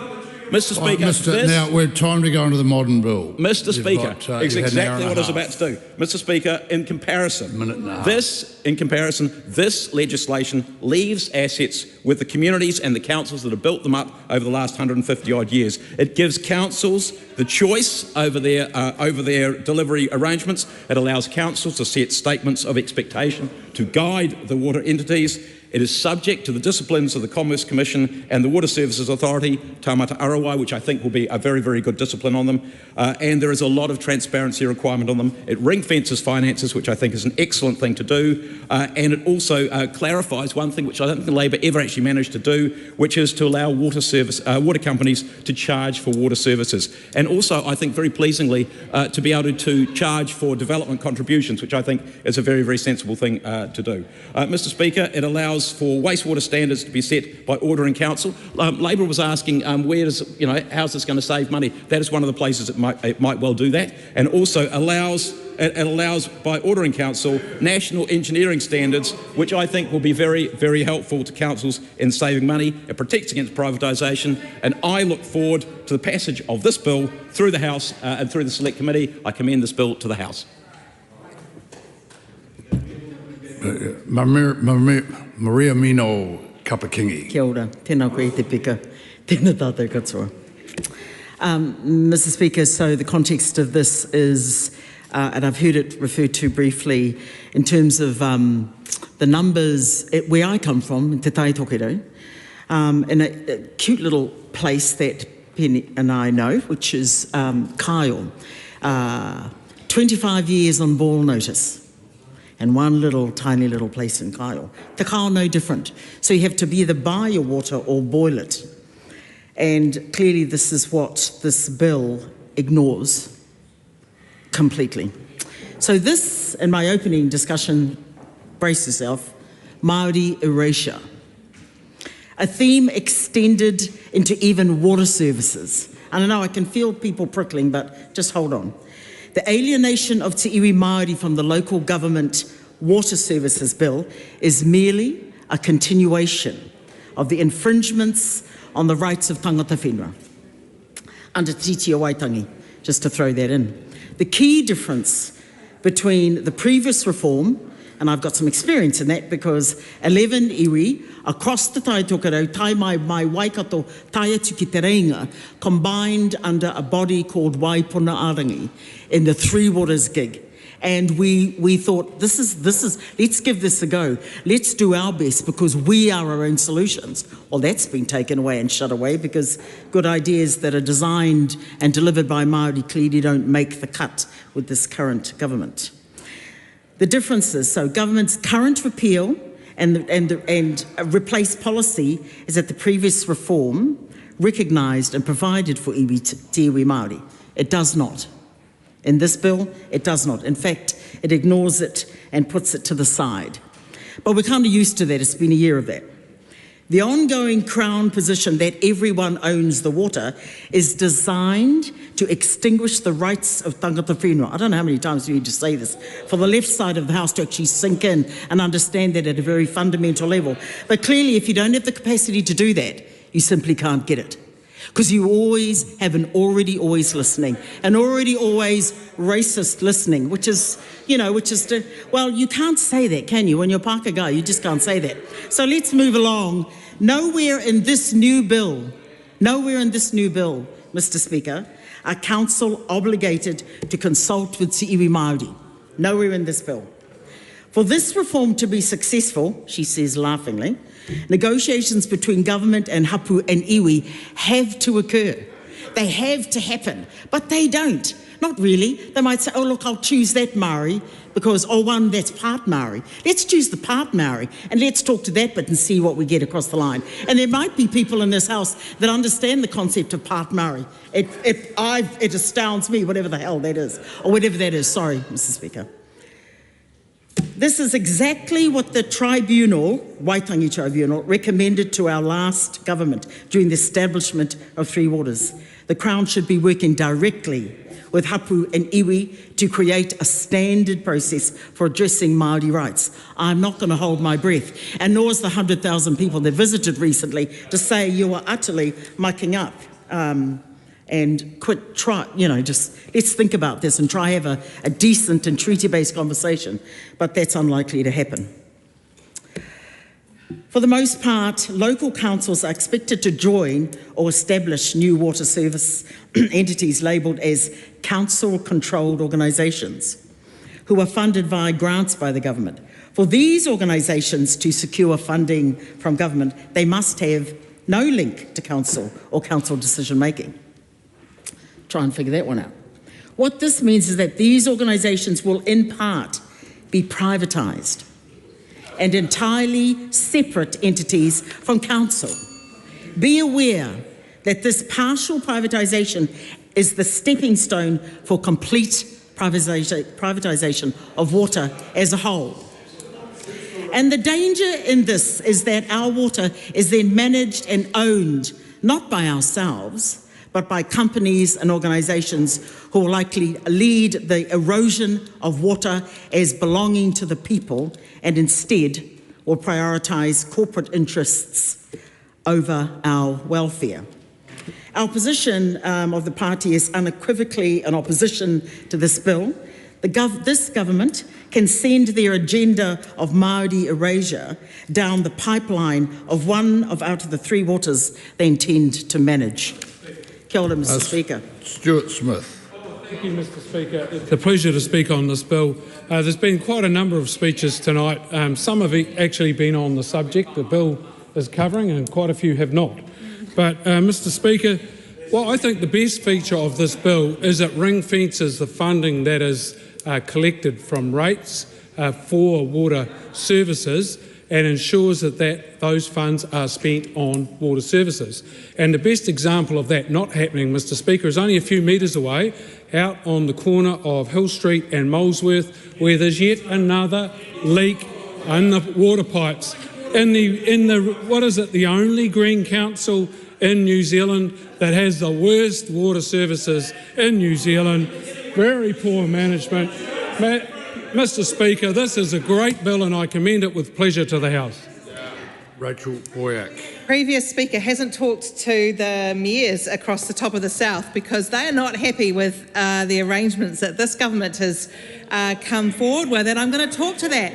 So I might start, people have been talking about the levies that are going to be paid to taumata Arawai, which are greater than what would have been paid under Labour's plans. The primary amount of that money is going to actually go to the Commerce Commission for the regulation that they do of the water regulation system. And Mr Speaker, what we heard about Palmerston North having to pay $400,000 a year.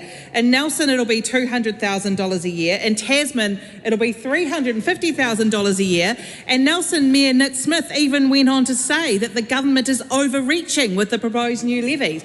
What I've heard from our local mayors across the top of the south is that it's yet another cost being put on to well, this is what's reported in the media, so you're disagreeing with what the media reported. And so the mayors across the top of the south are deeply concerned about two things. One, the cost burden being passed on to them and therefore onto the ratepayers.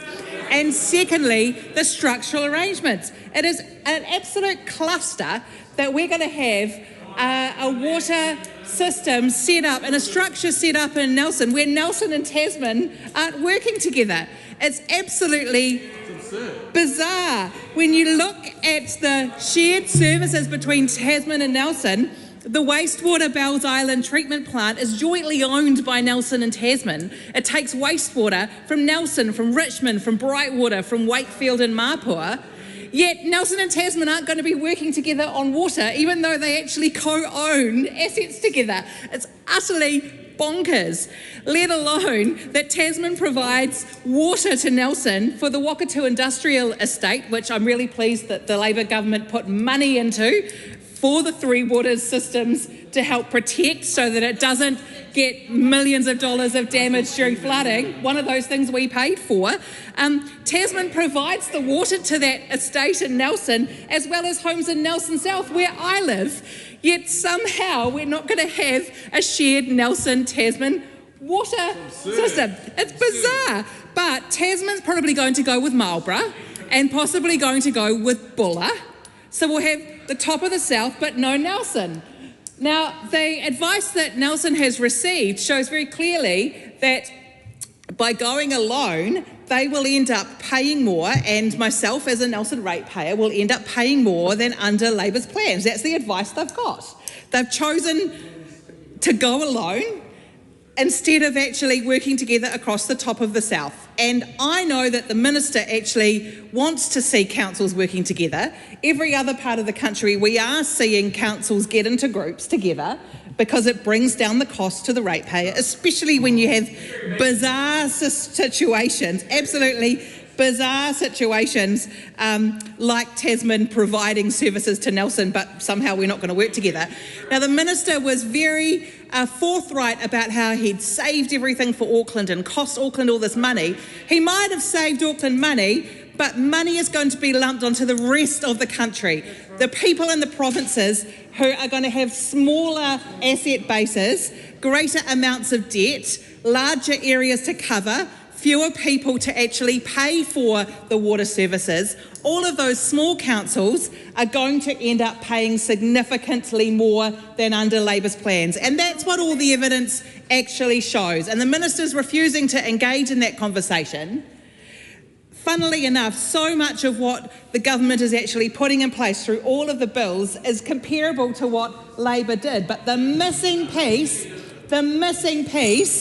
is the sheer number of councils you actually need to have in the room together to get the economies of scale so that you can make the investment you need. And I think the cluster that is happening across the top of the south, where we're going to end up seeing who knows whether Buller and Tasman and Marlborough can even get together.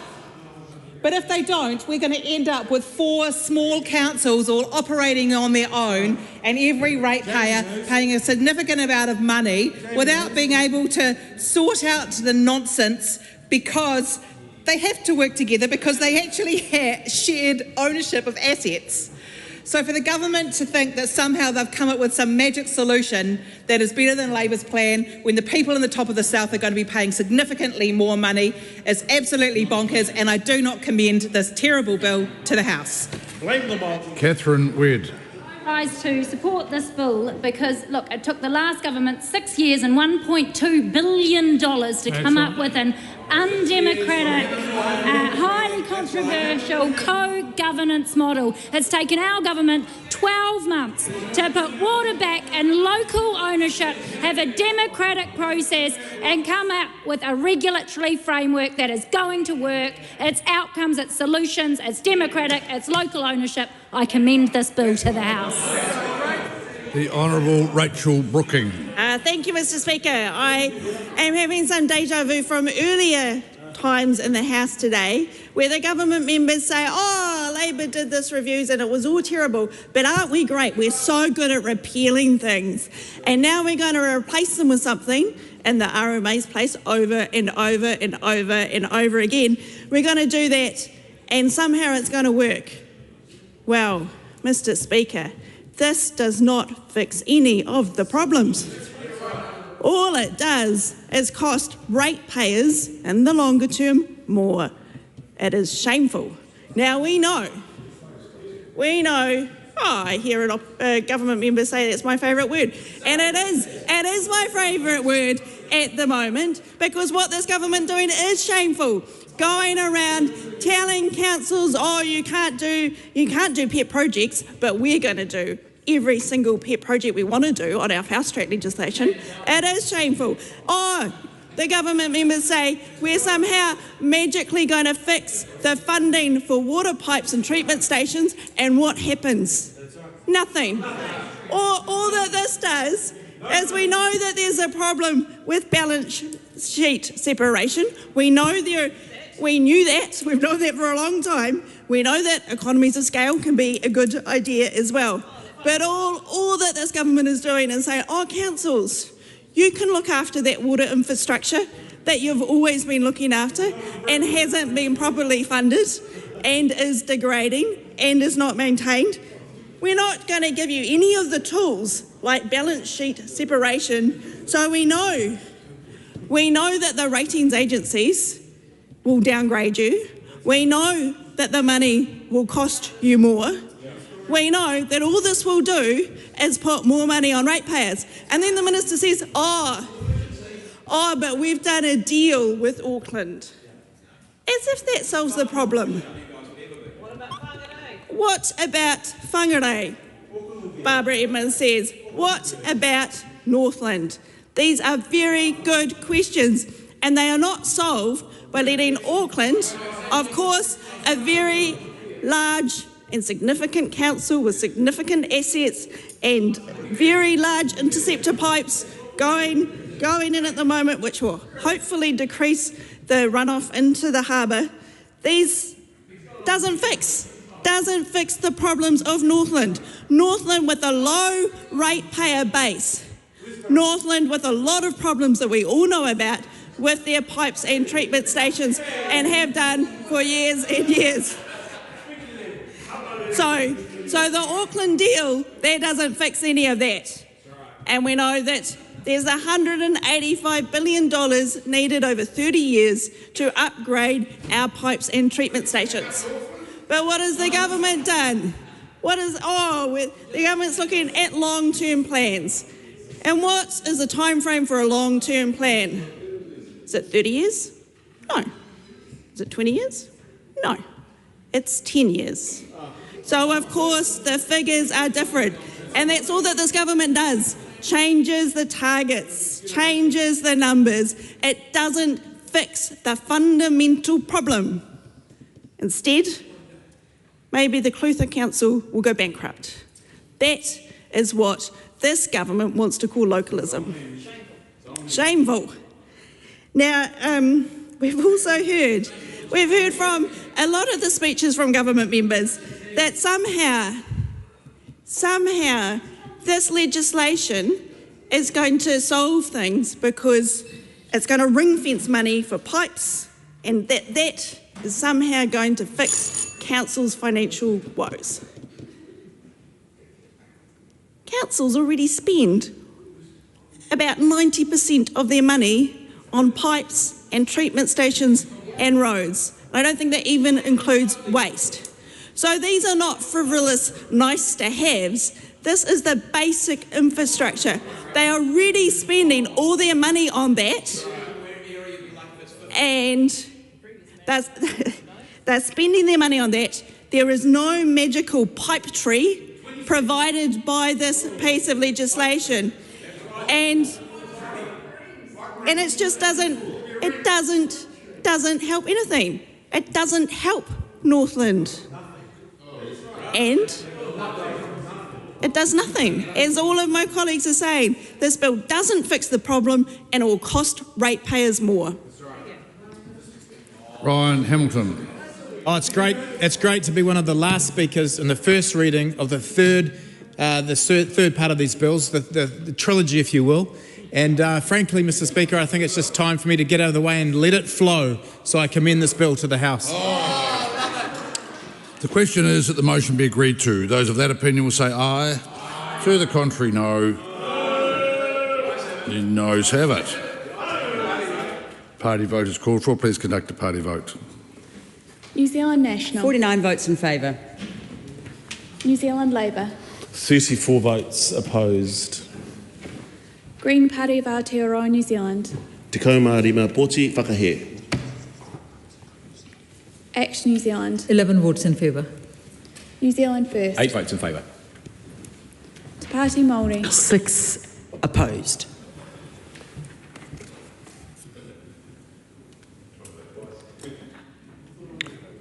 In silence, please.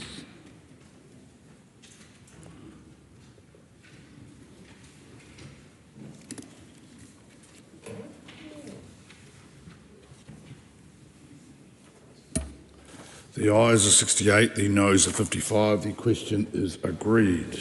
Local Government Water Services Bill, first reading. The question is the Local Government Water Services Bill will be considered by the Finance and Expenditure Committee. Those of that opinion will say aye. Aye. To the contrary, no. The ayes have it. Call on Government Order of the Day number 5. Offshore Renewable Energy Bill, first reading. The Honourable Simeon Brown. I present a legislative statement on the Offshore Renewable Energy Bill. That legislative statement is published on the authority of the House and can be found on the Parliament website. Honourable Simeon Brown. I move that the Offshore Renewable Energy Bill be now read for a first time. I nominate the Transport and Infrastructure Committee to consider the bill. Mr. Speaker, this bill delivers on a commitment to put a regulatory regime in place for offshore renewable energy as part of the government's Electrify New Zealand plan. Offshore wind is the most developed offshore renewable energy technology, and New Zealand has world-class offshore wind resources with some of the highest capacity factors in the world. New Zealand currently does not have a regulatory regime for offshore renewable energy, and this bill delivers that regulatory regime so we can unlock the potential that offshore renewable energy has for New Zealand. This bill establishes new permitting regimes for all forms of offshore renewable energy, including wind, wave and tidal. The permitting regime aims to provide greater certainty to potential developers to invest in offshore renewable energy developments and allows the selection of developments that best meet New Zealand's interests. The bill also provides for the management of risks to the Crown and the public. Establishing a regime is an important step that will give investors the confidence to construct generation assets to help power New Zealand's increasing electrified economy. This bill will help us do that. This bill introduces 2 dedicated offshore renewable energy permits. First, feasibility permits, which will give developers greater certainty to undertake feasibility studies in specified areas. It will give the holder the right to apply for relevant resource or marine consents in that area, and the exclusive ability to apply for a commercial permit to build and operate offshore renewable energy infrastructure in that area. Secondly, it allows for commercial permits. A commercial permit must be obtained before construction begins and provides assurance that the project is ready to progress to construction. It will complement the environmental consents and other approvals required to build and operate offshore renewable energy infrastructure. The bill limits the ability for developers to land bank certain areas, or not that it's necessarily land, but or impede other developments. Permits will have use it or lose it provisions, meaning if a project fails to start or progress, the area can be made available to other developers. Feasibility permit applications will be assessed on a comparative basis and awarded to the projects that are most likely to deliver the most benefits for New Zealanders.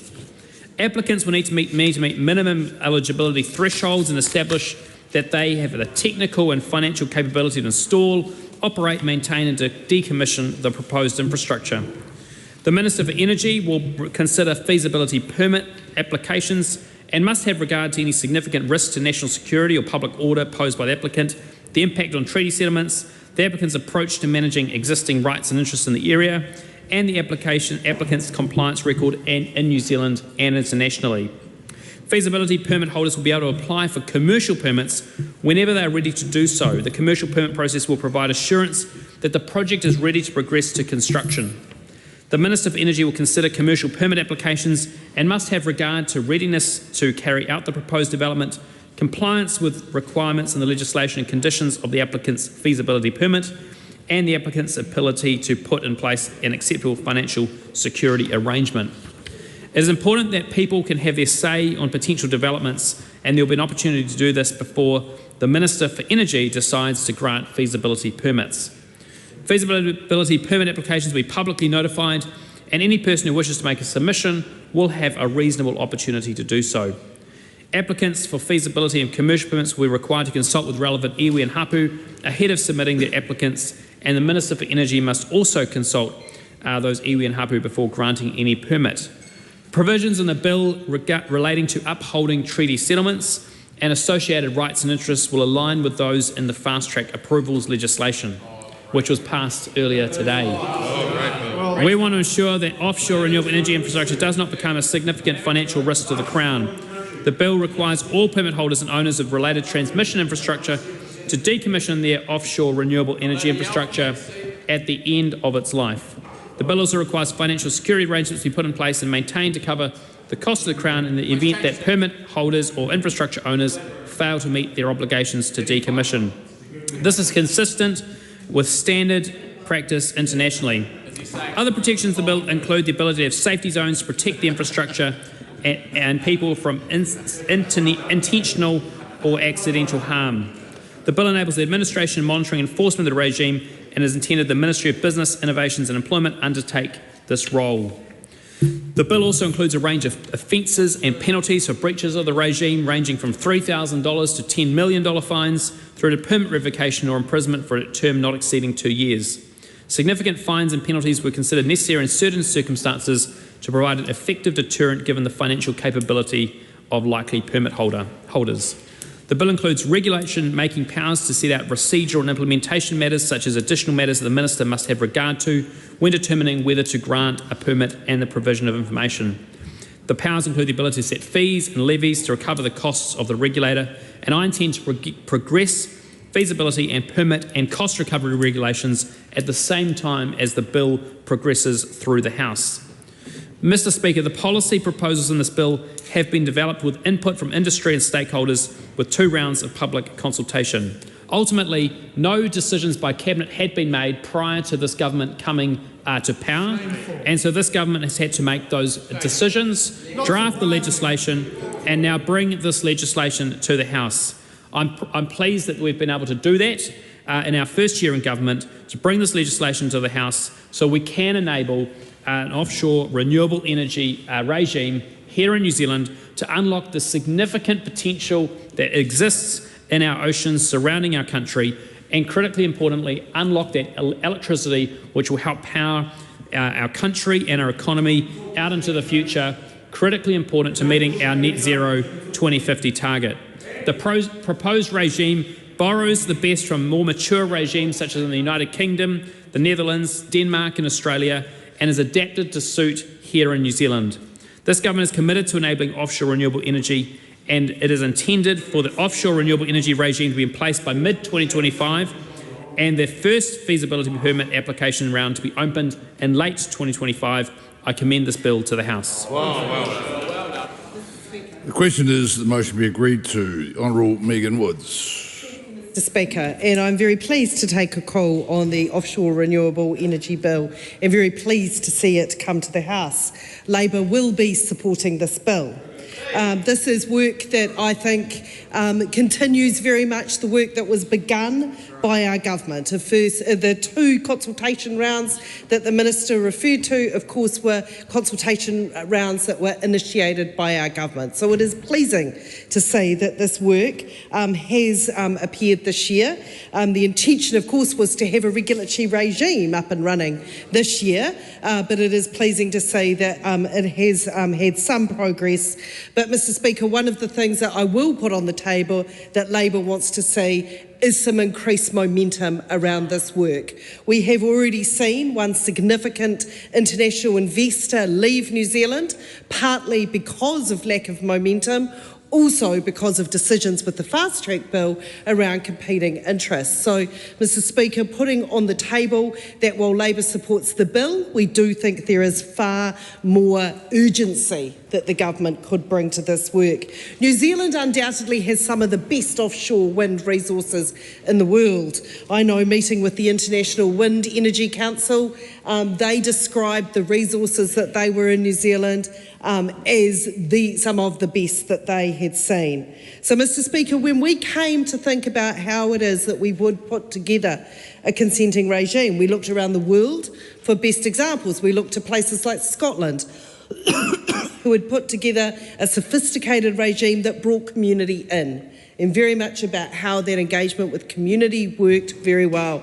One of the other things that we looked to regimes where it had enabled the development, not just the seabed banking of permits to block out competitors, as we've seen in other jurisdictions such as Japan.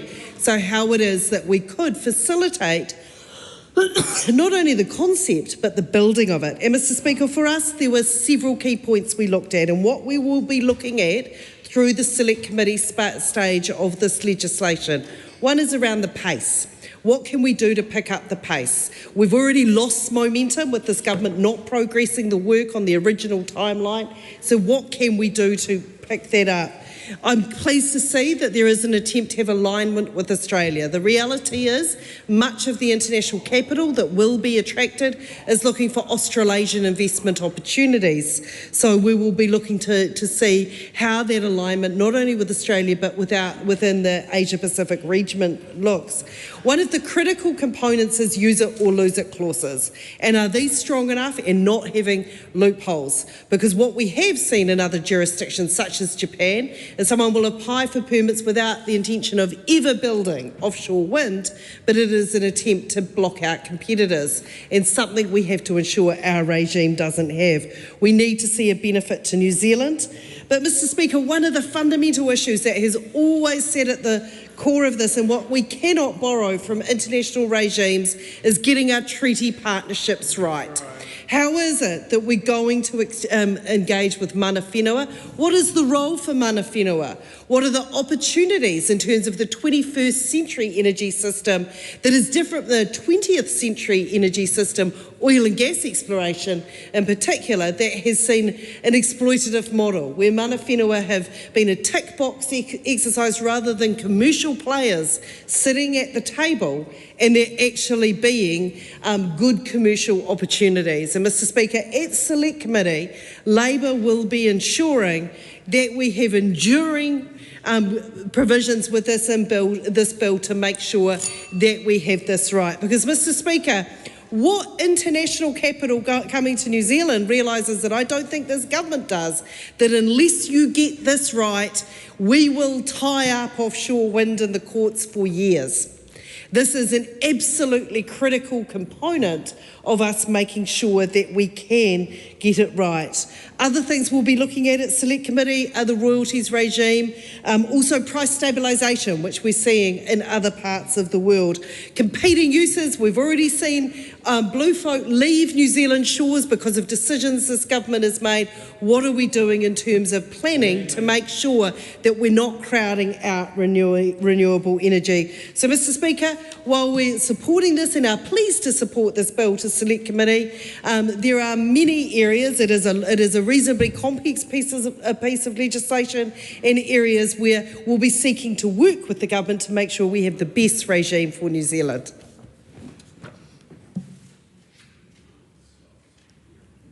Mr Speaker. Scott Willis. Blue float may have sailed from our shores, and we're still waiting for the national policy statement for renewable electricity generation, which was due in June this year.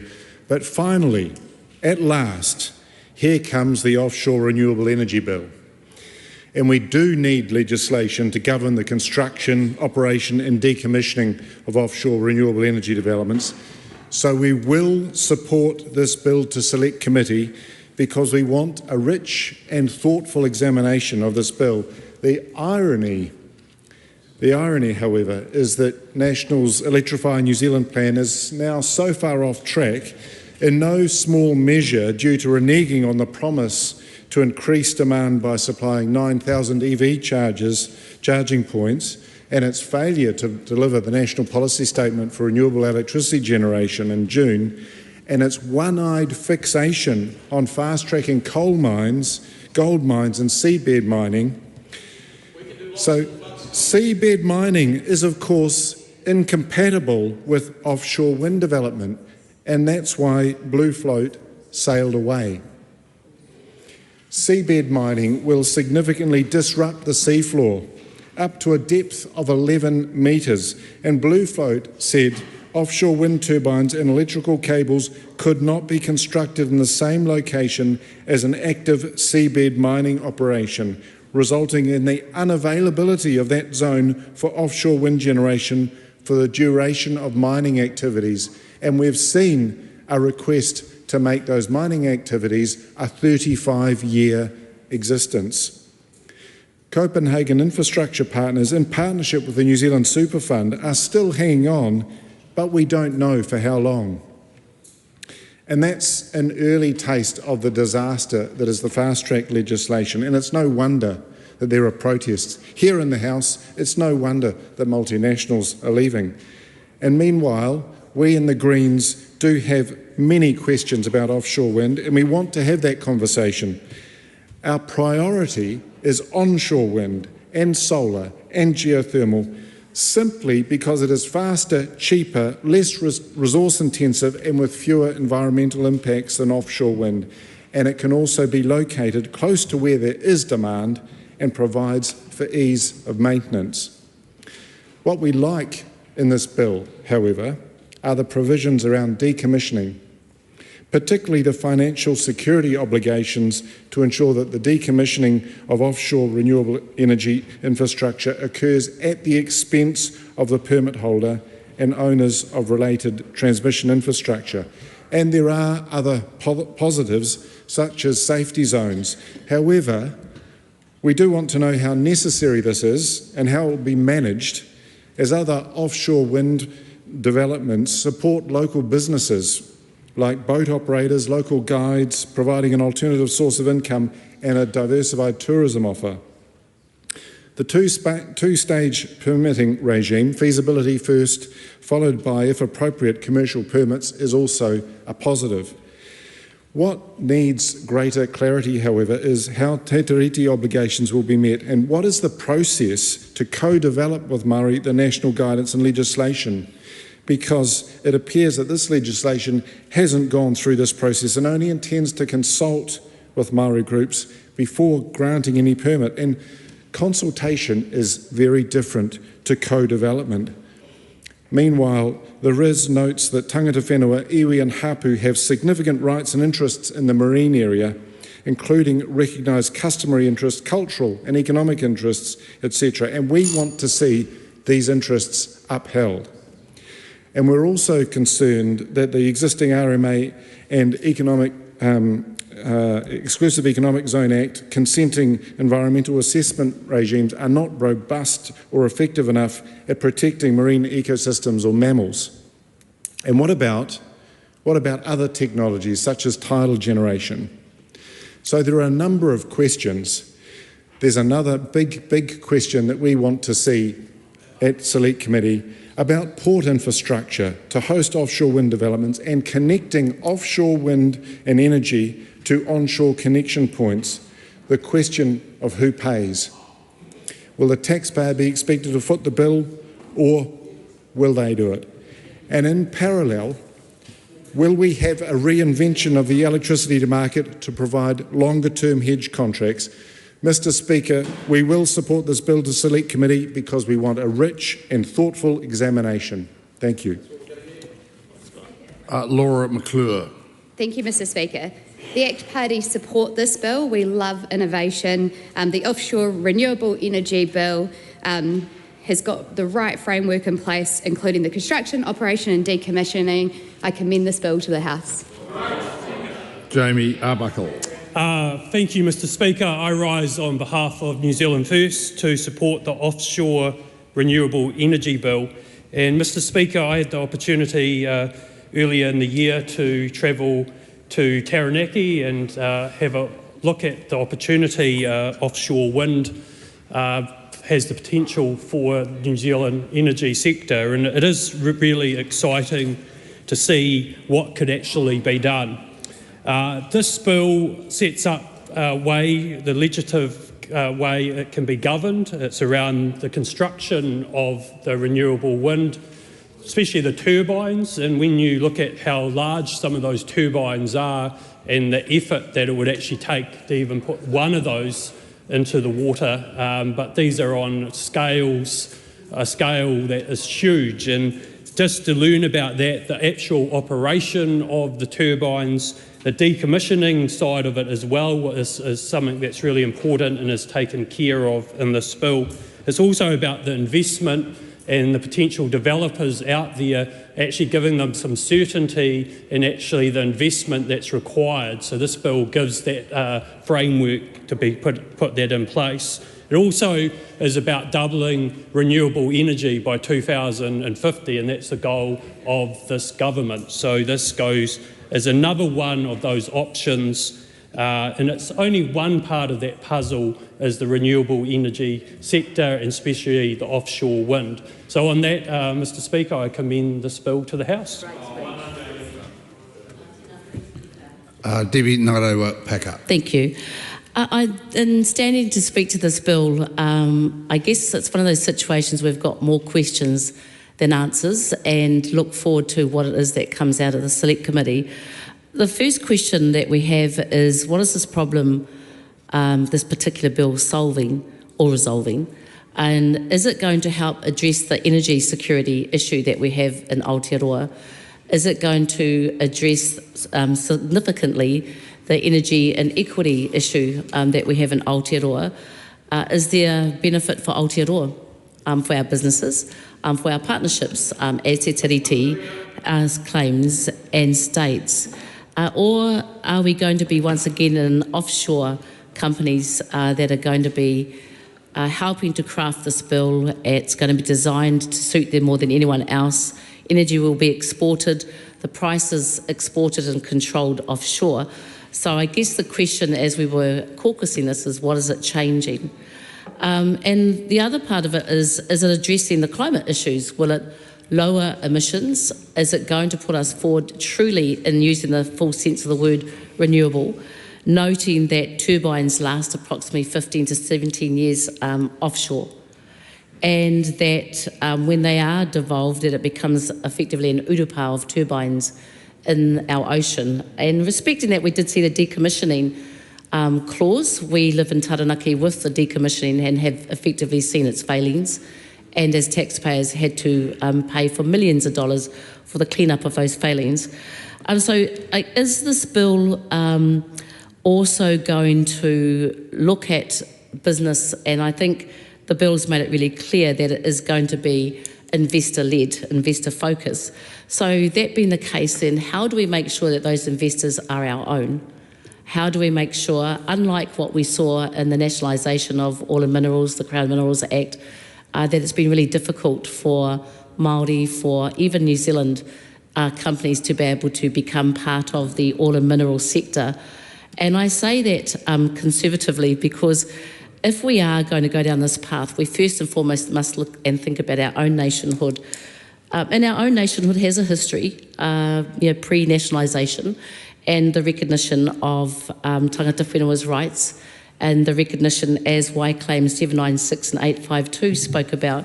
And if we go back to looking at some of the things that I think Margaret Wilson made a statement in 2000 that if the government's reaffirmed policy that Crown Minerals, including petroleum, are owned and managed in national interest, will not be included in a lot of the Taranaki settlement claims.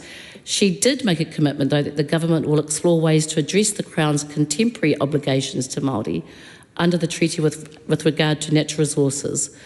Now, this is an opportunity for the nationhood and the well-being of Aotearoa to be discussed and realised with those Taranaki iwi that had to forego the historical grievances in the Crown mineral space, and how that would indeed be put into effect in a way that is best for all of Aotearoa. And I would welcome hearing some of this, again, as I said, in the select committee stage.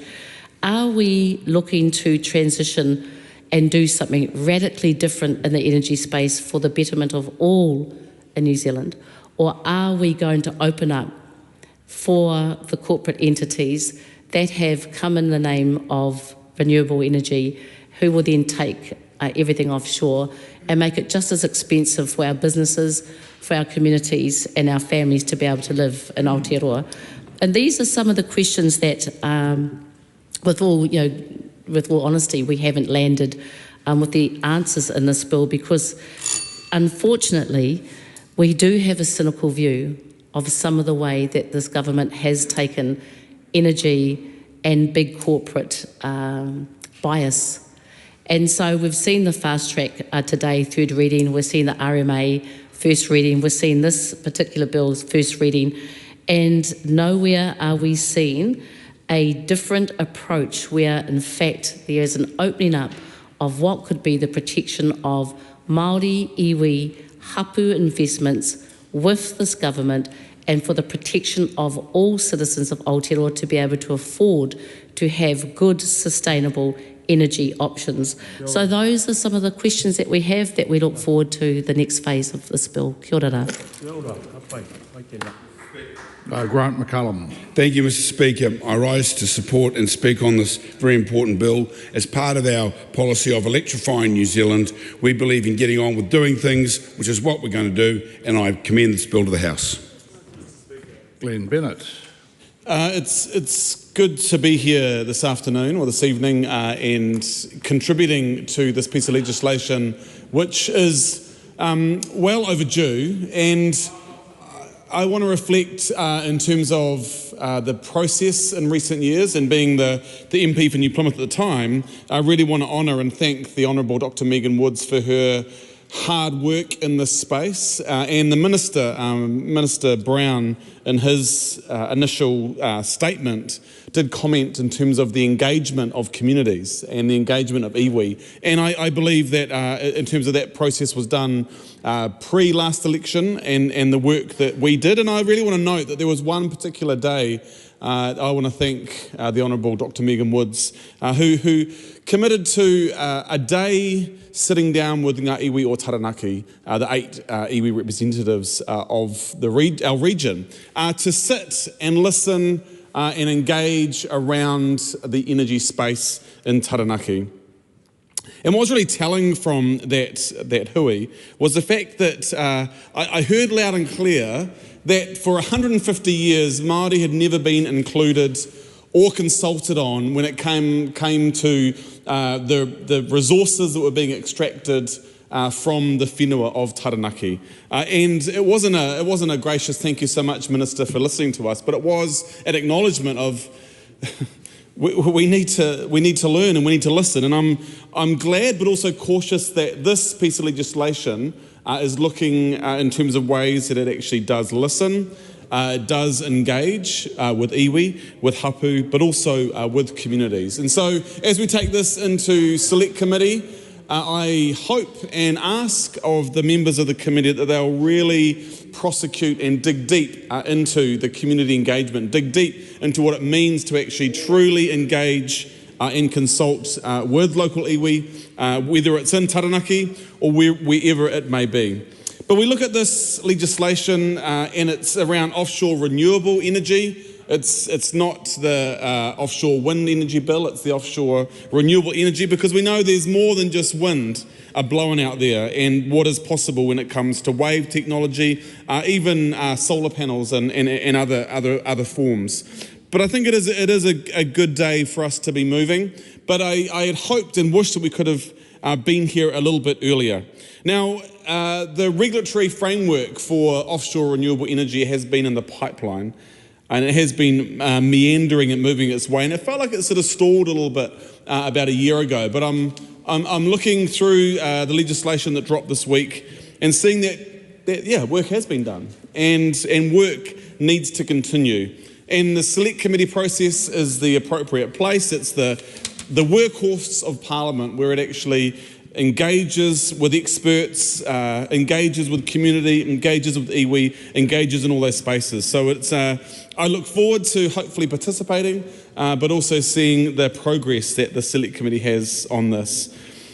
Mr. Speaker, I do find it interesting that on the same day we passed the Fast Track Approvals Bill, which allows the option and the potential beginning of excavating and seabed mining off the South Taranaki coast. On the very same day it passes, we have this piece of legislation around the regulations for offshore renewable energy. And I find it so fascinating because, as has been said by previous speakers, the fact that Blue Float has up and left the country because of the uncertainty, not only of the regulatory regime, but also the fact that the space, the sweet spot for offshore wind in particular is in the same spot. And we have heard time and time again in this House that they are not compatible together. And the fact that we're allowing, on the one hand, a private business and a public piece of legislation to have the option of seabed mining, and then on the other hand we're saying, hey look, let's bring in this wonderful offshore energy regime that's going to change the world, but they can't coexist together. So the challenge for us is, how do we get this right to make sure that we can actually have options? And as Scott Willis said earlier, you know, that this is about creating options for the future, that we have lots of consented onshore renewable energy projects. This is giving options with the potential of offshore. And Mr. Speaker, this needs a robust and a very thorough Select Committee process to go. Tom Rutherford. Thank you very much, Mr. Speaker. It gives me great pleasure to stand in support of the Offshore Renewable Energy Bill, which establishes a legislative regime to govern the construction, operation and decommissioning of offshore renewable energy. As a member of Transport and Infrastructure Select Committee, I'm looking forward to consultation and public submissions and ensuring this is a practical piece of legislation for our country moving forward. I commend this bill to the House. Arna William. Thank you, Mr. Speaker. It's a pleasure to take a short call on this bill. And I want to first acknowledge the government's work on bringing this offshore renewable energy bill to the House. It's something to celebrate, to be introducing a piece of legislation of which the intent is to establish a regulatory framework for offshore wind energy in New Zealand. That's a great thing, because by 2030, this country is signed up to commitments which require us to have 100% renewables in our energy grid. That's achievable for New Zealand. That is possible. We are a country rich in natural resources, especially our water. Our dams were built so many decades ago that now the cost of running them is negligible. And that energy should be cheap. It is the greenest in the world, and is something New Zealanders should be proud of. Our offshore wind energy also provides us with so many significant opportunities for not only economic growth, but for cheaper energy prices for consumers. So that's something we can all agree on in this House, and that this piece of legislation is a step towards that. It's something that we should be able to get around the Select Committee room table and really get into the detail about how to make this work for New Zealanders. Because the government says that it's still committed to increasing the supply of affordable clean energy and facilitating New Zealand's transition to net zero carbon emissions by 2050. But what we need to make sure is that pieces of legislation like this don't gloss over the fact that the government is cutting many of the things which will help it to achieve those commitments. We need to hold them to these commitments in this piece of legislation. But things like lifting the oil and gas exploration ban, Mr. Speaker, fly in the face of that. Delaying agricultural emissions pricing for 5 years flies in the face of that. Promoting mining projects that have already been considered and rejected flies in the face of that. Missing its own EV targets, which it promised voters at the election, flies in the face of that. We need offshore wind to step into the gap that this government has created with its policy choices.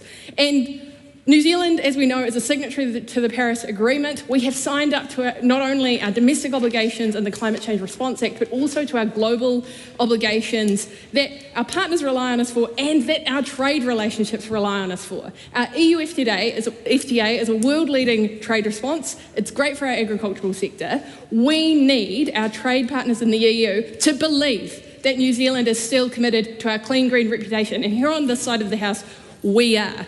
Mr. Speaker, I want to encourage government members to find a way to expedite the process for this. This should be something that we can all agree needs to happen quickly and needs to happen well. Those two things can be done at once. This ledge is expected to be passed mid-25, with the first permits being considered at the end of next year. We need to make sure that there's no impediment to getting these projects built. A project that would get in the way of an offshore wind energy project, as Glenn Bennett has mentioned, is deep sea mining projects, which are directly in competition with the kind of space that these projects will need. So it's incumbent on all of us to make sure that these projects, these wind projects that we all agree are needed, are given priority within the regulatory framework. I'll tell you how that's done overseas. In Ireland, they are very committed to the offshore wind energy projects. In fact, they have legislation like this alongside ambitious capacity targets, Mr. Speaker, for how much wind should be generating in their energy grid. I think it's 5 gigawatts, Mr. Speaker, that was set for the 2030 goal. That would mean a huge investment not only in government but also through private development. If the government truly believes in getting these projects off the ground, it needs to set targets in an energy plan. But where's the energy plan, Mr. Speaker? It is not here. We do not have it because the government has not owned up to the fact that they need a plan to transition to net zero. We need that plan and to be able to integrate offshore wind into it. Ireland also has a comprehensive policy framework and a national strategy for offshore wind. That needs to sit alongside this legislation so it's not merely window dressing. And I hear members on the other side saying, weren't we working together? I'm doing their homework for them, Mr. Speaker. I can give them the National Energy Plan in Ireland to study up and do their homework so that they know how legislation like this can actually make a difference to not only New Zealand's commitments on the world stage to climate change, but also domestically, so that New Zealanders now have cheaper energy, so that our children in the future have an environment that they can enjoy, have air that they can breathe. Mr. Speaker, this is incredibly important to everyone in this House, but we need to hold the government to the commitments that they say outside one side of their mouth, but cut things that will really make a difference to it out the other. This must make a difference. This is all they've got, so we're relying on it.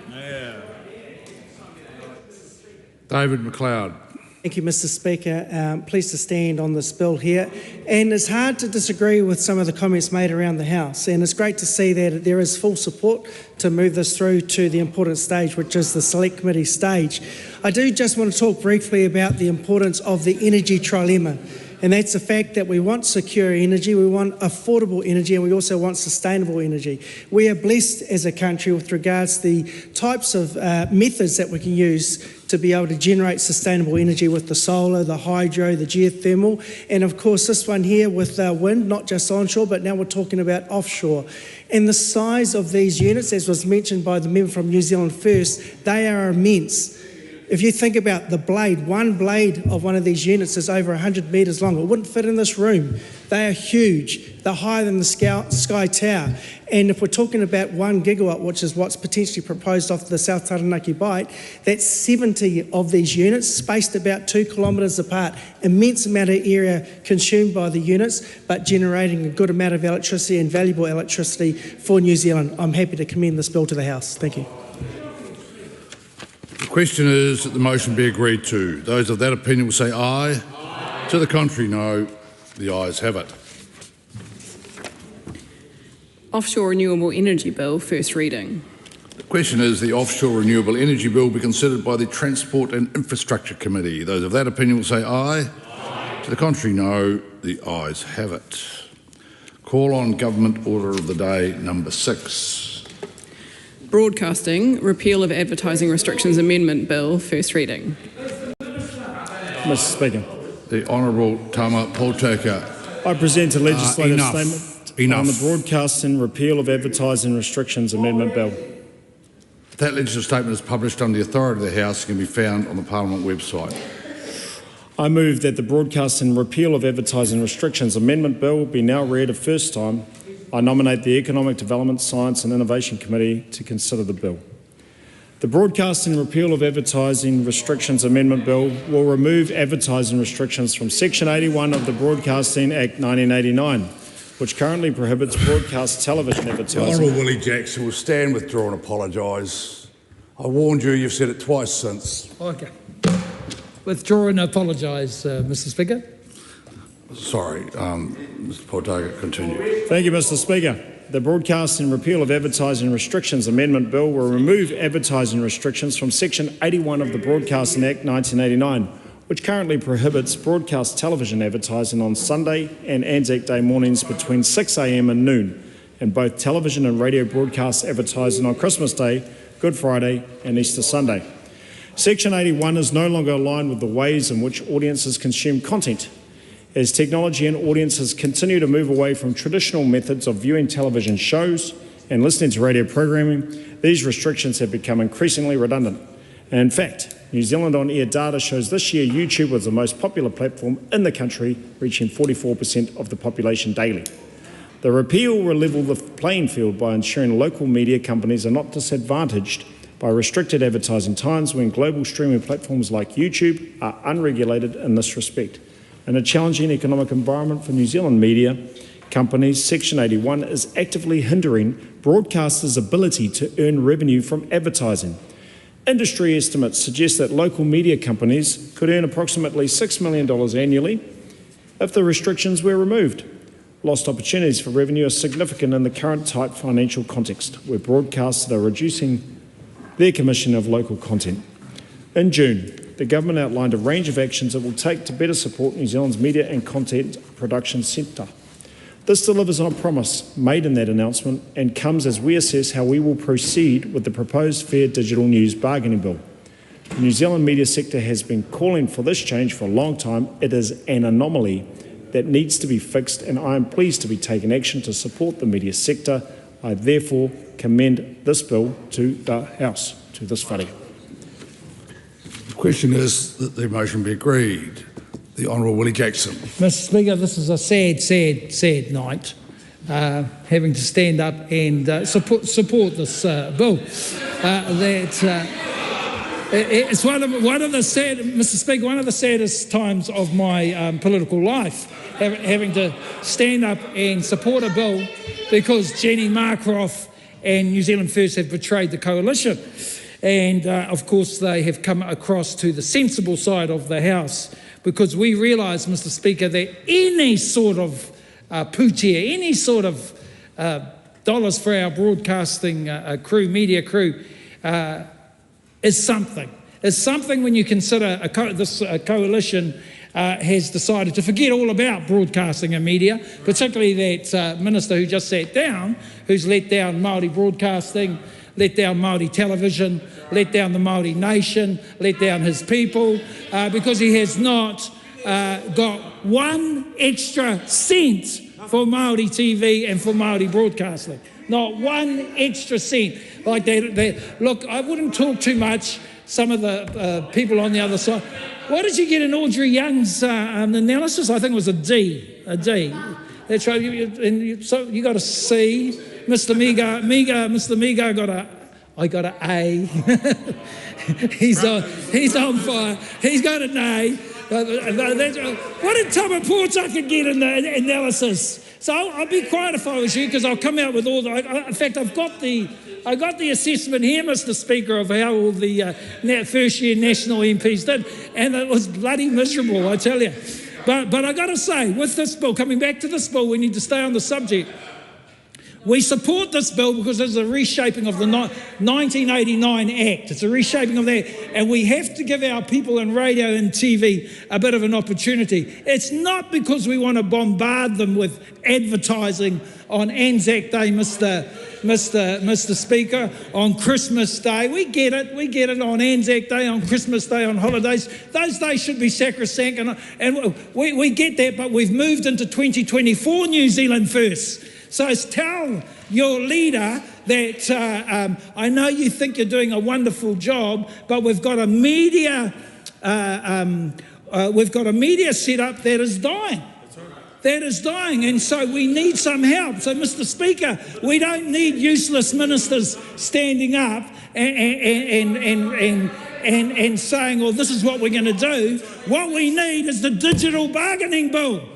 We need the digital bargaining bill, Mr. Speaker. We don't need Mr. Goldsmith buckling to the Googles and the No. We need him to stand up, show some fortitude, show some strength. Don't just be like these weak-kneed MPs over here. I think once you got a B, eh? You got a C. And James, what'd you get, James? James got an A+. That's why, Oh, give James a clap. Audrey's dad, He's going to have a hell of a job on that Justice Committee. I can't wait to get on that Justice Committee to watch how James deals with some of our people. It's going to be fabulous. But I'm really looking forward to how James handles it. So is Rawiri Waititi. So is the A+. What did Rawiri Waititi get? No, I don't think so. No, too many huckers. Well, I hope you get back to the bill, whatever everyone else got. Coming back to the bill. It's about revenue, Mr. Speaker. It's about revenue. The media has been doing it tough for a number of years, and the official forecast in terms of the repeal of Section 81 will provide an additional $6 million to the media sector. So it's about modernising the Act. The media sector is currently operating under the Broadcasting Act of 1989, Mr. Speaker. So we get it on this side. That's why we want to give, sadly, this useless coalition some support, because they've been betrayed by New Zealand First. Minister Goldsmith rang, well, yes, we'll help you, Goldie, yes, we'll help you, but why don't you help the broadcasting sector, you useless broadcasting minister? Do something, provide a plan. Do something. Help Tama Pōtaka. Tama's getting smashed to pieces by all his relations. The Māori Party are threatening him in the House. He's a disgrace to the Māori. No, but we love him on this side, me and Penny. We'll look after him. Do something for the media. Do something for broadcasting. You useless National Party members. You're a disgrace, but we support the bill. Kia ora, Mr. Speaker.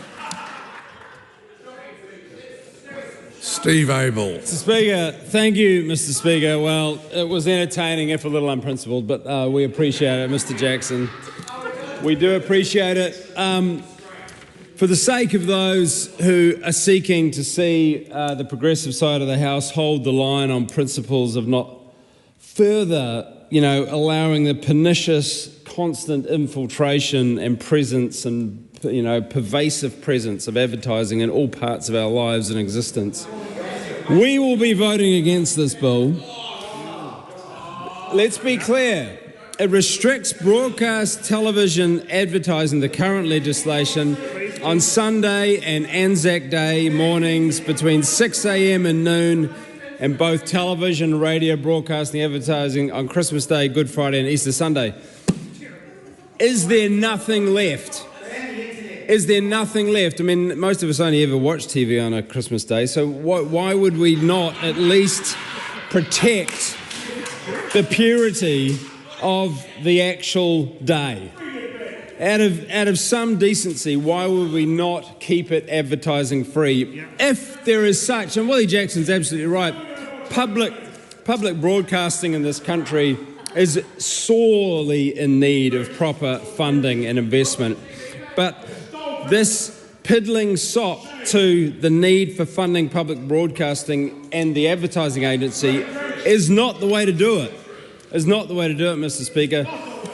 Believe it or not, one of my jobs shortly after leaving high school was that I worked in the advertising industry. I worked in the advertising industry, and it always amazed me how even after the 87 share market crash, people would turn up and spend tens of thousands of dollars on advertising. And do you know why they spend all that money on it?